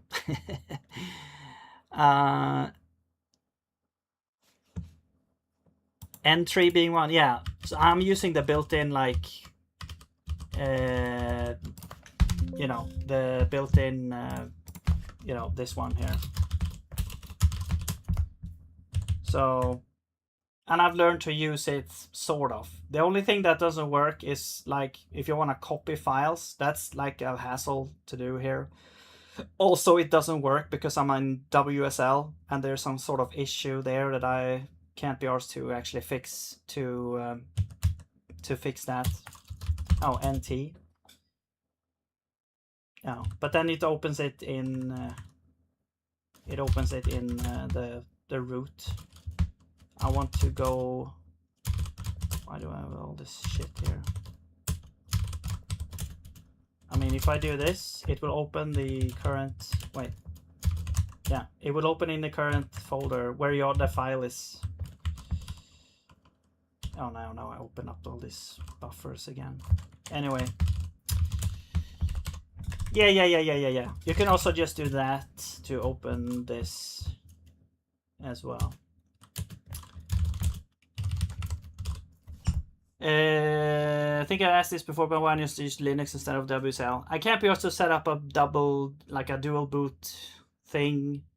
I would rather just use Windows. This works fine. Like, there's a small amount of stuff that doesn't work in WSL, but it's not. I don't care.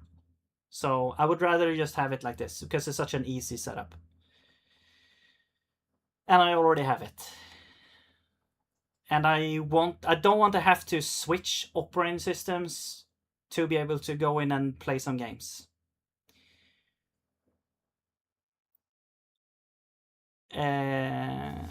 Hello, Gammets. What's up? I don't understand Zig, but your skills are very promising. Also not that good, but you seem like a pretty skilled guy. Well, thank you. I think I can answer you. I'll tell you. About what? Sorry, I don't know what you're talking. Could you say what you're talking about? Potentially dual boot if you need Windows with an NTFS drive, so you can see it on Windows and Linux. Yeah, I mean, I want to be able to use Windows. That's just it. And since WSL like works like 99.9% of what I need, then, you know, a few quirks here and there, I don't really care about that.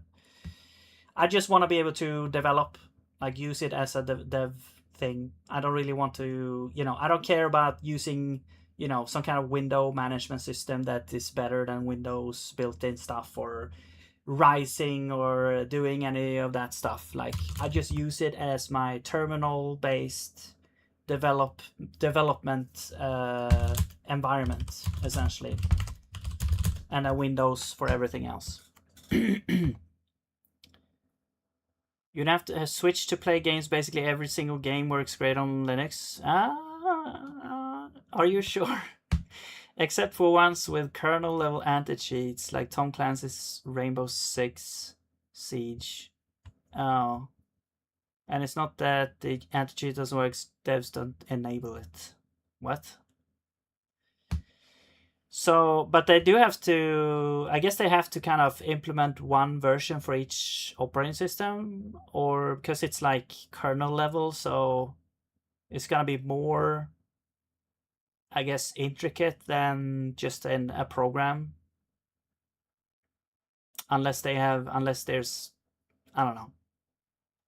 What do they need for that, actually? Like, to make it kernel level? Is it just because it's like more safe for them to execute the code or something? I don't know. Anyway, I don't know anything about that stuff, so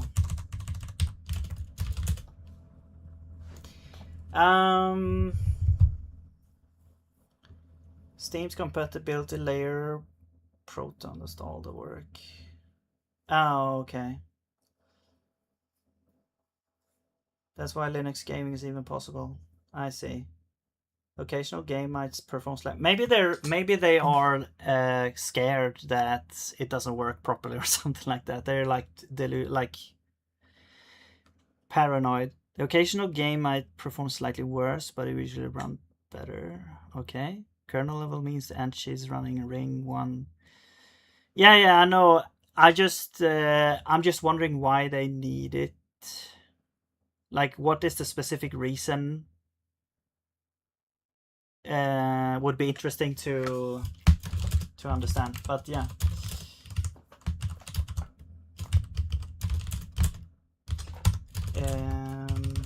So they can like inspect other programs and stuff. Like, they're inspecting your running processes or something. I don't know. But that's a whole nother like knowledge area that I don't know much about, like security stuff.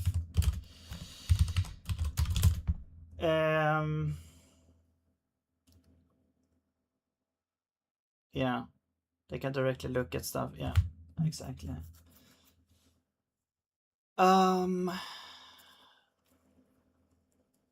Okay, what's happening here? What are we doing? Should we mess around? Like, okay, let's just forget about the positioning of the logs. I'm just gonna make it so that we can actually stand on that. So let's now make the turtles.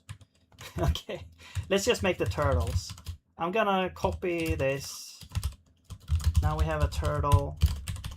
Okay, they don't have a length, I don't think. They're always gonna be like 3 wide, right? The turtles. No, they're not. They actually have like either 3 or 2. It looks like. Okay, interesting. Whoops. Okay, so they could actually be, they are pretty similar to the logs then, except that they are turtles. And we need like a turtle graphics. And we have a step, we have the turtle draw. And actually, now we could just go through length like this and draw them like that. And then add a position at the end, that's fine. Okay, cool. Let's add the turtle graphics. Whoops. So let's find the turtle. Oh yeah, they have like, okay, so there's like a animation here and stuff, but that's are they animating if they're just moving? I guess we'll figure it out. But this will be 152, 16 by 16.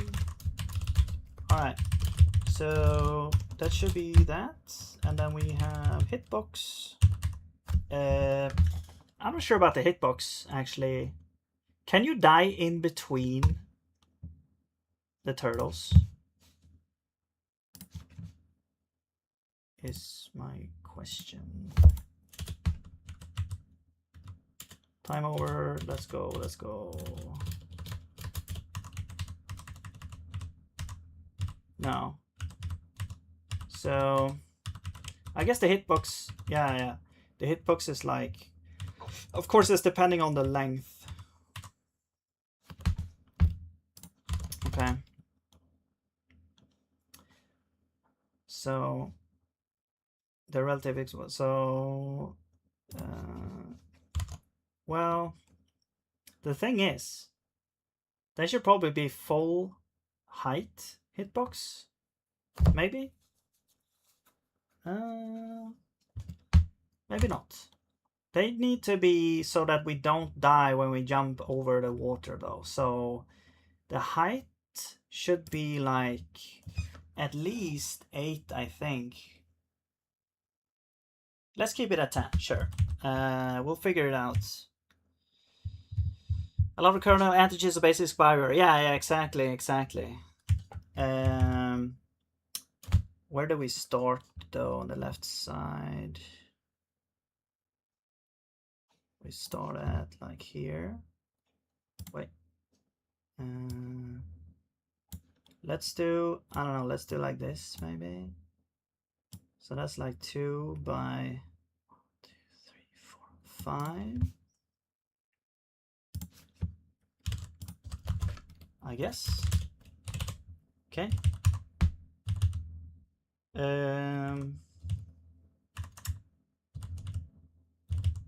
So the width would be length times 16 minus that, yeah.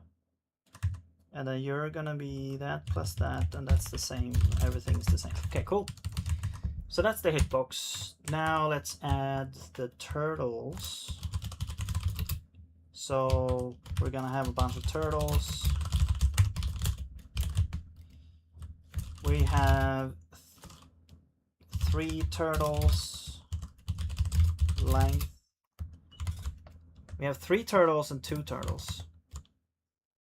3 turtles are 1, 2, 3, 4, 5.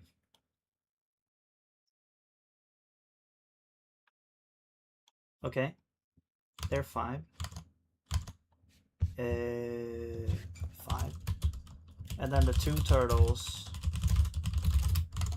are 1, 2, 3, 4. That's just 4, I think. Yeah. So that's 9. 9 turtles. Okay. Let's initialize the turtles.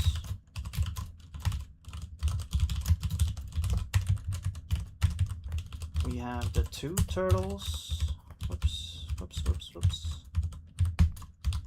2 turtles.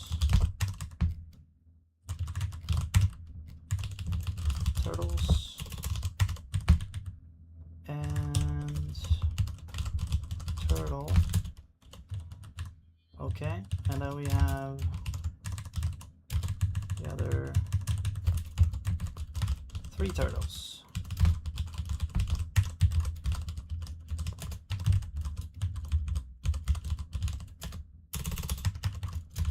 Okay.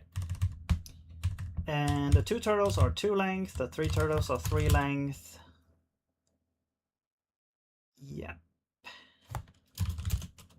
Alright, and now let's, and also 2 turtles row should be like 5 then. And then you're like 7? No. 8. There we go. Okay, draw turtles.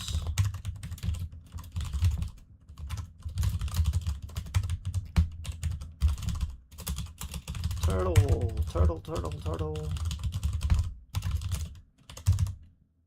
Okay, and then we have update logs turtles.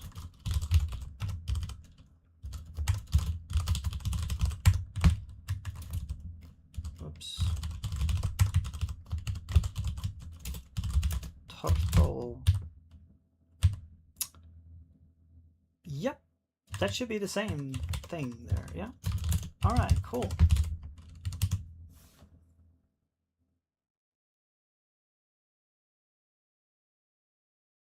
Wow. Well, they're not updating. They're, oh yeah. So in its update physics, we need to also go through those. Turtle.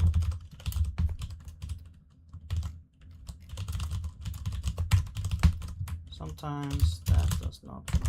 There we go.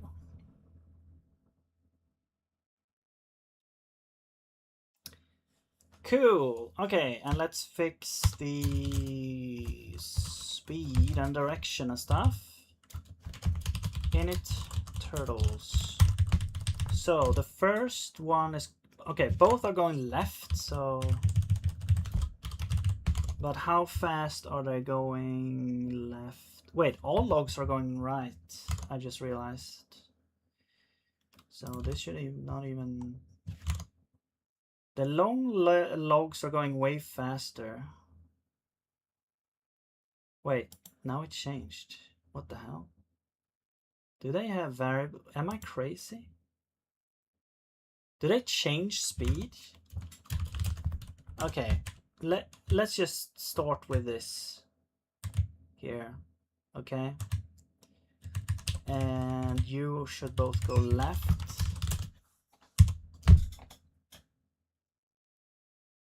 You didn't see, but I was looking at the game, and they actually like changed speed. Okay, cool. So what we need to do now is a couple of things. The turtles want to dive and like submerge and come back up. But I think first I want to make it so that I can we can actually move around. Like jump on the turtles and the logs without dying on the water. So what I think we were gonna do is we're gonna add a thing to our little Frogger object, which is like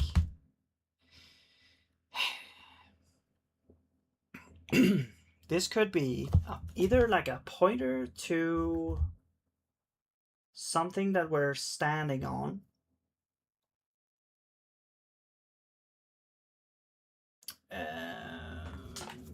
It could be, yeah, a pointer to an anti-opaque that we're standing on, and those could be like that could be like either a log or a turtle.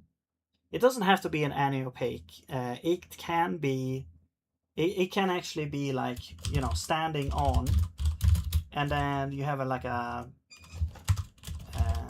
standing on is a union enum.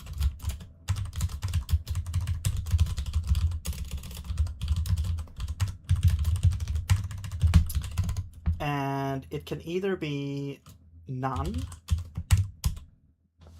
or it can be, or we can make it, you can also make it into an optional if you want. Let's do it this way now. It can be none, or it can be a log. So then we actually have a pointer to a log, or it can be a turtle pointer to a turtle. Because the thing is, like, if it's a log, you should always be able to stand on it, basically, until we move off of it. If it's a turtle, it's like, if the turtle, it's like a thing where if the turtle is submerged, you should die, right? In the water. yeah, so also the turtle is like is submerged. We could add this as a thing. Let's set it to false, right? Yeah, and standing on, whoops, is none. Okay. Now, when we update the water, which could kill the frogger, little froggy, if the frogger is standing on something, then we also don't do anything. Actually, that's not true. We should, let's do like standing on, or we could make a convenience function here. Here is standing on solid thing. Okay, the best name ever. So let's make this function. Oops. Is standing on solid thing.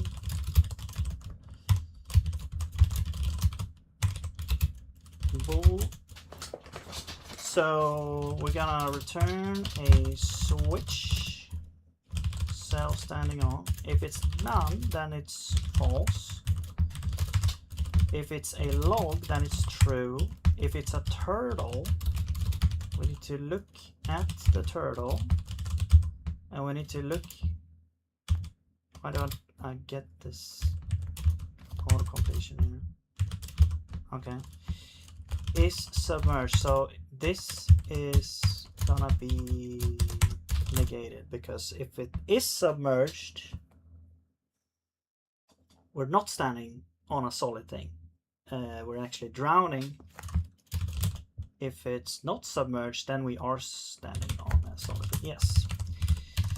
Always have to double check those Boolean logic stuff. So if we're standing on a solid thing, we shouldn't die. So we return. Okay. Now, how do we know if we're standing on a solid thing? How do we change that state? Well, we could go through these and actually say, let's do the turtles first so we can try it out. We could say if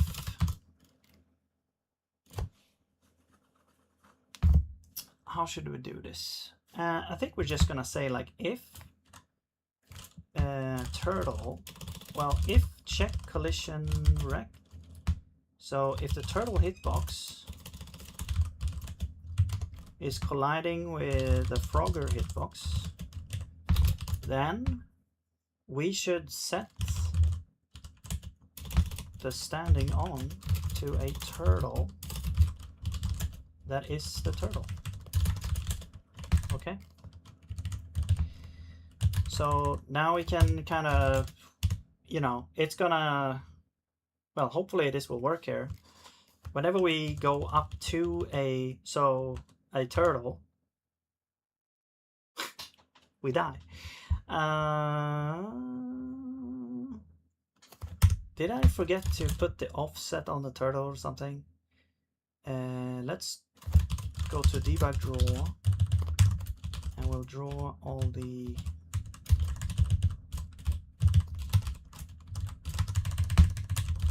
logs and turtles.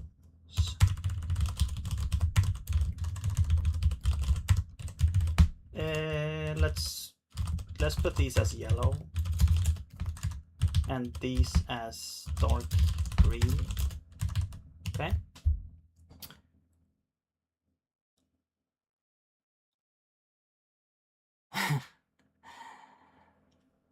Ruffle, hello Packlerap. Ruffle joined the stream 10 minutes ago but went for a smoke and pressed food first. I wonder what the rumbling is. The rumbling like a minor tappy ambient sounds. Yeah. Yeah, it is kind of loud, isn't it? Okay, hey. Okay, but now it's a cheat because, you know, we never go from this state. But that works now. Okay, I think... Wait. This is weird, actually. Why did it work now? I didn't actually change anything. And also, I was gonna do this. In front of the stream is 500 meters away, you hear the rumble. Maybe add a high pass cut to bass below 120 hertz. Oh, that's... What the hell's happening here? Oh, it's offset. I was like, why is the turtle hitboxes going right when they are going left? It's the wrong... The hitbox has the wrong... okay. Thing. The whole offset is calculated wrongly here. Actually, we don't actually have the offset at all here. This should be... Wait a minute.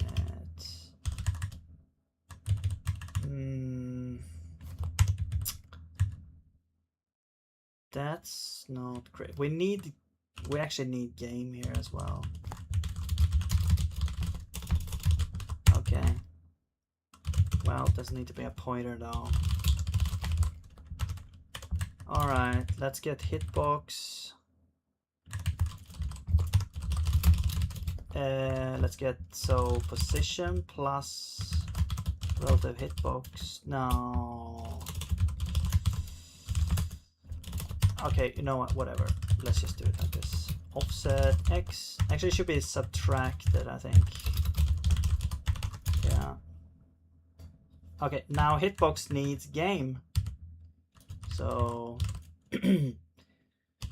all of them needs to look like this now.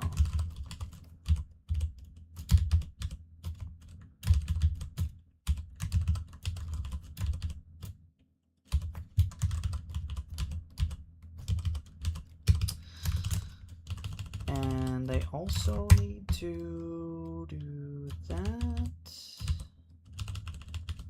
We don't need it. Game, we do need it here, and we do need it here.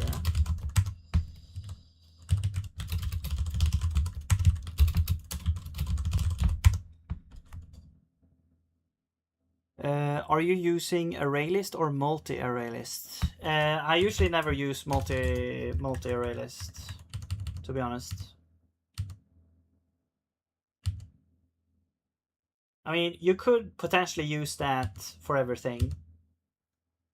It just feels like, unless you're doing like some type of super optimization, it's not really worth thinking about. All right, this is self. And even when I have this physics system that I made that has like a lot of positions updating, you know, but then I use a special array that I made specifically for that. So I made like a vector, an array, kind of like a dynamic vector array. Oh.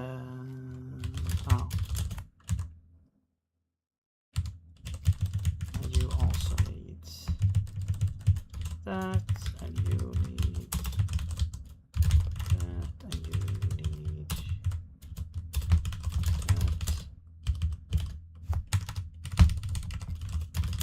Okay, now what you could do actually is like you could make the hitbox.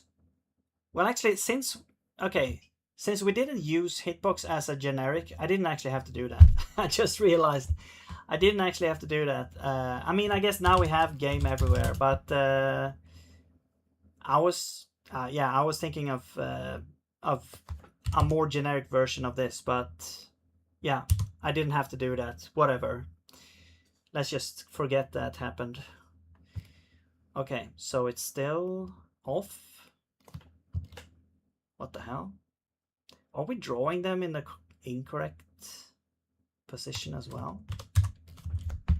I'm confused. Should this be add here?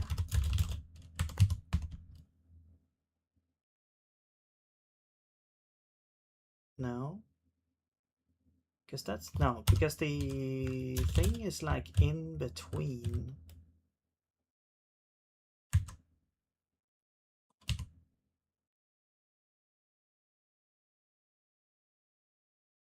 This is very strange. I guess we subtract it again. Like we need to subtract the whole thing.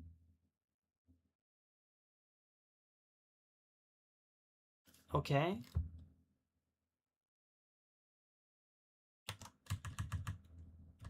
I'm confused. There's something wrong here with this. But okay. Sure. Yeah, something is weird here, but okay. Whatever. Let's just do this.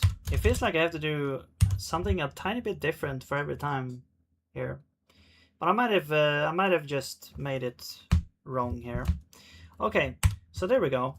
So now the hitboxes are properly aligned. And let's disable that. Okay.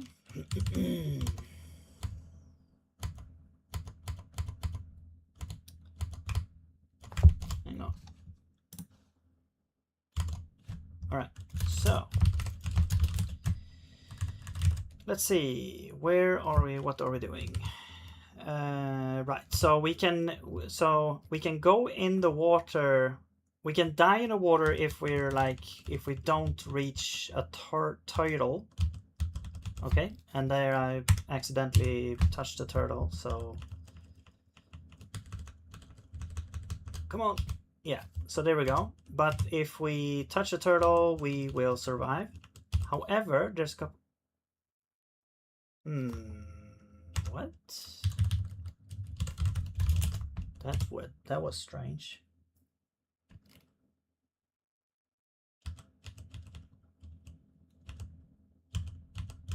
Well, now I'm... yeah, if we go outside again, we'll die. That's strange. That is very strange. Why did that happen? Update turtles. If we collide, we should set this to a turtle. Oh, I think I know what's going on. This is never set. Because when we... so even if it's like the default value, we never actually utilize this because we're setting it to undefined when we initialize the... yeah, so when we initialize the turtles, they are all undefined. So they have like garbage data. So we have to like manually set this to false here. I mean, you could also do this, set turtle and then velocity, you know, you can do that as well, because then you would get the default values. That's not... yeah. So let's do this instead, actually. So position length is 2. There we go. Now we don't actually need to worry about that. Okay. So length is free. There we go. Oh. Okay. So what happened was that some of the turtles were actually submerged or counted as submerged, while some of them weren't. So it was totally random which one was deadly and the other one was not. Okay. So what we need to do now is we need to say that, okay, well, if we didn't collide with any turtles or any logs, we should set standing on to nothing, because then we are not like we should die. So I think what we need to do is we need to set update logs and update turtles to, well, actually, yeah, we need to have this in the same function. So I'm just gonna say update water stuff. Actually, it could be part of update water, to be honest. Yeah. So yeah, let's put this over here. And then update turtles. Because the reason is how we know if we're standing on something or not. So if we collide with a log,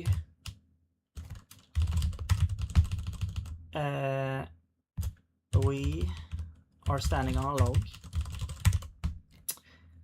But when we, okay, actually we can do this as well. Okay, I guess you know what? Let's backtrack here. This is not true what I said actually, because we could do this. We will, if we stand on a log, we stand on a log. There we go. If we collide with a log, we stand on a log. If we collide with a turtle, we collide with a turtle. But how do we reset this later, right? So what we could do is we could say, are we standing on a solid thing?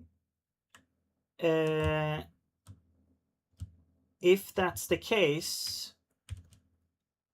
we are good. However, at the end of this here, we could also say, well, let's reset this to none, because like, let's defer that so it happens like at the end, because what's going to happen then is like the next frame is going to go into update logs, and if we're standing on a log, it's going to set it to log, so it's going to be fine. However, if we moved out of the log into the water, then this is not going to trigger this, so we're still going to be none, and this the same thing here. So then when we go here, we will say that we're not standing on a solid thing. So there we go. That was a little bit more, yeah, better, I think. So if we go on to a turtle and we fall into the water and we die. Okay, cool. So we're almost there. We're almost there. So when the frogs, okay, so when we update, we want the frogger to move with the thing it's standing on, and now conveniently we have a reference to the thing it's standing on, so we can just go in and grab the velocity and also add that to our own velocity. So I'm gonna, this is the velocity there. I'm also, well, actually I'm gonna do this over here. Packler, off-topic question. Your signatures are defined with labeled parameters. Is that a choice in Zig or enforced? I'm puzzled how Zig handles overloading, signature matching combo with name parameters. It doesn't actually have overloading, so there's your answer. There's no overloading functions in Zig. There is like some, you can, like if you have this, if you have any type, you can pass in anything here, and it's like, it's sort of like an overload because it generates a function for each different type you send in. It's kind of like templates in C++, where you get like a copy of the thing, but you can't have two, you can't define another function called the same name with a different set of parameters, because that now you have a duplicate thing. So overloading you can't do. What you usually do with overloading is that if you have like a bunch of different types of calls, or you usually have like an options struct or something like that you pass in a bunch of options that are then tailored to that function to do different things. So that's how you kind of solve that issue. I don't know. And the benefit of not having overloading, I'm not too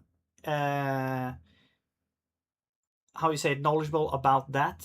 It's just that the reason why they didn't want overloading was to like not have a like I don't know. It's just easier, I guess, for some things. I guess maybe the compiler can just, as you're saying, like it's easier to do things.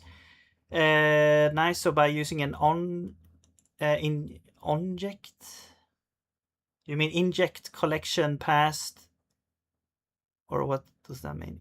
Collection passed in with the wanted parameters would be the way, or object collection.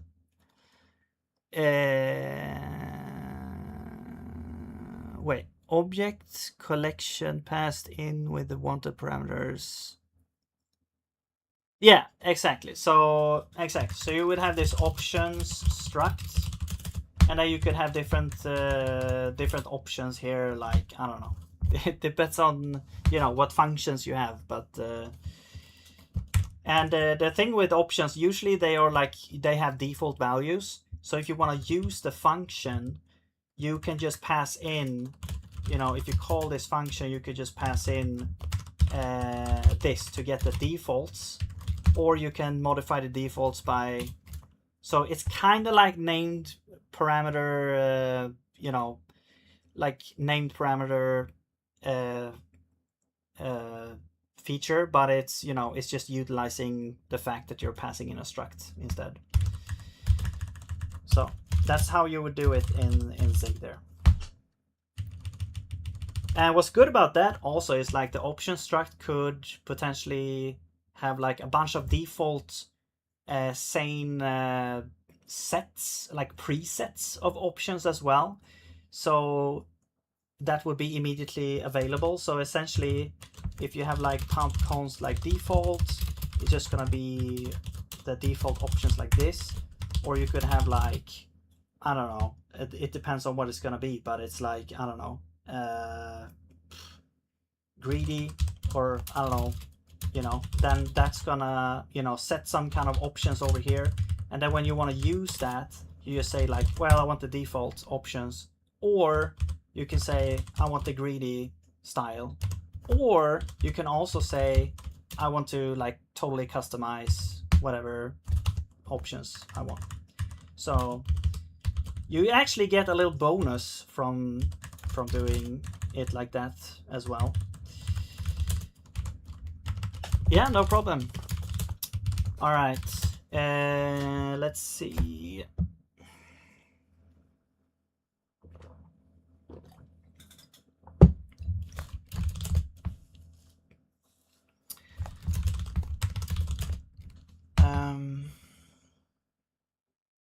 What do I want to do here? What am I doing? Oh yeah, I'm actually, yeah. Okay, now I remember. So let's do like a switch Frogger standing on, except that's not Frogger, that's Frogger idle. And if it's none, nothing's gonna happen. If it's a log, then we are going to get the log, and we're gonna get the velocity of the log. So actually, standing on the, let's do, let's set you to a vector 2, and you can be 0. Or we have a turtle, and we get the velocity there. You can also do, since these are exactly the same, this isn't really, but I'm just gonna show this feature here. You can do like inline else, and you get this object up over there.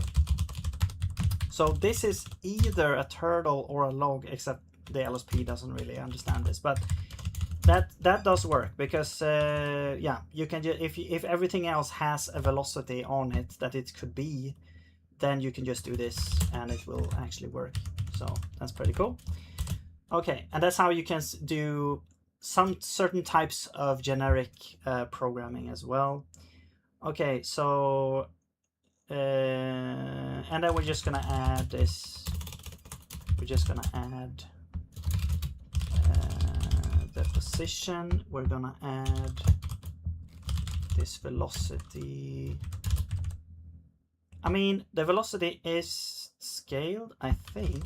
Yeah, it has to be scaled by dt, right? It has to be like the same, right?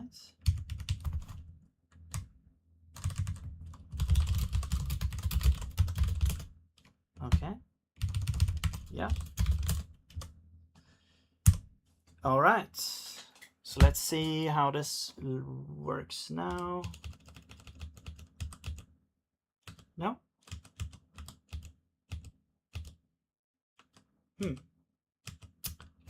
Okay.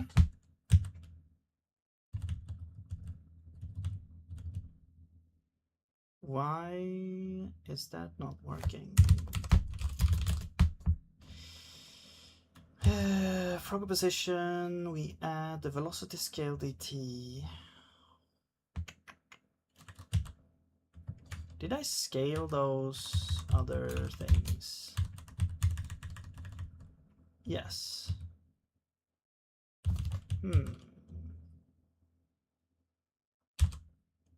Weird. And standing on should be... Oh, because standing on is reset. Right, because it reset. So I think... Yeah, and then update physics happens before... It happens before water, so after this point it's gonna be reset, so next time it goes in, you never have that update there. So that's what I'm thinking, that we should have a thing here where we reset standing on. So I'm gonna say update standing on. Okay, and update standing on, or reset standing on, or whatever. Frogger standing on is none. Let's call this reset. Okay, and then in water we actually don't do this. Okay, so now we kind of have the same thing, except we close the gap in where the standing on is actually reset and populated. There we go. Wow. Okay, cool. We're almost there, and then we died. Nice.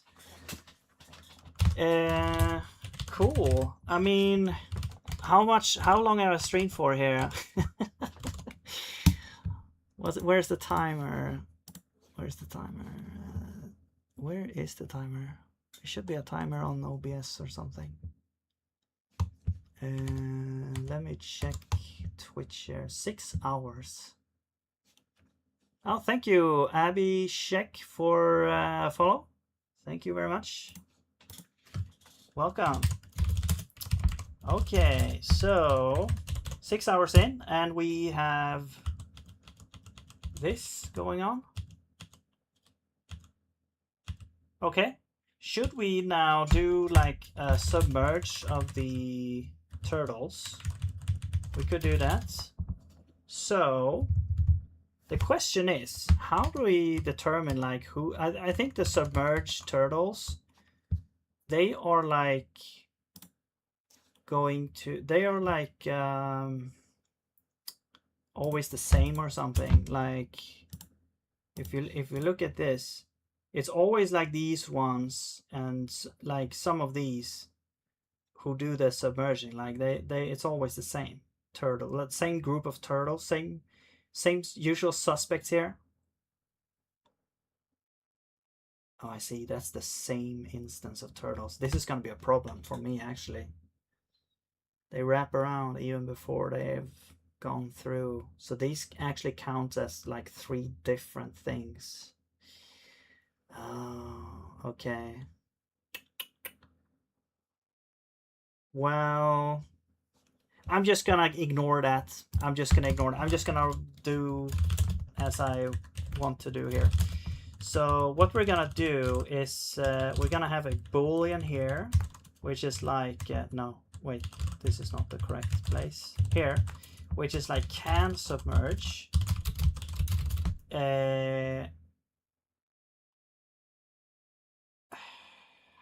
the thing is, I usually use can as a way to see if can we do it now.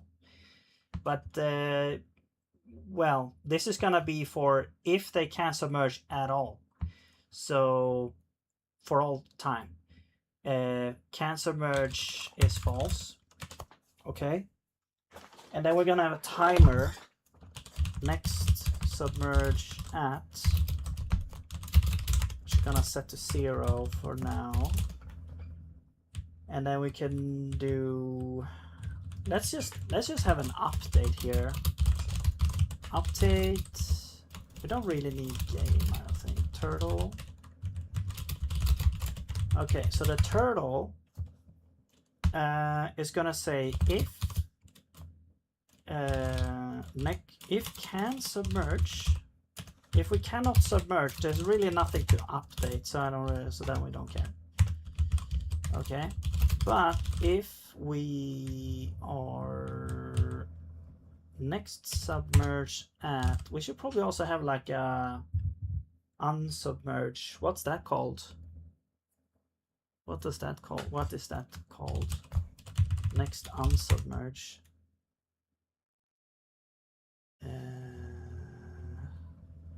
We could also reuse the same timer for both purposes. Next, let's just do that. Next submerge, that's gonna be confusing though, but next submerge is less than no, Raylib get time. zig+raylib implies cross-platform independent of OS provided composers renders. How about sound? Is there a similar way to run audio effects? Yeah, so in fact, yeah, Zig can compile to a lot of different targets. I'm actually running this on Linux, like WSL, and then I'm cross-compiling to Windows, and then I'm running it in my Windows host operating system.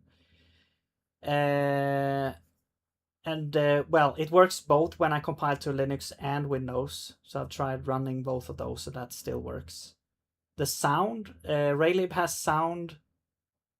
I'm not sure if it uses like SDL backend or what it's using, but it does have sound. You can play sound and music and stuff. So you just load in the sound files and you can play the sound. I'm not exactly sure how it works under the box, but it works for both. Yeah, it works for me anyway. Yeah. I don't know if I answered your question, to be honest, but yeah, it works for me, I guess. So if we submerge, then is submerged is gonna be not is submerged. Okay, there's gonna be some kind of animation as well. I'm just gonna do this for now. Next submerge at is gonna be plus equals. Well, okay, let's get the time of this. Actually, this is going to be excuse me, t plus, no wait, it's just gonna be plus, okay, yeah, whatever, plus equals submerge duration. There we go.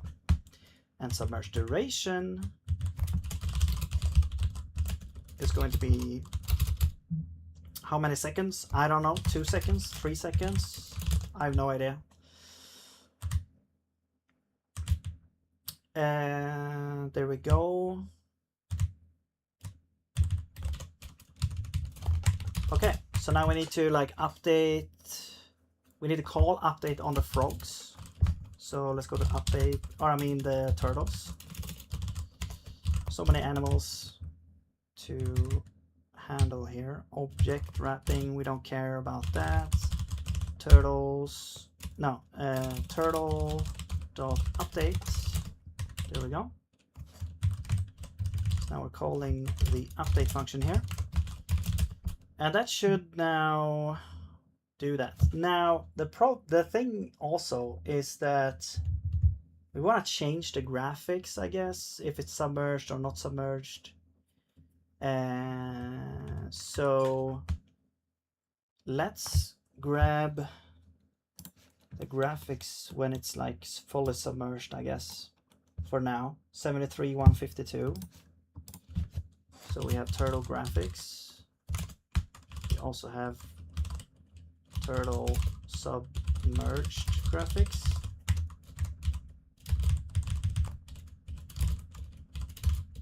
Submerged. I don't remember what I said. 73. Cool. All right. Now let's go back to turtle update and actually add game here. Don't need it to be a pointer. And if we are, so after this, if we are submerged, then the graphics, wait, oh shit. Okay, we need a graphics now. We need a graphics for the turtle. Actually. And draw should actually use self.turtle and not game. Or I mean self.graphics instead.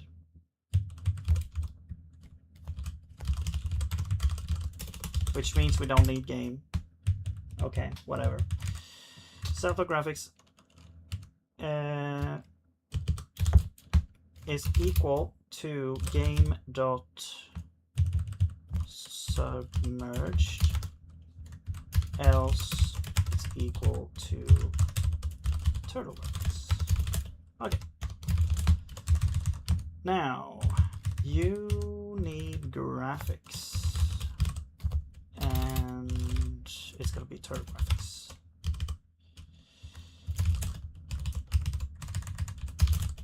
All right. Wasn't a questions pop up watching streams? Yeah. Yes, you answered the question. Okay, good. Unused. Yep.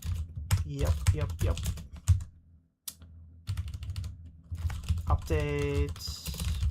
You need game. There we go. I almost wish that Zig would automatically dereference in this case. Like if you're going from a pointer version to a constant, what's the harm in pass? Like I get why you would probably want to know the difference sometimes, maybe. I don't know.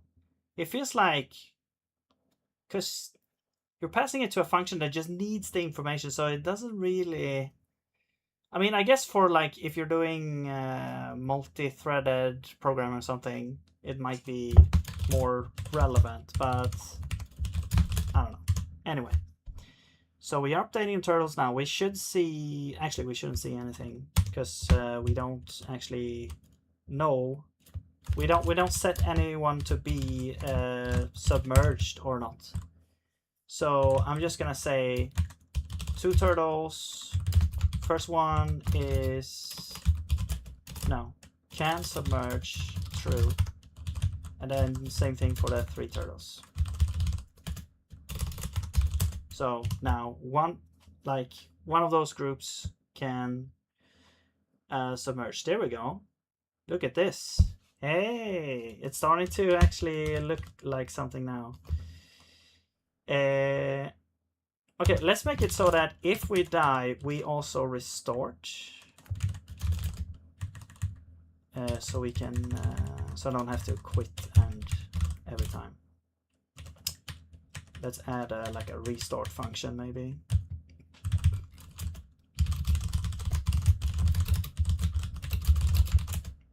Okay. So when if we die, if the state is dying, if the state is dying and the death animation is done, then we reset or restart.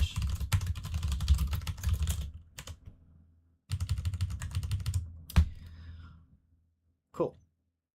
So now we need to implement this. So Frogger. I mean, this is the starting position. This is actually constant. So let's actually make this constant starting position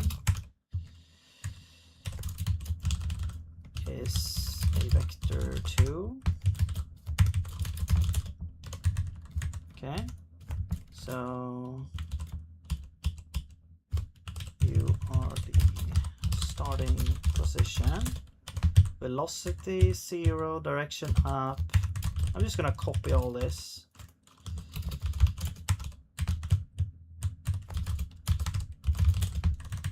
Okay.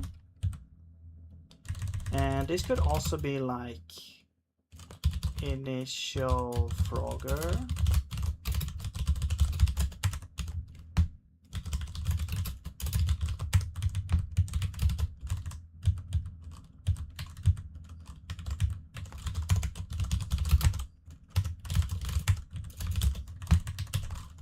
Frogger idle is a graphics thing.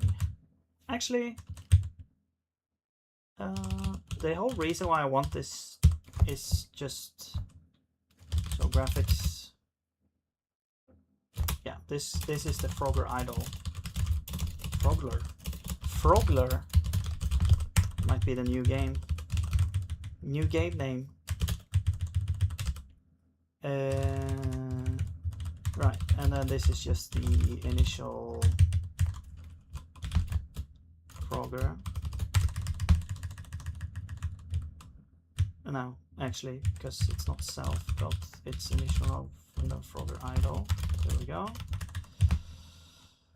Cool. And if we go up here, we can now just say that you are the initial Frogger with Frogger idle graphics. There we go. Cool. I think I'll leave all the other stuff alone. We reset Frogger, and then we set state back to playing, and that should be it for now. We'll add more things here later, I'm sure, but let's do that later. So, right, so if we're dying and the death animation is done, then we restart. Cool.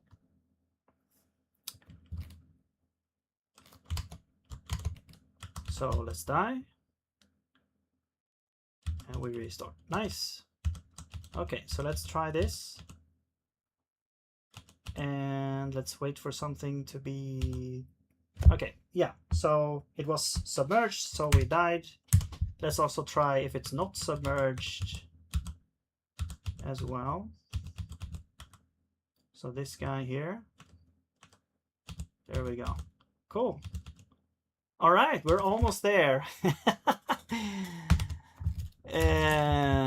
When you're done with the actual task, would be nice if you could do a walkthrough how the code is organized. The naming is pretty self-describing, but I wonder about the project structure. I mean, to be honest, I'm trying to kind of implement this as fast as possible. So this isn't like the cleanest implementation. The project structure is basically, I mean, this is the only file in the project. I have this root file, but this is actually not used, so I should actually delete this file here. So you have this, I have this, what the hell? I have main. The only dependency is raylib. Raylib zig is a bindings library located here at raylib-zig, raylib-zig from GitHub. And then it's very easily added to the game by this. This is like the standard thing for adding a dependency to your a dependency module to your code, essentially. So you have this dependency, and then you grab out the module, and you add it as an import. Okay. I did go over this at the beginning when I like started the project here, but yeah, this is just usual standard stuff, and then you can have access to Raylib now. So, and that's everything I need. I mean, Raylib provides us with rendering, playing sounds, a vector library, so a little bit of math, like checking collisions with rectangles, circles, and lines and all that stuff. Even 3D, it has 3D as well. So here, up here, I usually have like a bunch of constants for different things. So, you know, this is the pixel width and pixel height is like the resolution. This is like the actual game screen pixels resolution here. This is Frogger, it's an old arcade game, so it has like 224 by 256. And then I actually have like, I zoom in by 4. So the way I do it is that I zoom in and then the actual resolution of the game is like times that zoom. So it's times 4. So actually the resolution is like 896 or something like that by 1024.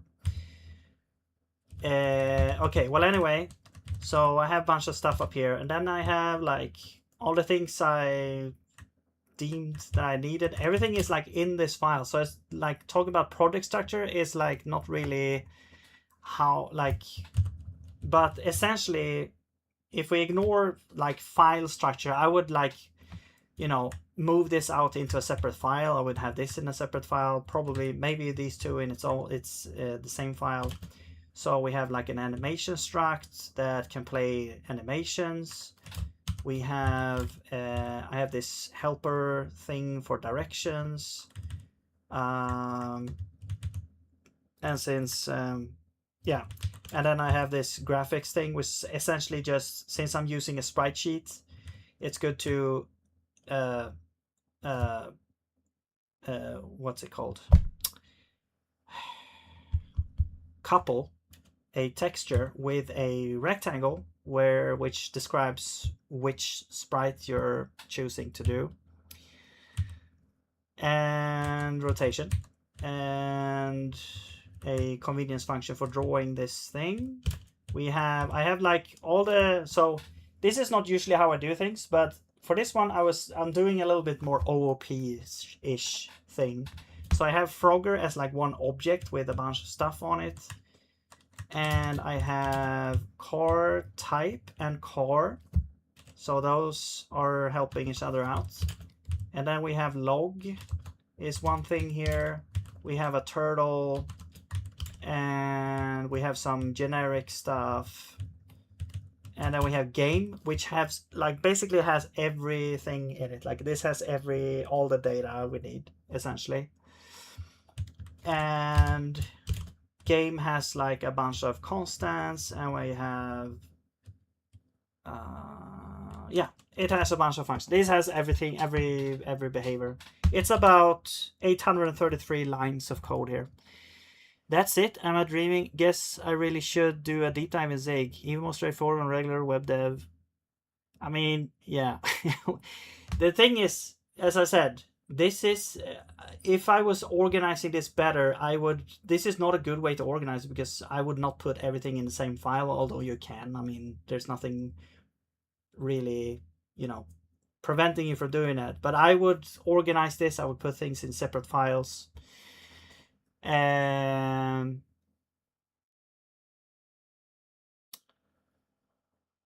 Yeah, I mean, Zig is straightforward because it's pretty simple. It can be complicated as well, but usually simpler is better. I like it pretty much how I organize my prototypes when using QuickJS or... Okay, cool. Yeah, exactly. So it's like I'm trying to be productive, and I'm not really thinking too much about organization. Sometimes if, you know, I did abstract one thing, and that became a pattern that I continued to use, which was that all these different cars, we have 5 different types of cars, and first I put them in each in one array, because that was the easiest thing first. First I did the yellow cars, then I started to do the tractors, then I started to do the purples. But I was like, hey, this is gonna be hell. So then I just put everything in one thing, so we don't have to copy a lot of code to do the same thing. And technically, if I was using like ECS, something like ECS, you could do even more of that. But right now I'm trying to do this like OOP style stuff and stuff. So the thing is, like, Zig is not really good for OOP because it doesn't have like interfaces. You don't have, I mean, there's like fake interfaces, or there's like, you know, manual interfaces, but it's like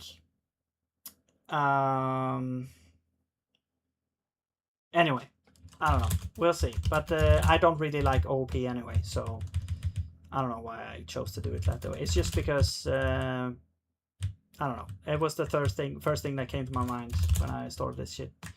Anyway,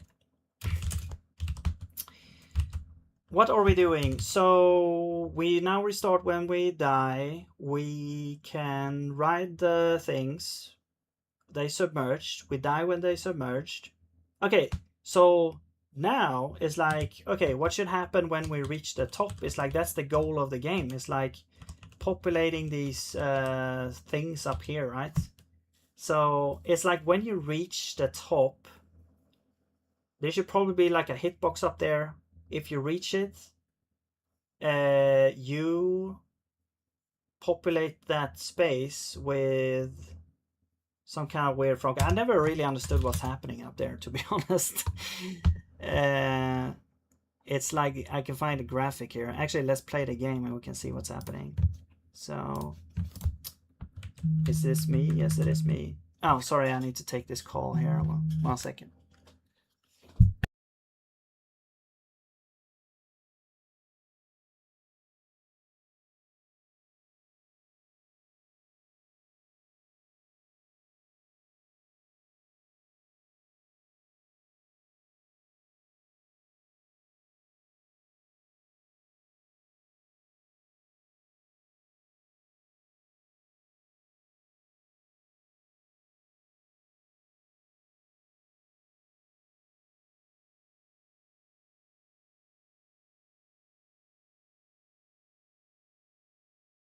All right. Well, I was kind of on borrowed time here, so I did get a bunch of more time, but I have to kind of go now. I'm just gonna do this to see what's happening here, because also these things do change. Like, yeah, you grow or something into a big frog. I don't know what's going on there. But then the idea is that you would do this for all of these things. And the hardest one to get is gonna be the left one, because that you have to, well, yeah, I mean, it's not that difficult, I guess, that time. It's gonna get harder though in other levels. Also, I don't know what's going on here. I got like a friend. Yeah. And then, you know, the other things like this thing spawning up there, I'm not gonna add that. I don't really have time to implement the rest. Unfortunately, I couldn't complete the game in time, but we got pretty far. I mean, there are some subtle differences in gameplay when it comes to like the logs and stuff, and you can't actually complete the game. So, but yeah, anyway, that's gonna be it for this time. So yeah, thank you very much for watching, and maybe I will finish this up and start another game next time. We'll see. It's kind of fun to do these projects, smaller projects here, and see, you know, how you can make them happen here. But yeah, thank you very much. Let's see if we can raid. We have a couple of people in here. Yeah, thank you for watching. I'll see you next time. Have a nice day. Let's see if I can find something here. Godot. Godot, good day. Sure. Wait. English, yes. I'll see what's going on the screen of that one. Godot. Dev stream of my game. Here we go.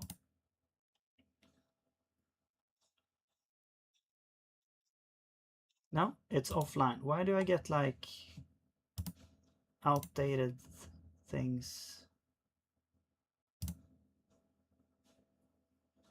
Okay. Zig.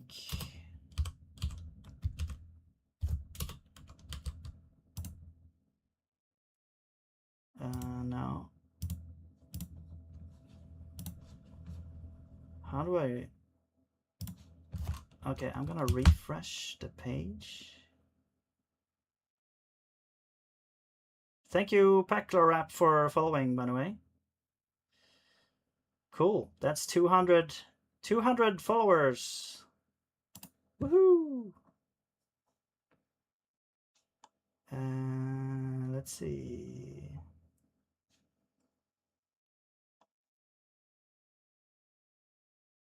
Oh, camel. No. What the hell is this?